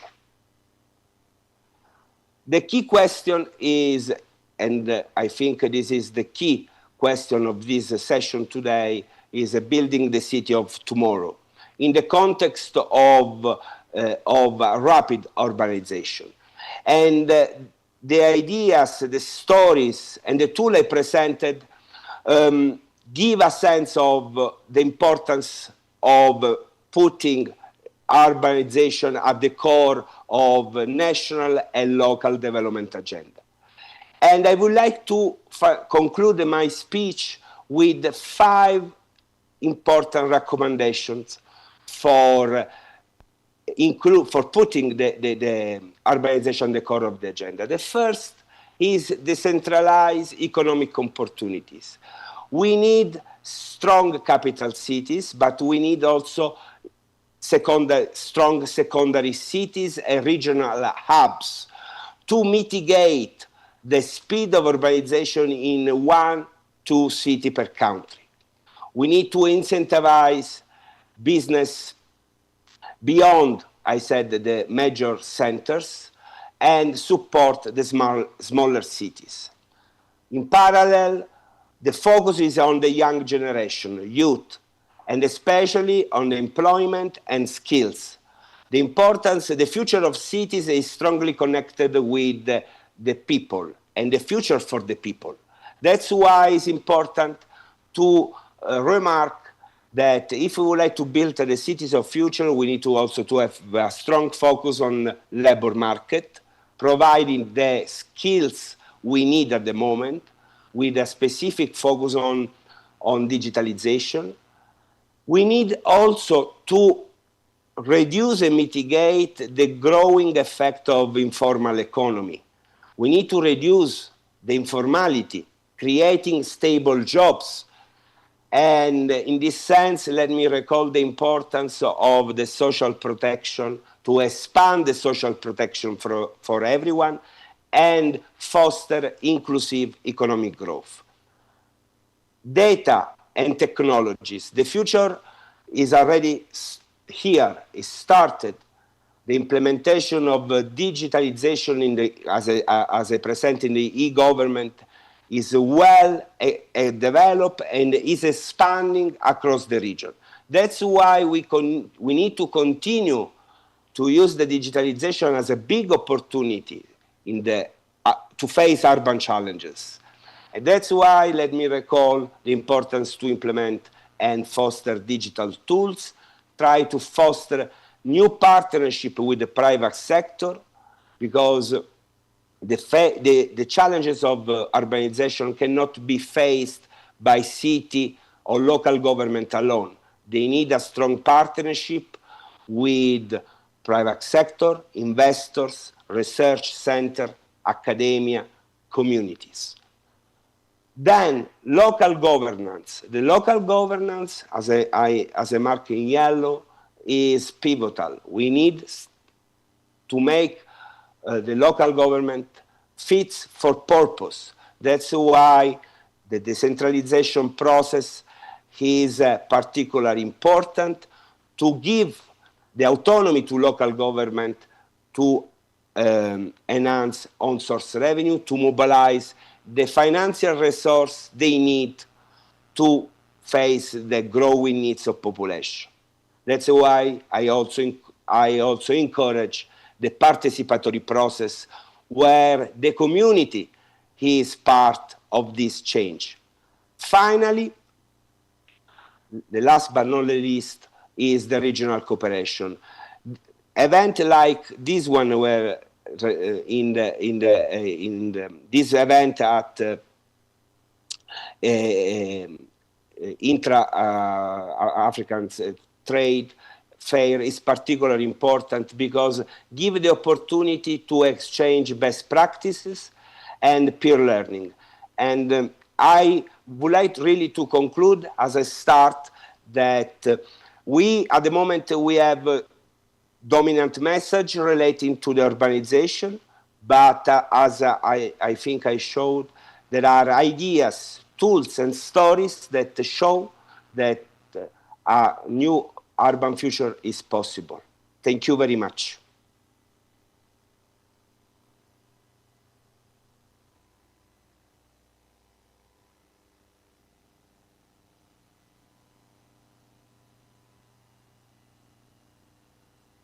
Oh, thank you. Thank you very much. That was Dr. Giuseppe Tesoriere, Economic Affairs Officer at Urbanization and Development section at UNECA, for this presentation, who, as I said, really laid the ground for the conversation that we are having about the future of Africa in terms of cities, in terms of urban planning. And I appreciate the fact that there was the offering of suggestions for how to go about achieving this in terms of innovative initiatives that can take place that are already happening in various places, whether Mauritius or Tanzania or Kenya or even South Africa. But there's also the sense that this is not the only places where initiatives are taking place. And this is what we're going to show in the next segment of this session. We're going to have the Algerian perspective, where there is also long-term and also medium-term strategies that are being put in place by different government structures to achieve better cities, to decentralize, to also think about the future in terms of demographic growth. And so for this segment of the session, titled The Algerian View, I'm first going to introduce one of the panelists who's also going to offer a presentation. Je vais à présent donner la place à nos intervenants algériens qui vont donc donner une perspective algérienne avec des cas d'études et effectivement aussi et développer les différentes initiatives qui sont déjà en cours dans le pays et qui sont innovantes, qui proposent justement d'emmener le pays de manière plus large vers le futur que l'on souhaite, surtout quand on prend en considération l'explosion démographique qui a été évoquée. Et je vais commencer par accueillir notre première intervenante, panéliste, mais qui va aussi faire une présentation. Il s'agit de Madame Leila Lalaoui. Elle est donc chef du service urbanisme, habitat, foncier, aménagement. Je vais vous demander, s'il vous plaît, de l'accueillir chaleureusement avec des applaudissements.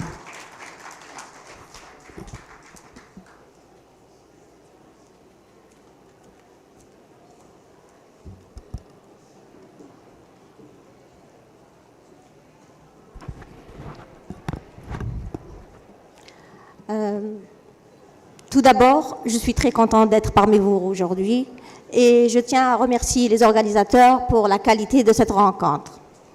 Je vais essayer de partager avec vous l'expérience de l'Algérie par rapport aux villes de demain et par rapport aux initiatives engagées par le gouvernement algérien dans ce cadre.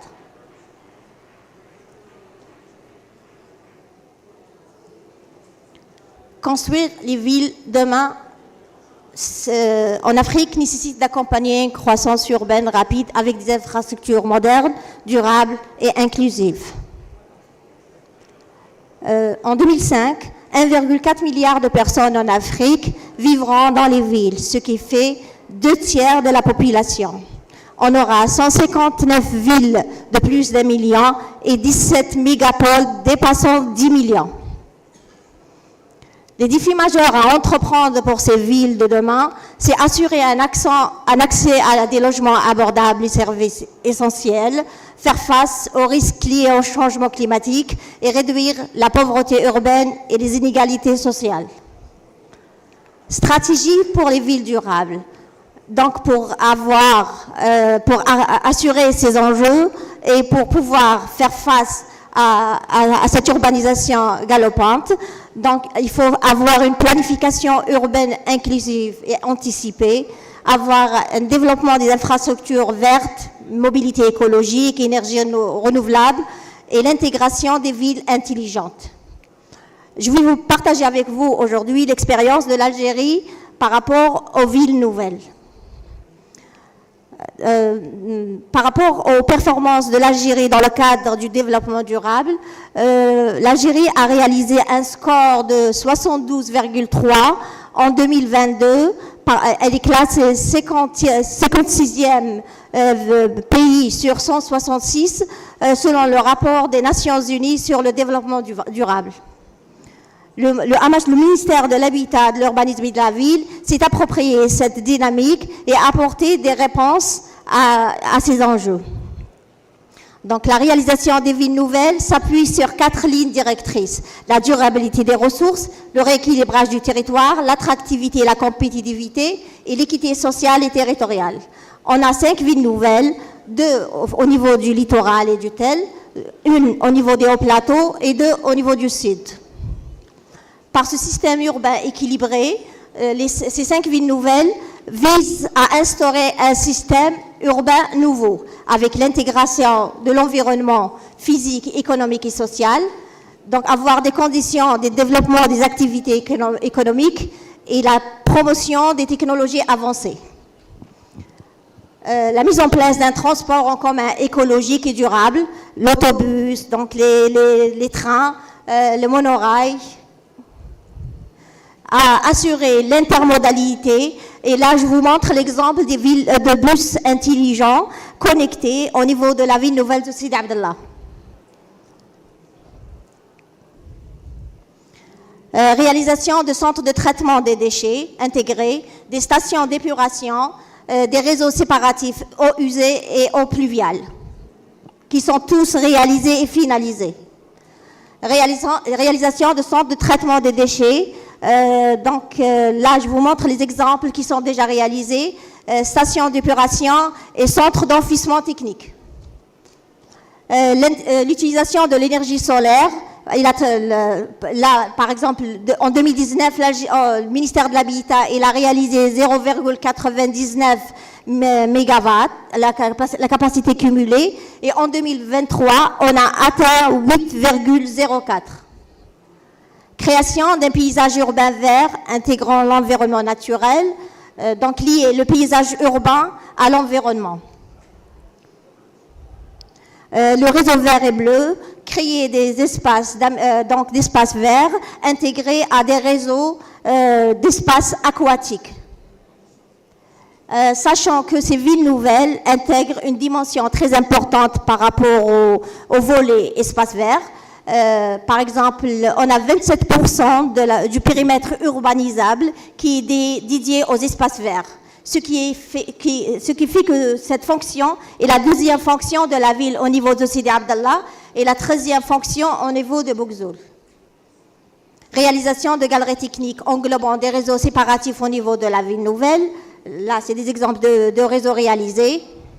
Les bâtiments intelligents qui assurent la gestion technique de plusieurs classes d'équipements. C'est des data centers qui vont donc assurer la gouvernance et la réalisation au moment de la gestion des réseaux.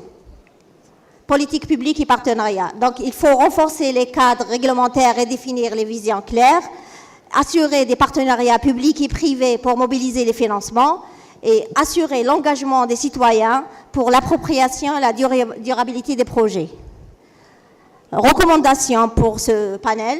Pour bâtir des villes africaines durables, donc il faudra assurer des investissements planifiés dans les aménagements des villes, donc tout ce qui est réseau routier, assainissement, eau potable, les énergies, mobilité, favoriser la cohésion sociale, la préservation de l'environnement et la réduction des vulnérabilités et la résilience urbaine, et assurer une gouvernance solide et transparente qui constitue la pierre angulaire du développement urbain durable. Pour les opportunités d'investissement, donc il faudra, pour la modernisation des infrastructures urbaines, donc les secteurs à mettre en exergue sont la construction durable, les technologies vertes, les énergies renouvelables. La politique encourage aussi le renforcement du partenariat public-privé, offrant des débouchés significatifs pour les petites et les moyennes entreprises. Conclusion, l'Afrique dispose d'une opportunité historique pour concevoir des villes résilientes, innovantes et inclusives. Le succès repose sur une coopération forte entre gouvernements, investisseurs privés et citoyens, ainsi qu'une planification et un investissement dès aujourd'hui. Construire la ville durable de demain commence maintenant et ici. Merci beaucoup, Madame Leila Lalaoui, donc, qui nous a dressé un petit peu un portrait assez large de la stratégie qui est mise en place par le gouvernement algérien pour ces villes nouvelles. Et à présent, on va entendre donc une présentation de Monsieur Hicham Matar, qui représente le ministère du Tourisme et de l'Artisanat, et qui, pour le coup, va nous donner un cas d'étude concret de ce que ça représente justement en Algérie, une ville nouvelle. Je vous prie, s'il vous plaît, de l'accueillir chaleureusement. Merci. Merci. Merci tout le monde.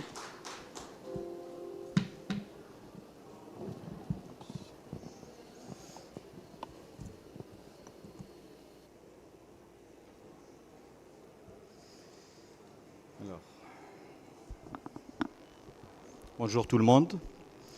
Alors la présentation, l'intitulé de la présentation va se porter sur l'urbanisation au service du tourisme. Je me présente, c'est M. Hicham Attar, président directeur général d'Awam Invest, une société à capital mixte, public-privé, spécialisée dans les études, le développement et l'exploitation de projets touristiques, expert dans le domaine du tourisme et des finances, directeur général du Centre mondial d'excellence des destinations touristiques Algérie. Alors, l'urbanisation et le développement des villes modernes ne peuvent plus être dissociés de l'ambition touristique. Chaque ville, à terme, aspire à devenir une destination d'excellence, à la fois pour ses habitants, ses visiteurs et ses investisseurs. Du coup, le développement d'une ville moderne ne peut être dissocié de son attractivité ni de son identité territoriale et de son rôle économique. Lorsqu'elle est pensée avec cohérence, la ville devient naturellement une destination touristique d'excellence, où se conjuguent urbanisme, bien-être et expérience humaine. L'urbanisation intelligente ne se limite pas aux infrastructures, mais se vise à rendre un territoire désirable, aussi bien pour les habitants que pour les visiteurs. L'Algérie,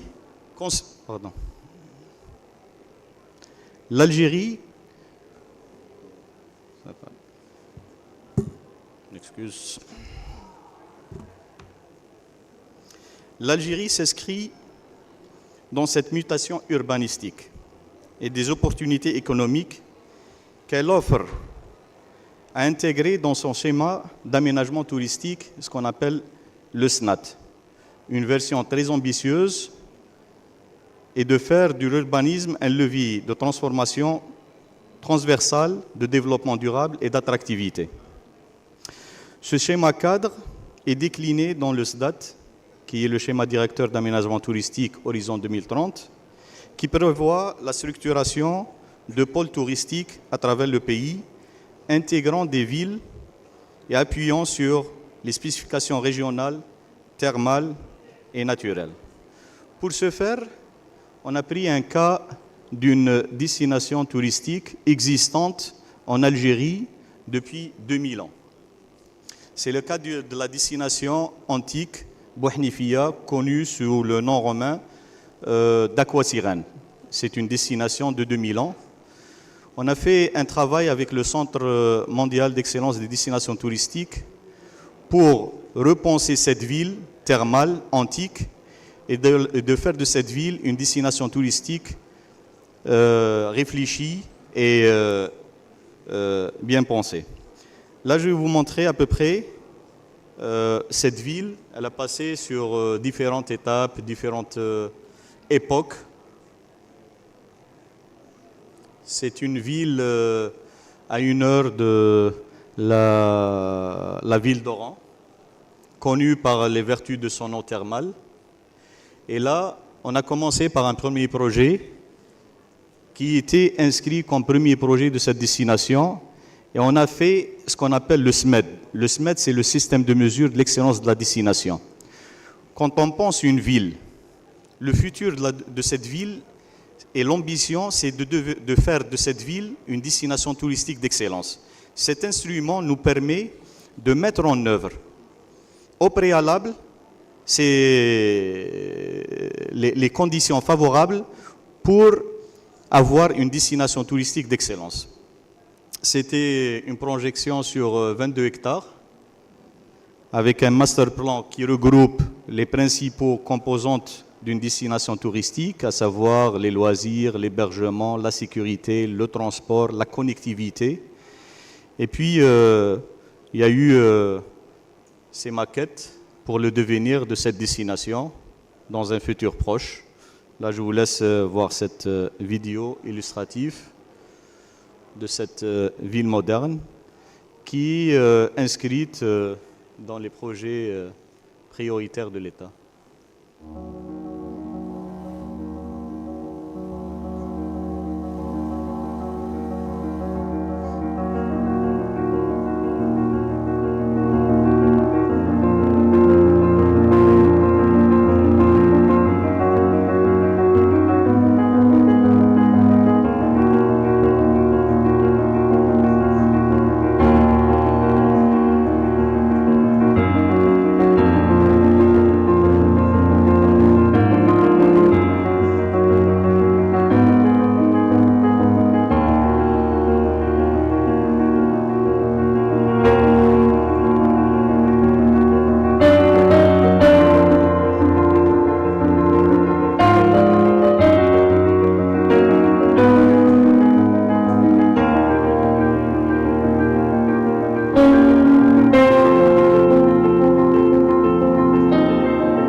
Merci. Et je pense que... Merci beaucoup, Monsieur Matar. Je vous invite, s'il vous plaît, à rejoindre Madame Lalaoui sur le podium. Et je vais à présent convier notre troisième panéliste pour pouvoir donc commencer cette conversation. Il va nous rester une vingtaine de minutes pour discuter donc de cette perspective algérienne. Nous avons donc également Monsieur Mehdi Delmi, directeur général adjoint de l'Office national des droits d'auteur et des droits voisins, qui représente aussi le ministère de la Culture. Je vous invite, s'il vous plaît, à l'applaudir, mesdames et messieurs, toujours. If you could please warmly welcome our third panelist, and we're going to start our session, or our conversation, rather.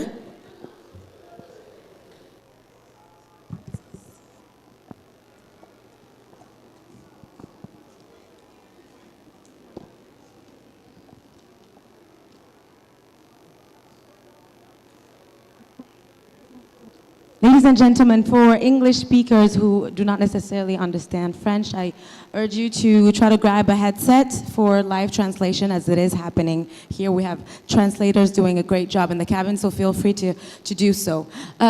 Messieurs, dames, merci beaucoup d'être là.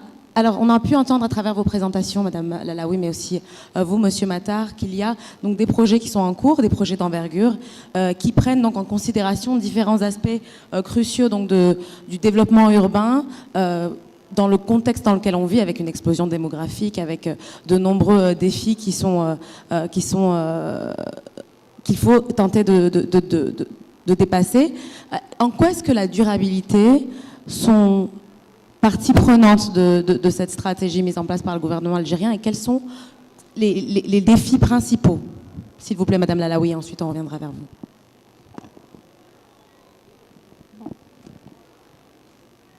Par rapport le contexte algérien, le gouvernement algérien a investi considérablement par rapport au développement durable en instaurant donc tout un arsenal juridique et en commençant par des échelles très différenciées, en partant par l'aménagement du territoire, à savoir la loi 01/20 et la loi 10/02, qui sont des instruments d'aménagement de tout le territoire national dans le cadre du développement durable.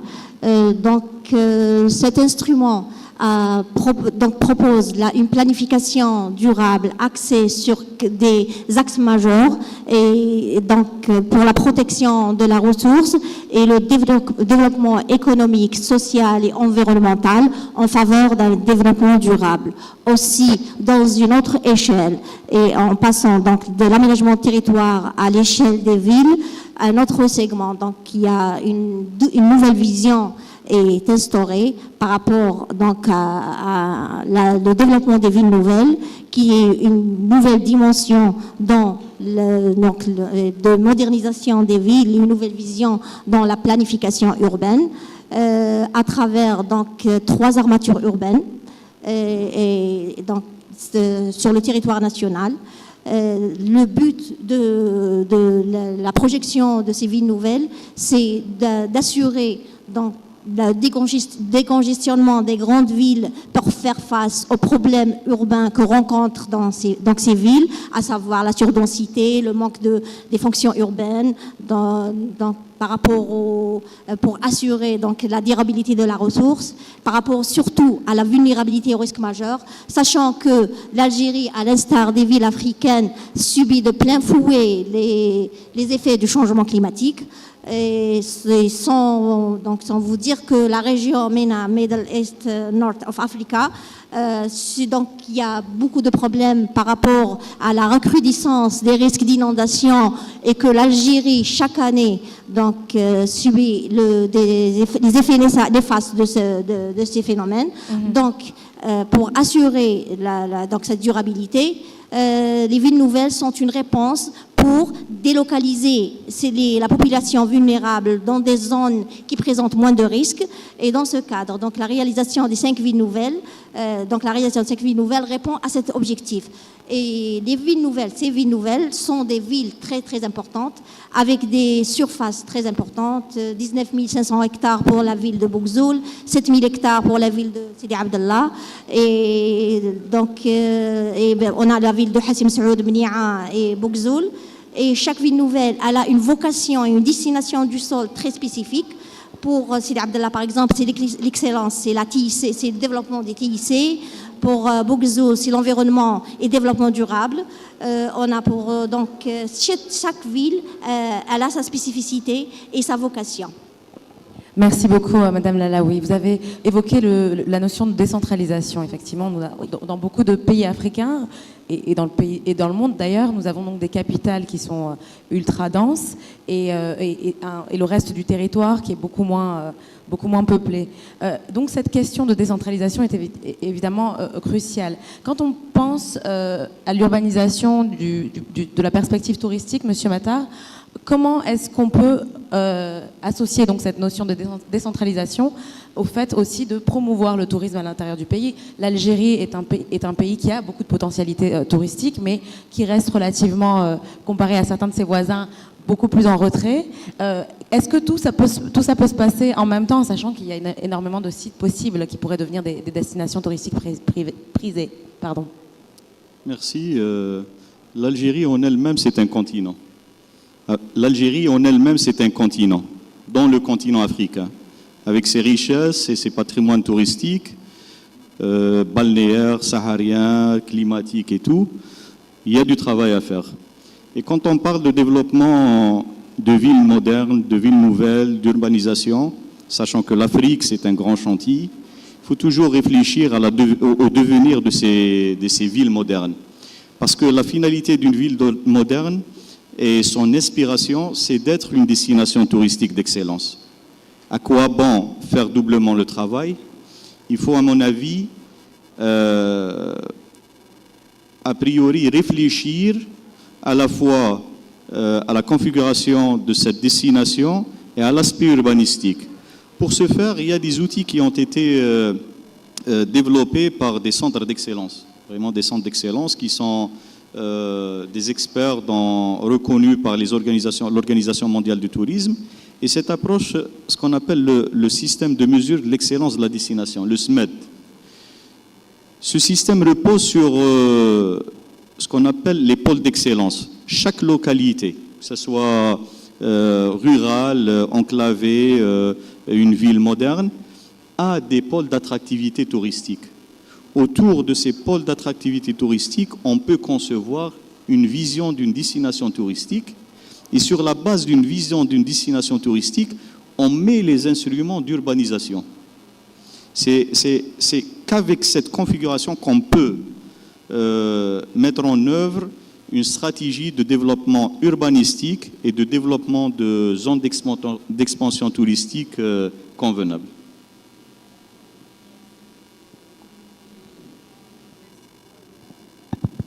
Merci beaucoup pour votre réponse, Monsieur Matar. Alors évidemment, vous avez parlé donc du fait qu'il y a une sorte de système de mesure qui permet de déterminer l'attractivité des villes. Et comme je le disais, c'est un grand territoire, donc j'imagine qu'il y a beaucoup à faire et tout ne peut pas se faire en même temps. Quand on parle de tourisme, évidemment, ça se repose beaucoup sur les attributs culturels d'un pays. Et donc je me tourne vers vous, cette fois-ci, Monsieur Delmy, en tant que représentant du ministère de la Culture. En quoi est-ce que justement votre mandat aussi, votre mission, c'est de contribuer à ça, à promouvoir aussi, toujours dans l'idée de développer des villes qui soient modernes et qui soient durables? Merci beaucoup. Tout d'abord, j'aimerais accueillir Marhaba Bikom pour tous les étrangers qui sont présents ici, notamment les Africains. L'Algérie fait partie de l'Afrique et surtout, en fait, ne peut pas se penser sans l'Afrique. En réalité, sur plusieurs sujets sur lesquels nous intervenons, notamment en termes de propriété intellectuelle, créativité, rémunération des artistes, dans un monde global dans lequel toutes les rémunérations et toutes les politiques se font en dehors du continent, il est nécessaire véritablement, à travers une plateforme comme l'IATF, de pouvoir repenser les choses et se positionner dans ces choses. Et là, l'avantage, ce croisement entre l'urbain, tourisme, santé, éducation et bien sûr culture est nécessaire. En réalité, j'aimerais commencer par un plaidoyer. Si vous avez remarqué dans toutes les présentations, même la première, on parle de santé, on parle d'éducation, c'est nécessaire, on parle d'infrastructures touristiques, on parle de faire en sorte que la ville se libère d'elle-même, un petit peu se retrouve dans un mode intelligent et smart, mais on parle rarement de culture. C'est-à-dire qu'on intègre rarement la culture dans un cheminement économique, mais surtout aussi passionnel vis-à-vis d'une ville qu'on va rencontrer. J'aimerais aussi qu'on s'attarde un petit peu 2 secondes sur les villes européennes, asiatiques, les villes aussi américaines. Vous avez remarqué que dans les villes américaines, c'est très froid. Mais ils ont quand même, je veux dire, des grandes salles de spectacle et compagnie. Les villes européennes, type Lisbonne, c'est très chaud, c'est très sympa, il y a des concerts partout. Le meilleur exemple, c'est Buenos Aires. Pourquoi Buenos Aires est intéressant? Parce qu'en fait, il y a une réflexion ancestrale qui fait que même l'artiste va monter crescendo. Donc il a son petit théâtre dans la petite ville dans laquelle il habite, ensuite il monte petit à petit dans le théâtre de la ville, ensuite le théâtre régional, ensuite il augmente. Est-ce que nous pensons nos villes en faisant en sorte de créer un environnement créatif qui puisse permettre véritablement que par la suite, quand nous aurons des touristes qui vont venir, des professionnels qui vont venir, et ainsi de suite, et même la population locale puisse profiter à son droit à vivre de la passion de la création d'un pays donné ou la création d'un autre pays, bien sûr, à travers la mobilité des artistes et compagnie. Donc en fait, on se retrouve souvent dans des cheminements, dans les plans d'aménagement, dans lesquels on parle également de patrimoine aussi, donc le passé. Mais on parle peu des industries créatives. Que ce soit sur les salles de cinéma, que ce soit pour les salles de spectacle, que ce soit pour les petites salles, que ce soit pour les librairies, et ainsi de suite. Il y a 2 types également de politiques sur la culture. Il y a ce qu'on doit préserver, mais il y a aussi ce qui peut permettre aussi à une ville ou à un PIB à véritablement devenir un hub créatif, sympathique.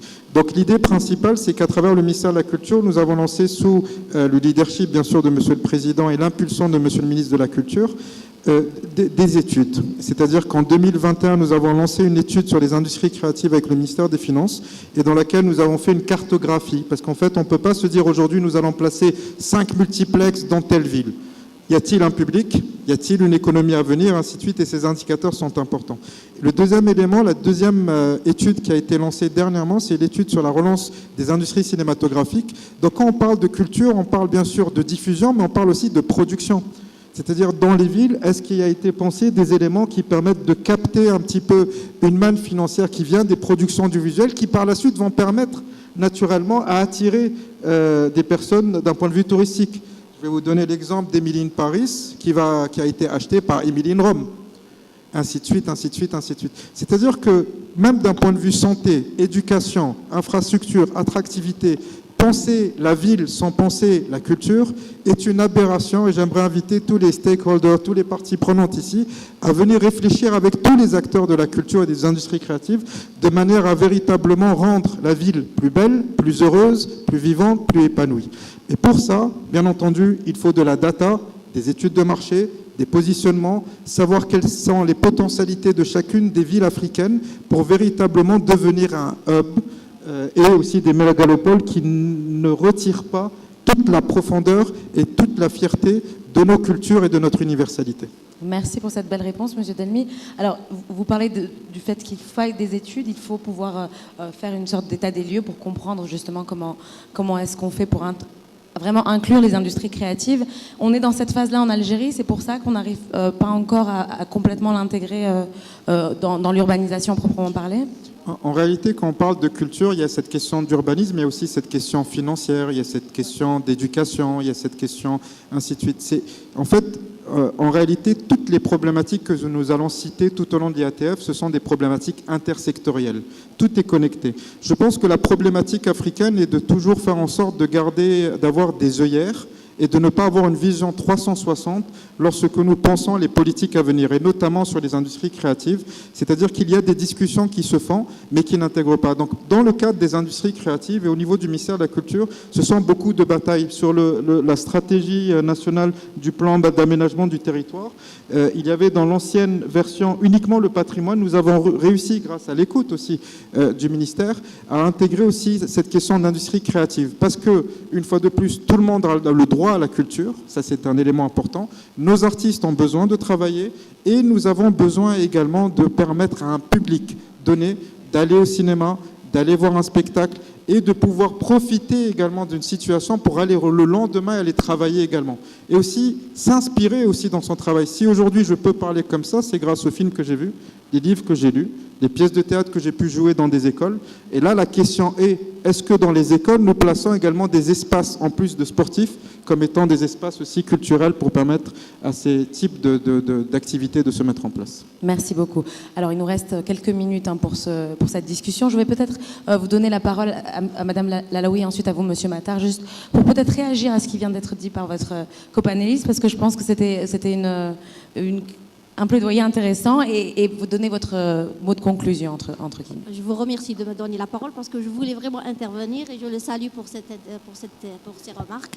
À mon avis, il faudra repenser la culture comme une valeur ajoutée, repenser la ville en intégrant la culture comme une valeur ajoutée. Et sachant que la culture, elle est introduite comme un 4e pilier dans le cadre de développement durable, donc il ne faut plus réfléchir comme la dimension culturelle, comme une dimension une dimension à part par rapport à l'urbain. Donc, les instruments d'aménagement d'urbanisme et d'aménagement des sites historiques, des sites et monuments historiques, à savoir le plan permanent de sauvegarde et de mise en valeur des sites historiques et les plans archéologiques, par rapport aux réflexions et par rapport aux planifications urbaines. Donc, ces éléments sont une partie prenante dans la planification urbaine. Donc, le démarrage, donc ils sont définis, les périmètres de ces sites sont définis dans les instruments d'urbanisme. Donc, la culture n'est pas délaissée, mais la naissance de ces espaces pour la mise en valeur et donc la mise en valeur avec toutes les actions qui découlent à savoir la restauration, la rénovation, donc sont délimitées dans le cas des instruments d'urbanisme. Donc, à savoir, la réglementation, elle est claire dessus. Il reste le problème, là, quand on parle des grands espaces culturels. Là, il a signalé une dimension très importante quand il s'agit des patrimoines isolés. Quand on a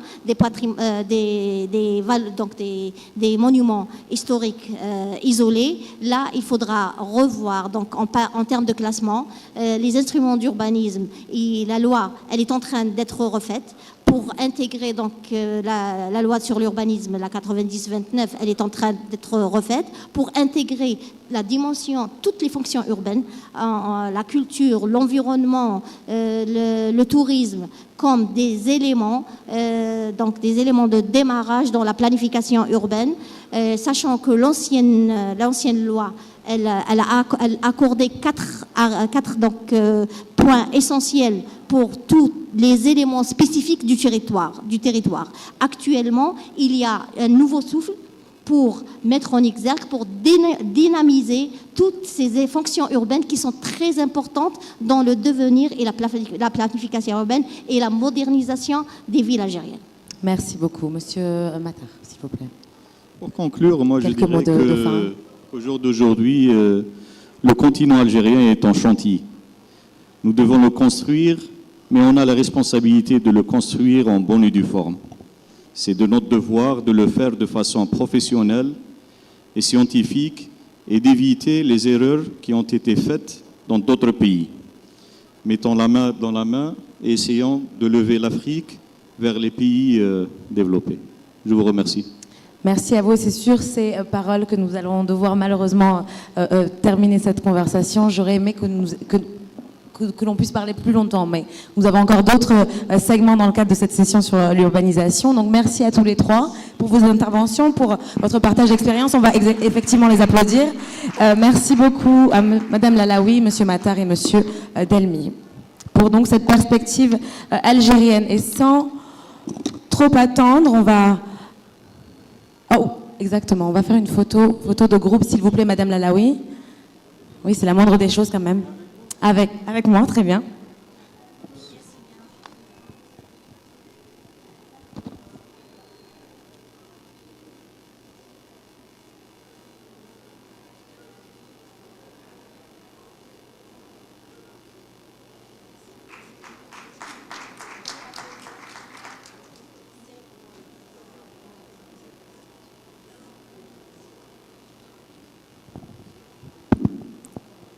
Nous allons donc poursuivre avec la prochaine discussion, cette fois-ci un panel un petit peu plus large, non seulement en termes de nombre d'intervenants, mais aussi sur les thématiques, puisqu'on va sortir du cadre strictement algérien pour parler plus globalement du continent africain. We're now going to move on to our second panel conversation. Just give a bit of time to our technical team to set up the stage here. So we're going to now open up the conversation beyond Algerian borders to the rest of Africa. And we have panelists coming from different sides of the continent for that. I'm going to introduce them and then welcome them to the podium, just to give it a bit of time for the podium to be ready. We have for this conversation Dr. Shi P. Akorji. She's the board chairperson of Shelter Afrique Development Bank. We also have engineer Faris Mudatir, CEO of Mabani. Also with us, Mr. Mustafa Njai of TAF Africa Group, or TAF Africa Group. Mr. Walid Hajjaj, gérant et associé, that is managing director of Revadex. And Mr. Derek Gakou, founder of Syscom Technologies. We're going to talk about Africa's cities expanding at unprecedented speed and the questions that are being raised. How do we house people affordably? How do we build sustainably? And how do we integrate technology so our cities don't just grow but also thrive? And I hope we can unpack these themes together. All right, ladies and gentlemen, if you could please help me welcome our panelists. Dr. Chief, if you could please join me on stage.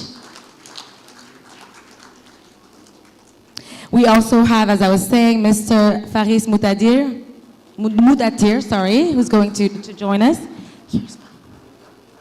Anywhere. You can sit wherever you feel. Sorry, we're going to move this.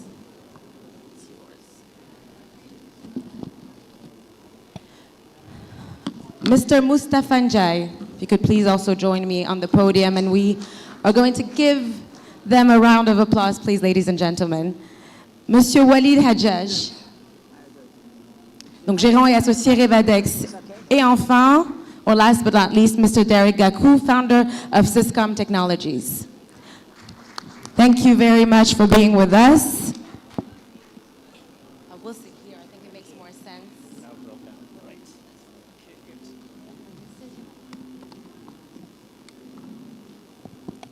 All right, so one more time, I'm going to repeat it because it doesn't hurt to have the information many times. You have headsets, so feel free to use them to follow these conversation and make sure you don't miss anything. So live translation in Arabic, French, and English.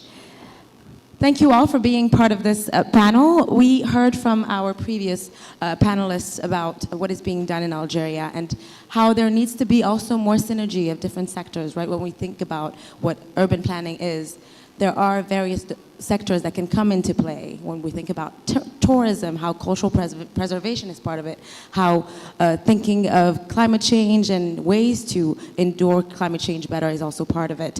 And those are all questions that we're going to try to tackle. I want to start with you, Dr. Akborji. We've seen Shelter Afrique securing major partnerships like your $120 million concessional financing with Badea. What does this signal for the future of affordable housing financing in Africa? It's pretty positive, I would assume. Yes, thank you very much. Good afternoon, everybody. Let me start first by thanking the Government of the People Democratic Republic of Algeria, Afri-Exim Bank. Can you hear me? Am I audible enough? Right? For really inviting Shelter Afrique to this event and for organizing this specific session, which deals with housing and housing finance, which is what Shelter Afrique is also all about. So let me first provide some context, before we go into the nitty-gritties of the financing facility that you mentioned.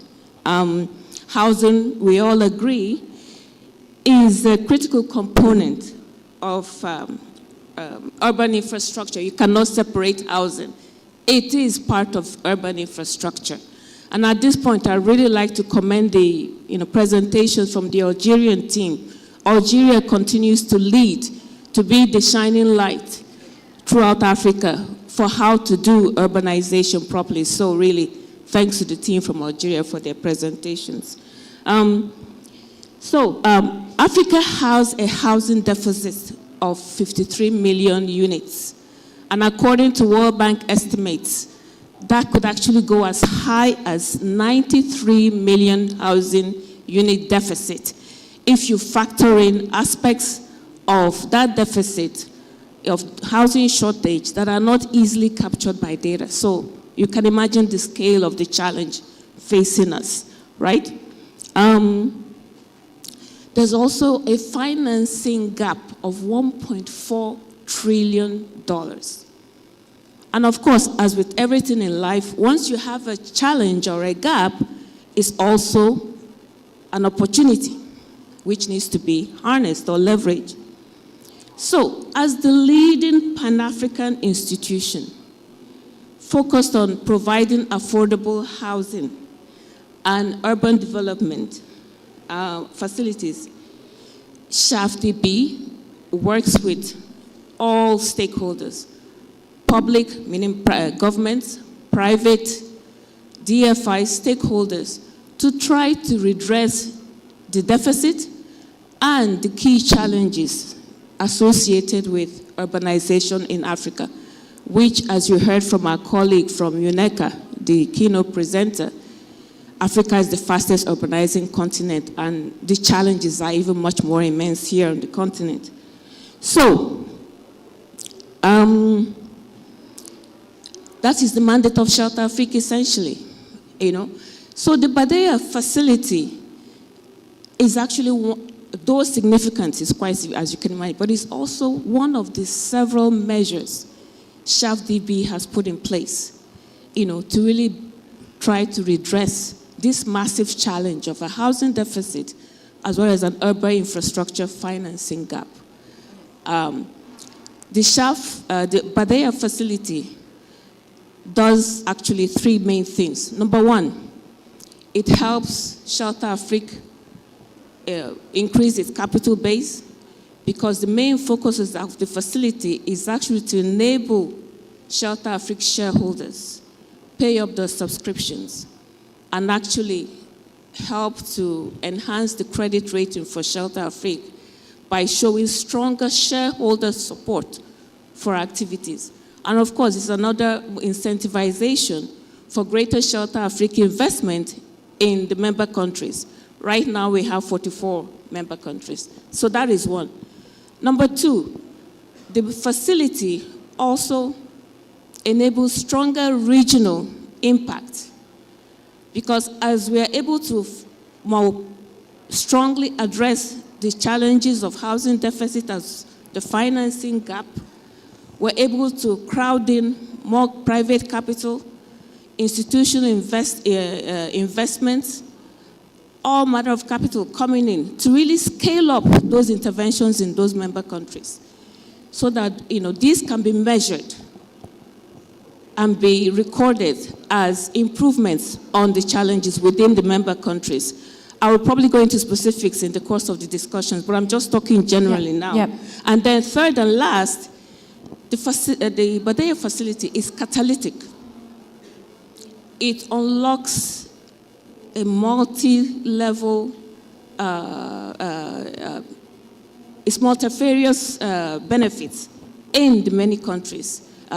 By intervention, as with intervention in other economies, there are other things that come up with it: jobs creation, wealth creation, stronger political economy environment, and targeting youths, better benefits for youth, for women, and all the demographics that are really underserved, with lack of all these, these issues.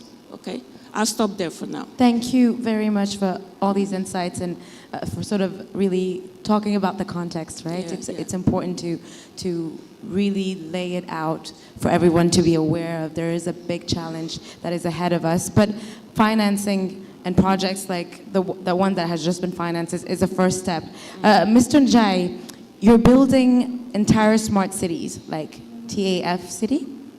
How do you keep projects affordable and scalable, but at the same time? Thank you very much, and I stand on the same protocols as previous speakers in just thanking the organizers and the government of Algeria. Now, let me probably tell you something that's very humorous and give you a very good example. There's something that we ask to the Almighty for when we pray. When we pray, we ask for good health and long life. But let's face it, does Allah the Almighty give you good health and long life? It doesn't go together. Once you have long life, your health goes down. So I hear this all the time about affordability and good quality, and targeting also all the different sectors. So for TAF Africa Global, we concentrate on the middle income earners. We don't do social, that's the lower income earners, in terms of building houses. So what we do, we address first the key issue in housing. And the most important issue in housing is land. You need to have land. If you don't have land, you cannot build. So as a matter of strategy, we don't buy land. We target governments to contribute land in our projects. So government contribute their land on a public-private partnership, and that forms, in general, about 20% of their equity. Then this parcel of land, we build them in different categories. First is the upper middle income group, where we target giving them finished houses. And by the way, no two countries are the same. We're trying to build 5,000 houses in the Gambia with a population of 2.5 million people. We're building 5,000 houses in Sierra Leone with a population of 8 million. We're building 20,000 houses in Port Harcourt with a population of 8 million. The land, the positioning, so many things differ totally that it cannot be the same. So let me just focus on the Gambia. What we do in the Gambia is that we get land without full infrastructure to the lower cadre of society like civil servants. So it's service land that we target them because that's what they can afford. So we do small parcels of land, do basic infrastructure, and then we give them the mortgages, the financing of it. So they pay it gradually over time, and our target is just to get them to have title and also access to land. Then the other category, we give them land and give them full infrastructure. So they pay for it over time. And then the third category, we develop a full house, give them over time. So that's our contribution. And again, our vision is to develop 1 million homes across the continent. So we're registered now in 9 African countries, and we are active in 3 of them. So that's what we do as a contribution. And I feel that probably the deficit, it is said, there's about 53 million, which later maybe we'll challenge it. In academia, they need to look at those figures again.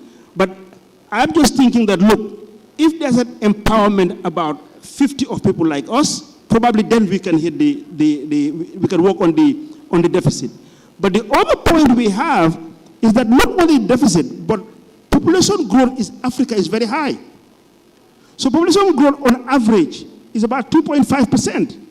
So on the current deficit of 51 million, every year there's an increase of 1,275,000. So it's an uphill task.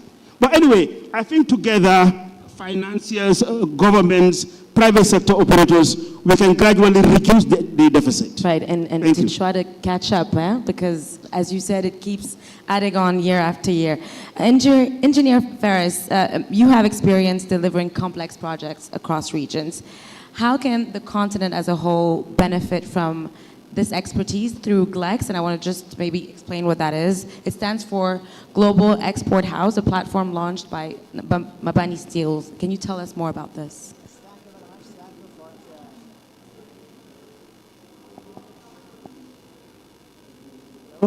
Thank you very much. Thank you very much for Algeria. Thank you very much for the organization. Invited us here to share our experience in Saudi Arabia. I am sharing with them, both of them, Mr. Mustafa and Dr. here, about the problem of the housing, I think, in general. But for Mabani Group is a group of companies now working in construction and building sector. We are based in Saudi Arabia, and Saudi Arabia is now working with the big and giga projects there. So fast execution, last technology now adapted there in our market. I wanted to share it here with Africa. We are looking not just to share it with the material, just exporting the material here.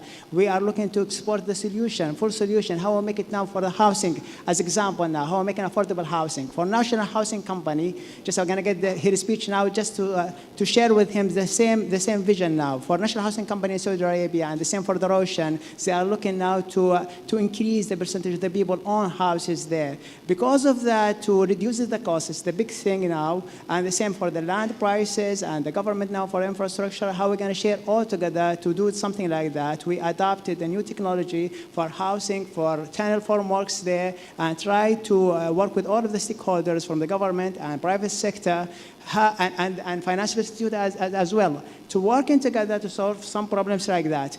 What we are do here, we try just from Saudi market is not just construction market. We are trying to deliver here full solution, and at the same time, see what we have there, our experience now with the big projects, try to transfer it here to Africa, try to train the people here to work with them, to have a partnership. We come here to stay, we come here to work with them, to come here to help them and have a good partnership for a long term. I think GLEX, just a global export house, working with this mission, and we are supported fully from the government of Saudi Arabia. We have many initiatives now, help private sector and push private sector to come to Africa, because the relationship between Saudi Arabia and Africa continent, it's a long way for the cultural, for religion reason, for languages and the social communication between countries here in Saudi Arabia and Saudi Arabia, countries in Africa and Saudi Arabia. All of that get the permission or not full support from some initiatives like SFD or SDF, SFD, Saudi Fund for Development, or other one like Saudi Exim Bank, and gonna working together here with Africa Exim Bank for big projects can make something, have a clue or solution for real obstacle here in Africa. We are happy to do something like that. We're gonna share together, inshallah, with our colleague here, how we're gonna work together for a better. I love this idea of partnership, as you said, and sort of keeping a relationship that is a long term, so as to be able to create something that is, in the end, going to benefit people as a whole, because affordable housing is crucial to what we are talking about. But we're also talking about green cities and sustainability. And I want to first maybe start with you, Mrs. Akporji, and then to you, Mr. Hajjaj, to speak about the sustainability aspects of this. When you think about climate resilient housing and infrastructure, what kind of investment models are emerging, would you say?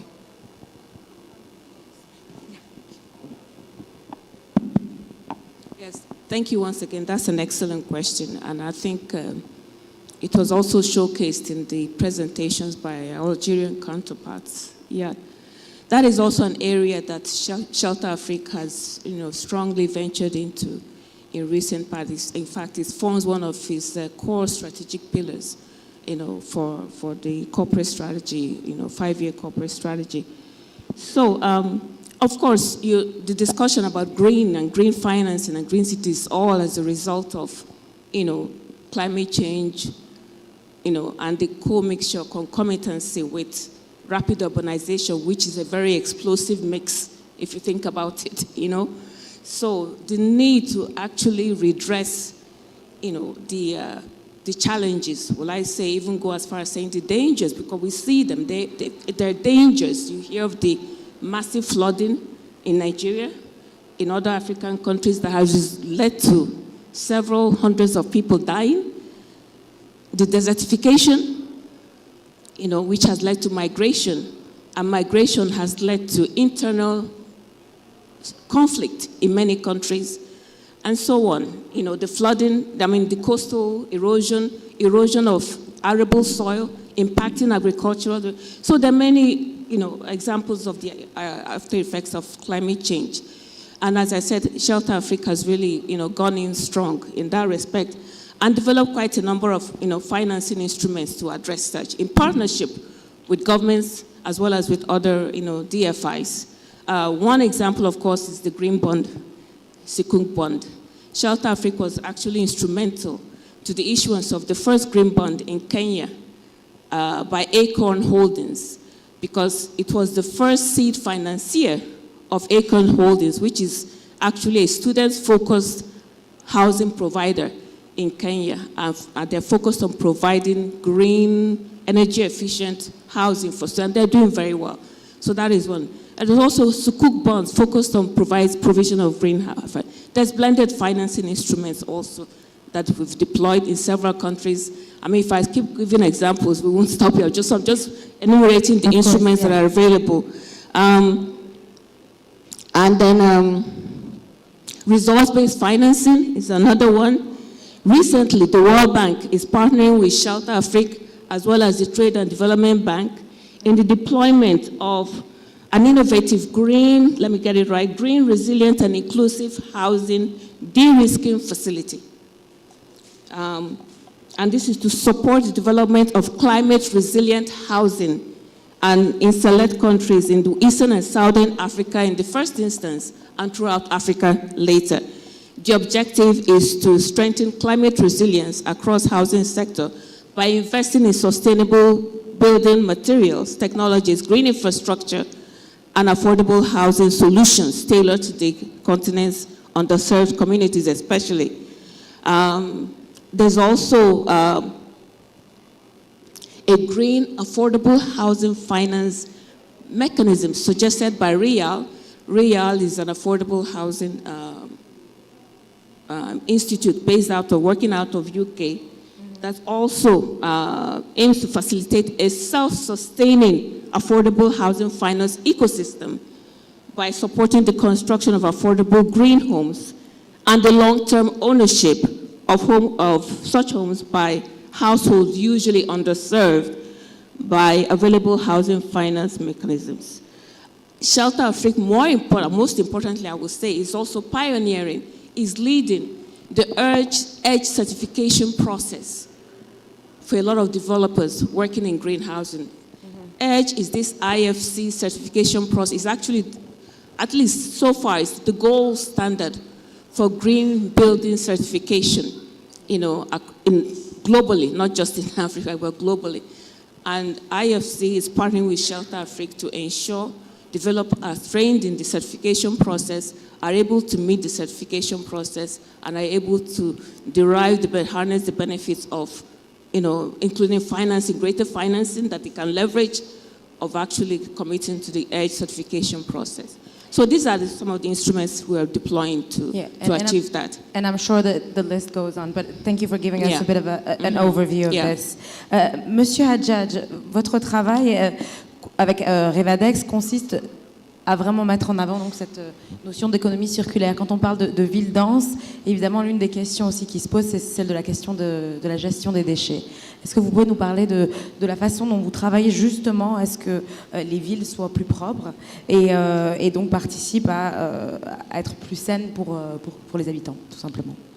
Oui, merci pour cette opportunité. Donc justement, nous, donc à Revadex, donc, nous avons conçu un système de gestion des déchets. On accompagne les entreprises et le secteur tertiaire dans la gestion efficace des déchets, donc notamment les déchets de bureaux, les déchets des établissements recevant du public, comme les stades, comme les grands bâtiments recevant du public, avec une méthodologie donc efficace. Actuellement, si on prend juste l'exemple de l'Algérie, donc il y a plus de 527 000 tonnes de papier de bureau qui pourront être collectés chaque année, donc, et d'autres types de déchets. Donc nous, on a conçu un service clé en main justement pour accompagner ces entreprises et avoir une politique de gestion des déchets efficace et adaptée au contexte local. C'est très important. Actuellement, on a prouvé que c'est possible. On a prouvé aussi que la gestion efficace de 2 tonnes de déchets, par exemple, de bureaux, c'est l'équivalent d'un emploi permanent. On a aussi prouvé, donc actuellement, c'est plus de 100 000 salariés de bureaux qui trient les déchets au quotidien avec nous.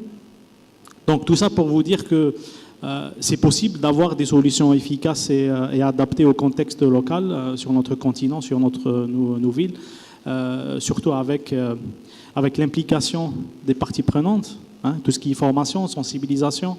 On a conçu un système, un module de training, de formation, sensibilisation adapté aux employés de bureau. Donc il y a 2 millions actifs qui seront chaque jour, chaque matin donc, au bureau.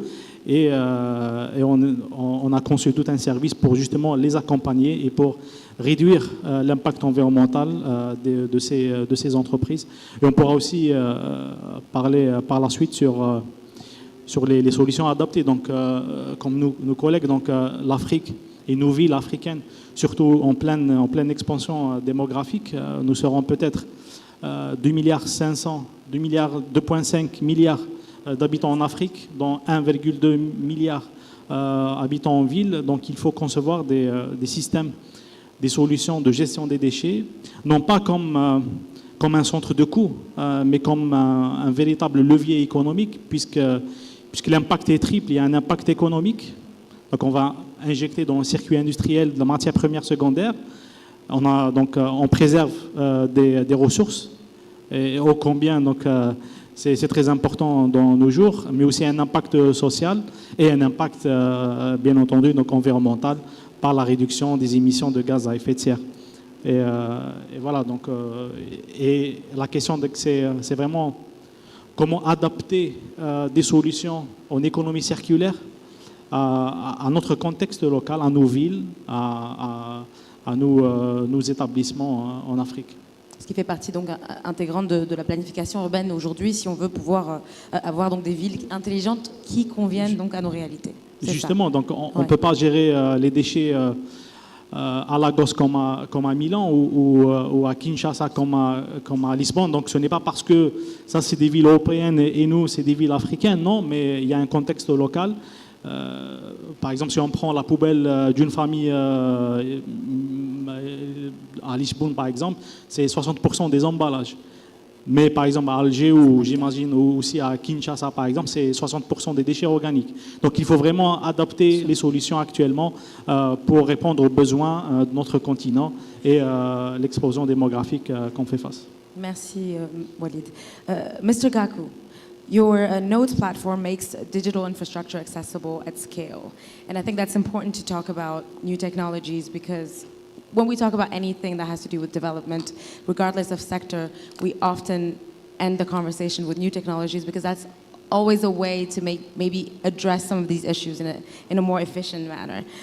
So how can these how can this platform and digital infrastructure that is made accessible at scale strengthen Africa's urban economies and even data sovereignty, would you say? Absolutely. Afternoon.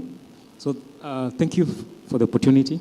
For starters, from the IITF, African Bank, and their partner organizations, it's very important to see how the conversation around technology is being put at the periphery of future, in whatever sense, be it smart cities, urban infrastructure. So when we talk about cloud, when I sit on such technology panels, I usually have to, first of all, just bring to context cloud. So cloud is not up there, it sits in a data center somewhere. And one of the challenges that are existing in the cloud computing space is the issue of scarcity of digital infrastructure footprint.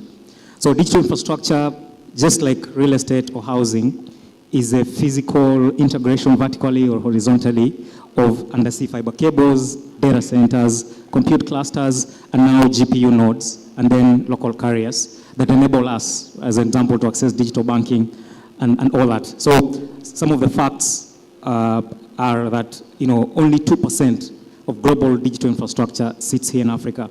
Yet Africa contributes 19% of the youthful population that are the consumers of the same cloud products, be it in content, entertainment, communication, and texting. And if you look at more closely to the conversation of data centers, again, Africa contributes only 1% of global data centers. To put that in perspective, think of it this way.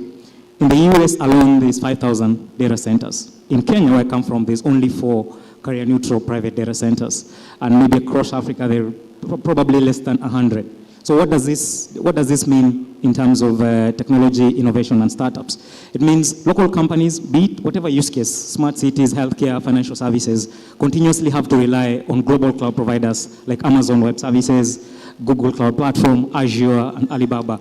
All this. And what it means is that we instantaneously lose data sovereignty because your data probably doesn't sit in your country or in Africa, sits in a data center in the Middle East or somewhere in America, right?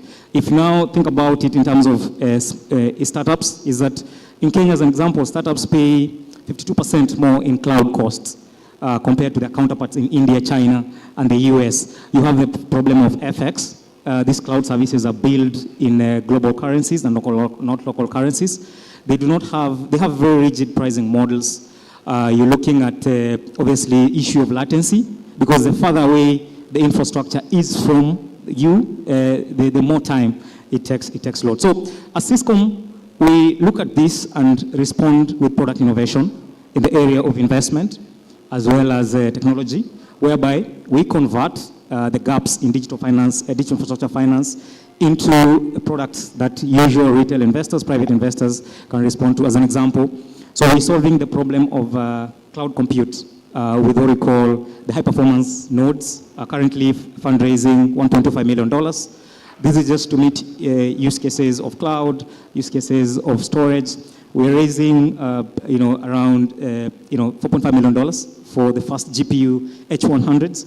And then also we're looking at the issue of modular data centers, which take months to deploy compared to the bigger data centers that take years, raising around $6.5 million. Our goal is to make sure that digital infrastructure is local, owned by the local people, financed by the local people, and that way we're able to provide it as a service to the SMEs that are solving the core problems in smart cities, creative economy or creative cloud. You're looking at financial services, which is one of the growing industries in Kenya, investment tech, real estate, and all this urban development. In future, with expanding cloud, we're able to promote, as an example, the World Bank estimates that AI alone could add around $1.5 trillion to the African economy by around 2035, 2040. Digital economy has the potential to add so many digital jobs to the continent. Thank you for sharing all of this. I want to turn to you now, Mr. Faris. From a construction and logistical standpoint, how are new technologies and some of the technologies that Mr. Gaku mentioned, some of these tools like BIM or IoT how are they changing how cities are designed but also maintained? Thank you very much. I want to mention about the construction right now. It's not just about the capability, if they have the capacity or the capability to do the work. It should be work with which should be the efficiency now, one of the key performance index that put in your mind when you start something to build city or just an infrastructure or working with the mega projects or giga projects or big area, try to developing in an urban design started with IBM. When we're talking about the BIM, BIM is building information modeling now, and IBD, that's all of that technology now. And with the AI right now, we are using together just to integrate all the information in one place. With the same for surveys, we need something like that. Technology is playing now a pivot, as a pivot player now in the market of construction in general. Why is that? Because that's minimize the waste and increasing the efficiency of the work. That's give us opportunity to have a good margin at the end now. If you're going to the private sector or going to the financial institute to give them with a good pricing, we're going to make it affordable for the people to live in. Not just about the land. How do the construction? Because of that, there is a responsibility now for the developer, for real estate developer and the contractor to adopt all of this new technology in their mind. That gives them more chance to do the work quick, faster, and smarter. And should be going with the green building right now, going with the sustainability. Sooner or later, you see it now. These initiatives from the world and around the world is take it the place. It should be put it in your mind when you start a new design. So put it all of them together. Uses the technology, uses the BIM, uses the IBD, minimizes the waste, increasing the capacity, and give us the chance to repeat the work with a good way. So that's save money and give people a good life in the future and good quality with the sustainability. Thank you. I'm going to turn to you, Mr. Njai. I think we spoke a little bit about financing and new innovative models of financing, especially in the context of green cities. We've talked about the circular economy a little bit, and we touched on new technologies. And I'm curious, if we go back to the question of scaling, namely affordable housing, but generally smart cities, what are you observing more? Is it a more matter of finance or a collaboration with governments and local communities that is lacking? What is the biggest, I guess, block that we're still faced with? You know, if you go back to the first presentation that was done by the Algerian guy, he spoke about the challenges and the opportunities. Now, in housing, like any commodity, there are two sides to it. There's the supply side and there's the demand side. On the supply side, that's where we come in as contractors, as developers. And now, on the demand side, that's where your clients need to be financed to buy the products. But one thing that's a huge challenge today in Africa is the availability of affordable mortgages. Because we can supply as many houses as possible if we had the offtake. If we had the clients who had the price ready, we can scale up very fast. But if we don't have our clients who's got access to mortgages to buy them. And that's why we do payment plans. So again, I will tell you now what we're doing based on country by country. Now let me focus on Nigeria. Nigeria, for example, we went in there, well, I've been operating in Nigeria for the past 15 years, but there's a specific project that we started. You know, 18 months ago, we've supplied 600 houses. But we don't build vertical, we build horizontal. Reason being that in my own argument, when you build horizontal, then affordability is thrown out of the window. Because the same structure that you build for an affordable house is the same structure you build for a luxury house. The structure is all the same. It's scientific, it's calculated, you cannot compromise on it. The only difference are the finishing materials. Now, the tiles, you can buy a tile for $50 per square meter, when somebody can buy a tile for $1 per square meter. So there you can differentiate the different categories. So what we have done in Nigeria, we sell semi-finished houses.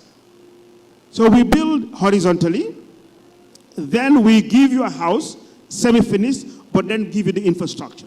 And that we can be able to scale up. Now, technology that we have brought in, but I want to bring in two things here. One, we are an ESG advocate. We are known for advocating for ESG. ESG is standing for the environment, social, and governance. We're very strong on it. One, for the environment, we make sure for every house we build, we plant 5 fruit trees. So there's land within the compound, and we plant 5 tropical fruit trees. So you can imagine if we succeed in building 1 million homes, there will be 5 million fruit trees. So you are also advocating for feeding people freely. You have mangoes in your compound, you have oranges, you have guava, all these are there. So that's one of the things we do for the environment. And we don't cut any tree, we avoid to cut trees as much as possible. Now on technology, in all our sites we have an app. So power is bought through the app. Obviously managing the estate, we manage the estate, so you do it through the app. And then, all the gates, it's all smart. And then we also give you options. Options of adding smart facilities within the houses. That's optional. Because we're dealing with affordable housing, you cannot provide all this. Otherwise, it just skyrockets the price. So for us, it is optional. And yes, scaling up is the thing, and that's what we do exactly with our development. Thank you very much. I'm saying that we have about 8 minutes before we have to fully wrap up. So I want to just give one more round of answers from each and every one of our panelists, and maybe just your main recommendations for pushing this forward, for driving and scale and sustainably build smarter cities for Africa's future. We'll start with you, Mr. Gaku. If you had to summarize what the most important thing is right now. I think technology is, should sit at the heart of smart city conversations. Globally, some of the mega cities are going to city in Africa: Addis, Nairobi, Lagos, and I think Dar es Salaam. The power of technology, especially for us, I'll speak about something that we're already doing pilots for with some of the counties in Kenya, and this is the technology around IoT, IP cameras, and parking sensors. So we have a pilot project that we are conducting there to just help county governments in the smaller cities manage their parking inside the cities with small sensors, as well as within bigger cities with IP cameras. The integration of the two is able to, with the modular data centers sitting within those cities, is able to give them real-time data on cars, parking and all these things to help them increase revenue, but at the same time enable them manage traffic flow. Because as an example, Nairobi, around 2 to 4 hours of productive time is wasted every day in traffic. And this, I think, if you look at some of the advanced cities like, in East Asia, like Hong Kong and all this, you can see this can be 100% managed intelligently through big data, IoT, and now with artificial intelligence, you actually have very reduced human influence in terms of managing this on a daily basis. But unfortunately, all the good ideas, all the good technology solutions cannot sit in a vacuum. They need critical infrastructure in terms of data centers, internet carriers, global internet carriers, and this is massive capex. So the rallying call is, let us solve the problem of capital prioritization and capital allocation, to drive it more into digital infrastructure, to have, within cities or within urban governments, to allocate more into technologies or have innovation hubs that respond to those cities' challenges or the real estate development challenges through, investing in technology, investing in solutions, integrating technology into the solution. And I believe, technology becomes an integral part in making these cities sustainable, efficient, and livable for the millions of Africans that are there in the continent. Thank you. Thank you very much for this. This is very interesting insight. Monsieur Walid. Oui, justement, si je peux terminer, donc justement dans la même logique évoquée par mes collègues, donc sur l'urbanisation, c'est les politiques, les projets. Dès qu'on a une politique d'urbanisation, donc il faut intégrer la gestion des déchets. Si on prend juste cet exemple pour rendre nos villes durables, la gestion des déchets ou les déchets, ce n'est pas un centre de coût, mais c'est un véritable levier économique. Si 1 million d'habitants génèrent 500 grammes de déchets par jour, c'est l'équivalent de 1000 tonnes de déchets chaque jour. Ce n'est pas un centre de coût, mais c'est une valeur marchande, c'est une valeur économique. Et aussi un impact social et environnemental aussi. On a prouvé, donc, en gérant quotidiennement les déchets de 100 000 employés de bureau actuellement avec Revadex, on a prouvé que c'est possible. C'est possible d'intégrer dans nos politiques d'urbanisation, des politiques de construction de nos villes, cette notion de gestion des déchets adaptée au contexte local. Et on a prouvé aussi que chaque dinar investi, ces 3 dinars en valeur, en triple valeur par la suite.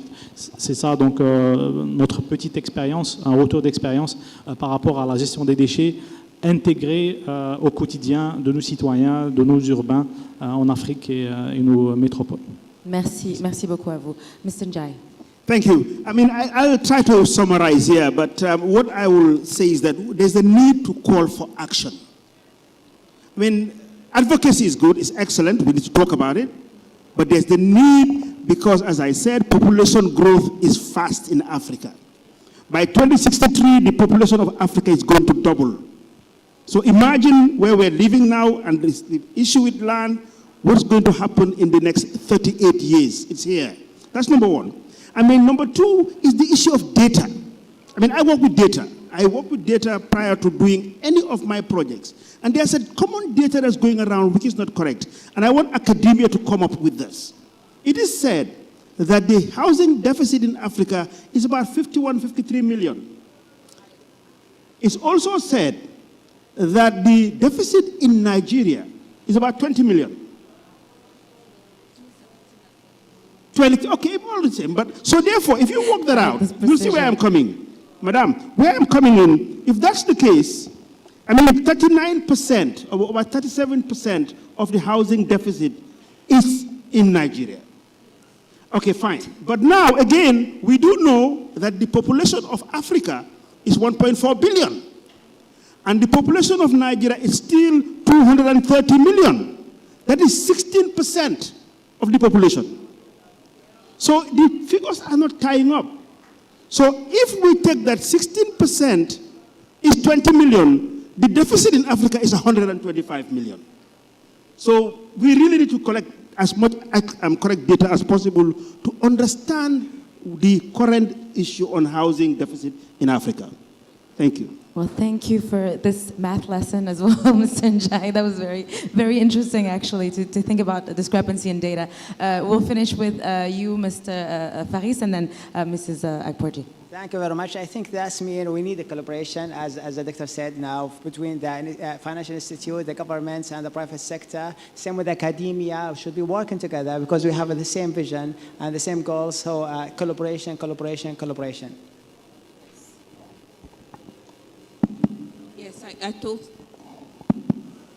I totally agree. I mean, collaboration is the key.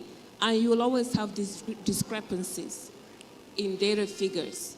It's always been there. And maybe that's one of the benefits. That is where we could deploy the AI technology that you talked about to really get to grips with these discrepancies and come up with a more credible, not accurate, but more credible assessment of the housing deficit in Africa. That is one. Secondly, technology will create some kind of a knowledge base that member countries for Shelter Africa can tap into. Because as Mr. Njie said, data is really critical for him as a developer. But it's also critical for governments preparing national housing policies, which frames housing and infrastructure delivery in their countries for us in Shelter Africa working with our governments. Technology is also important for private sector financiers like Shelter Africa that would like to really, support governments in their housing delivery programs. You see, so it's really important. That is the one way we could really leverage this AI technology to make it work, for operators in the housing, finance, and urban development infrastructure space or ecosystem on the continent. Thank you very much, Mrs. Akporji. Thank you to all of my brilliant panelists for this enriching conversation. Unfortunately, we're going to have to wrap it now, but I hope you found it as compelling as I did. And thank you again for being so open with all your remarks. I'm going to ask you if you can do a quick family picture right here. And yes, if you could please give him a round of applause. And then we'll end our session with a project showcase.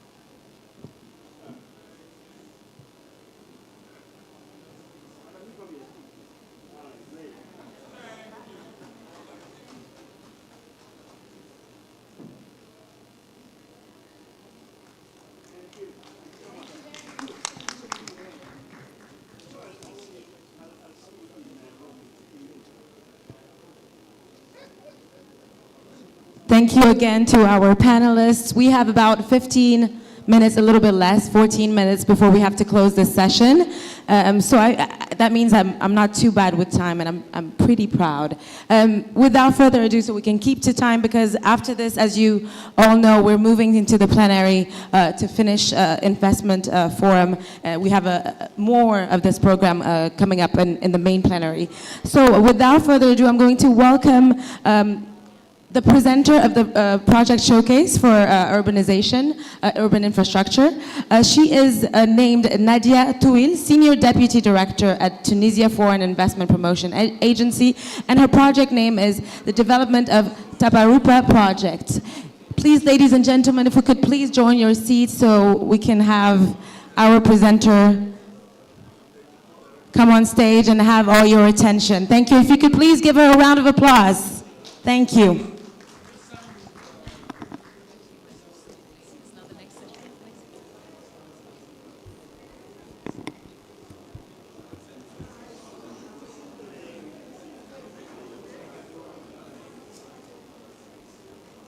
Mesdames, Messieurs, bonjour.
Je commence?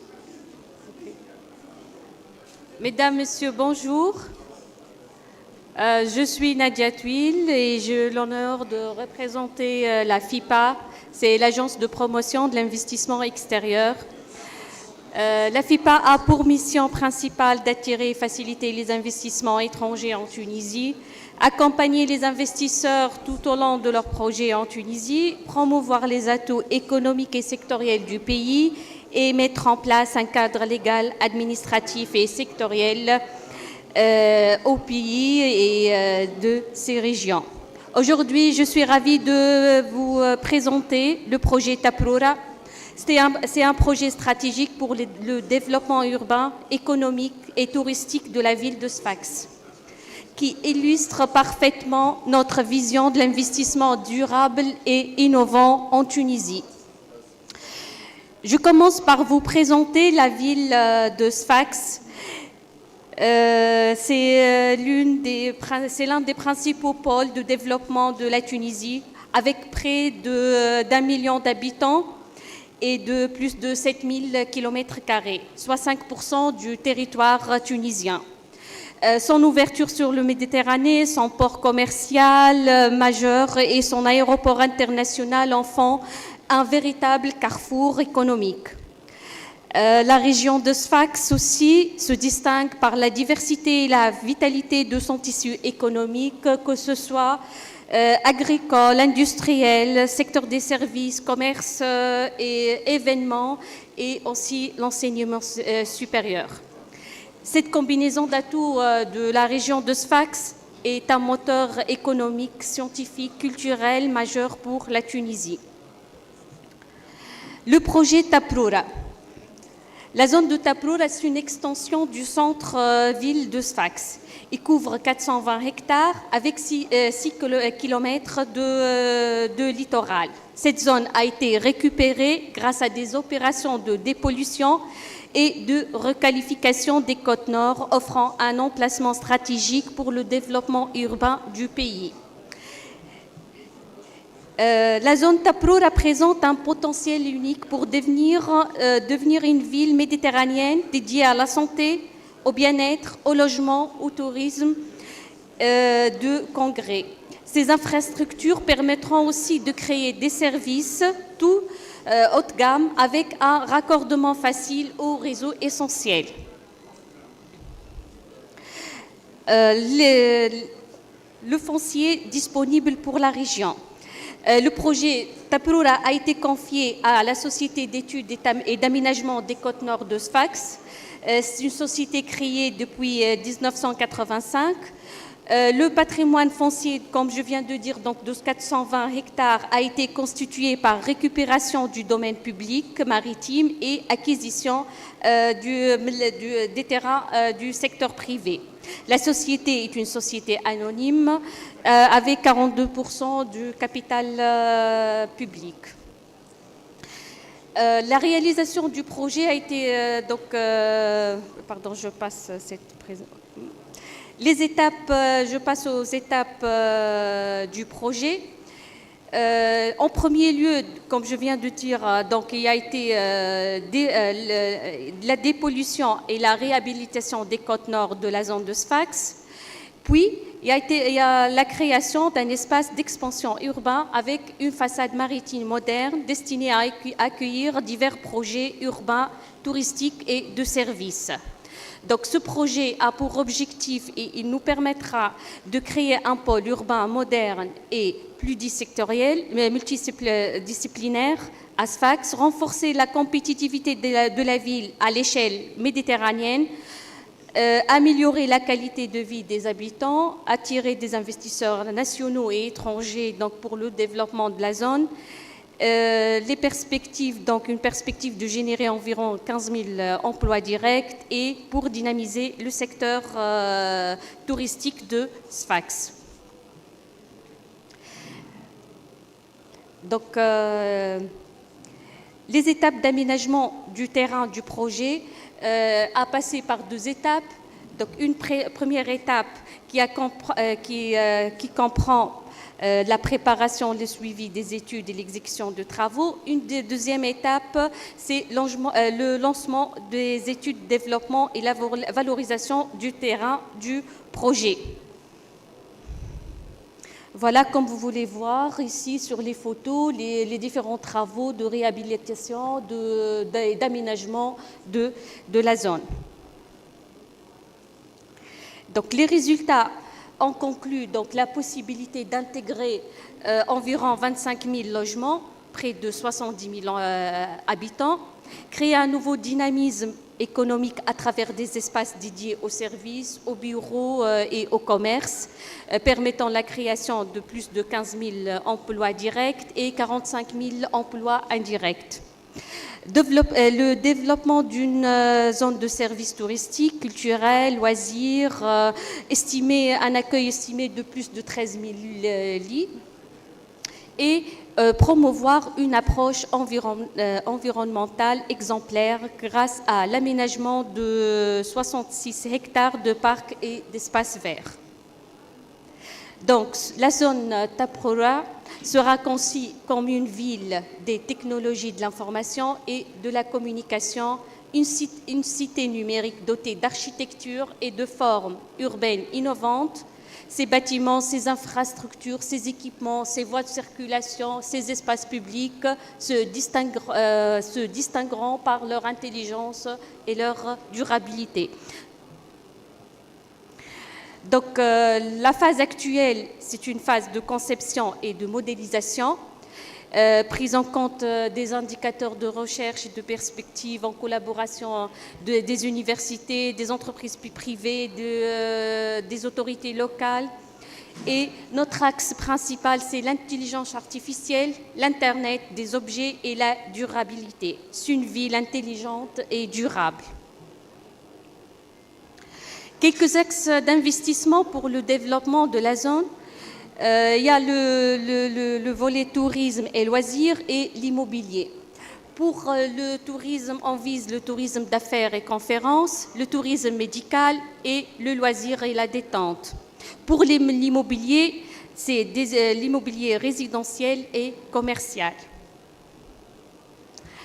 L'approche proposée pour le choix du partenaire stratégique pour le développement du terrain du projet, c'est la sélection du partenaire, d'un partenaire pour le développement du terrain au projet, reposera donc sur un mécanisme de négociation concurrentielle à travers une invitation ouverte à exprimer son intérêt pour investir sur le terrain du projet, la constitution d'une liste de participations présélectionnées sur la base de leurs capacités financières et techniques à entrer en partenariat donc avec l'État pour sa réalisation, l'ouverture aux participants sans conditions préalables pour présenter leurs propositions de développement du terrain, suivi de négociations directes sur ces propositions, et les échanges donc porteront également sur les aspects institutionnels, financiers et autres, en s'appuyant sur un partage équilibré des risques et des profits publics et privés.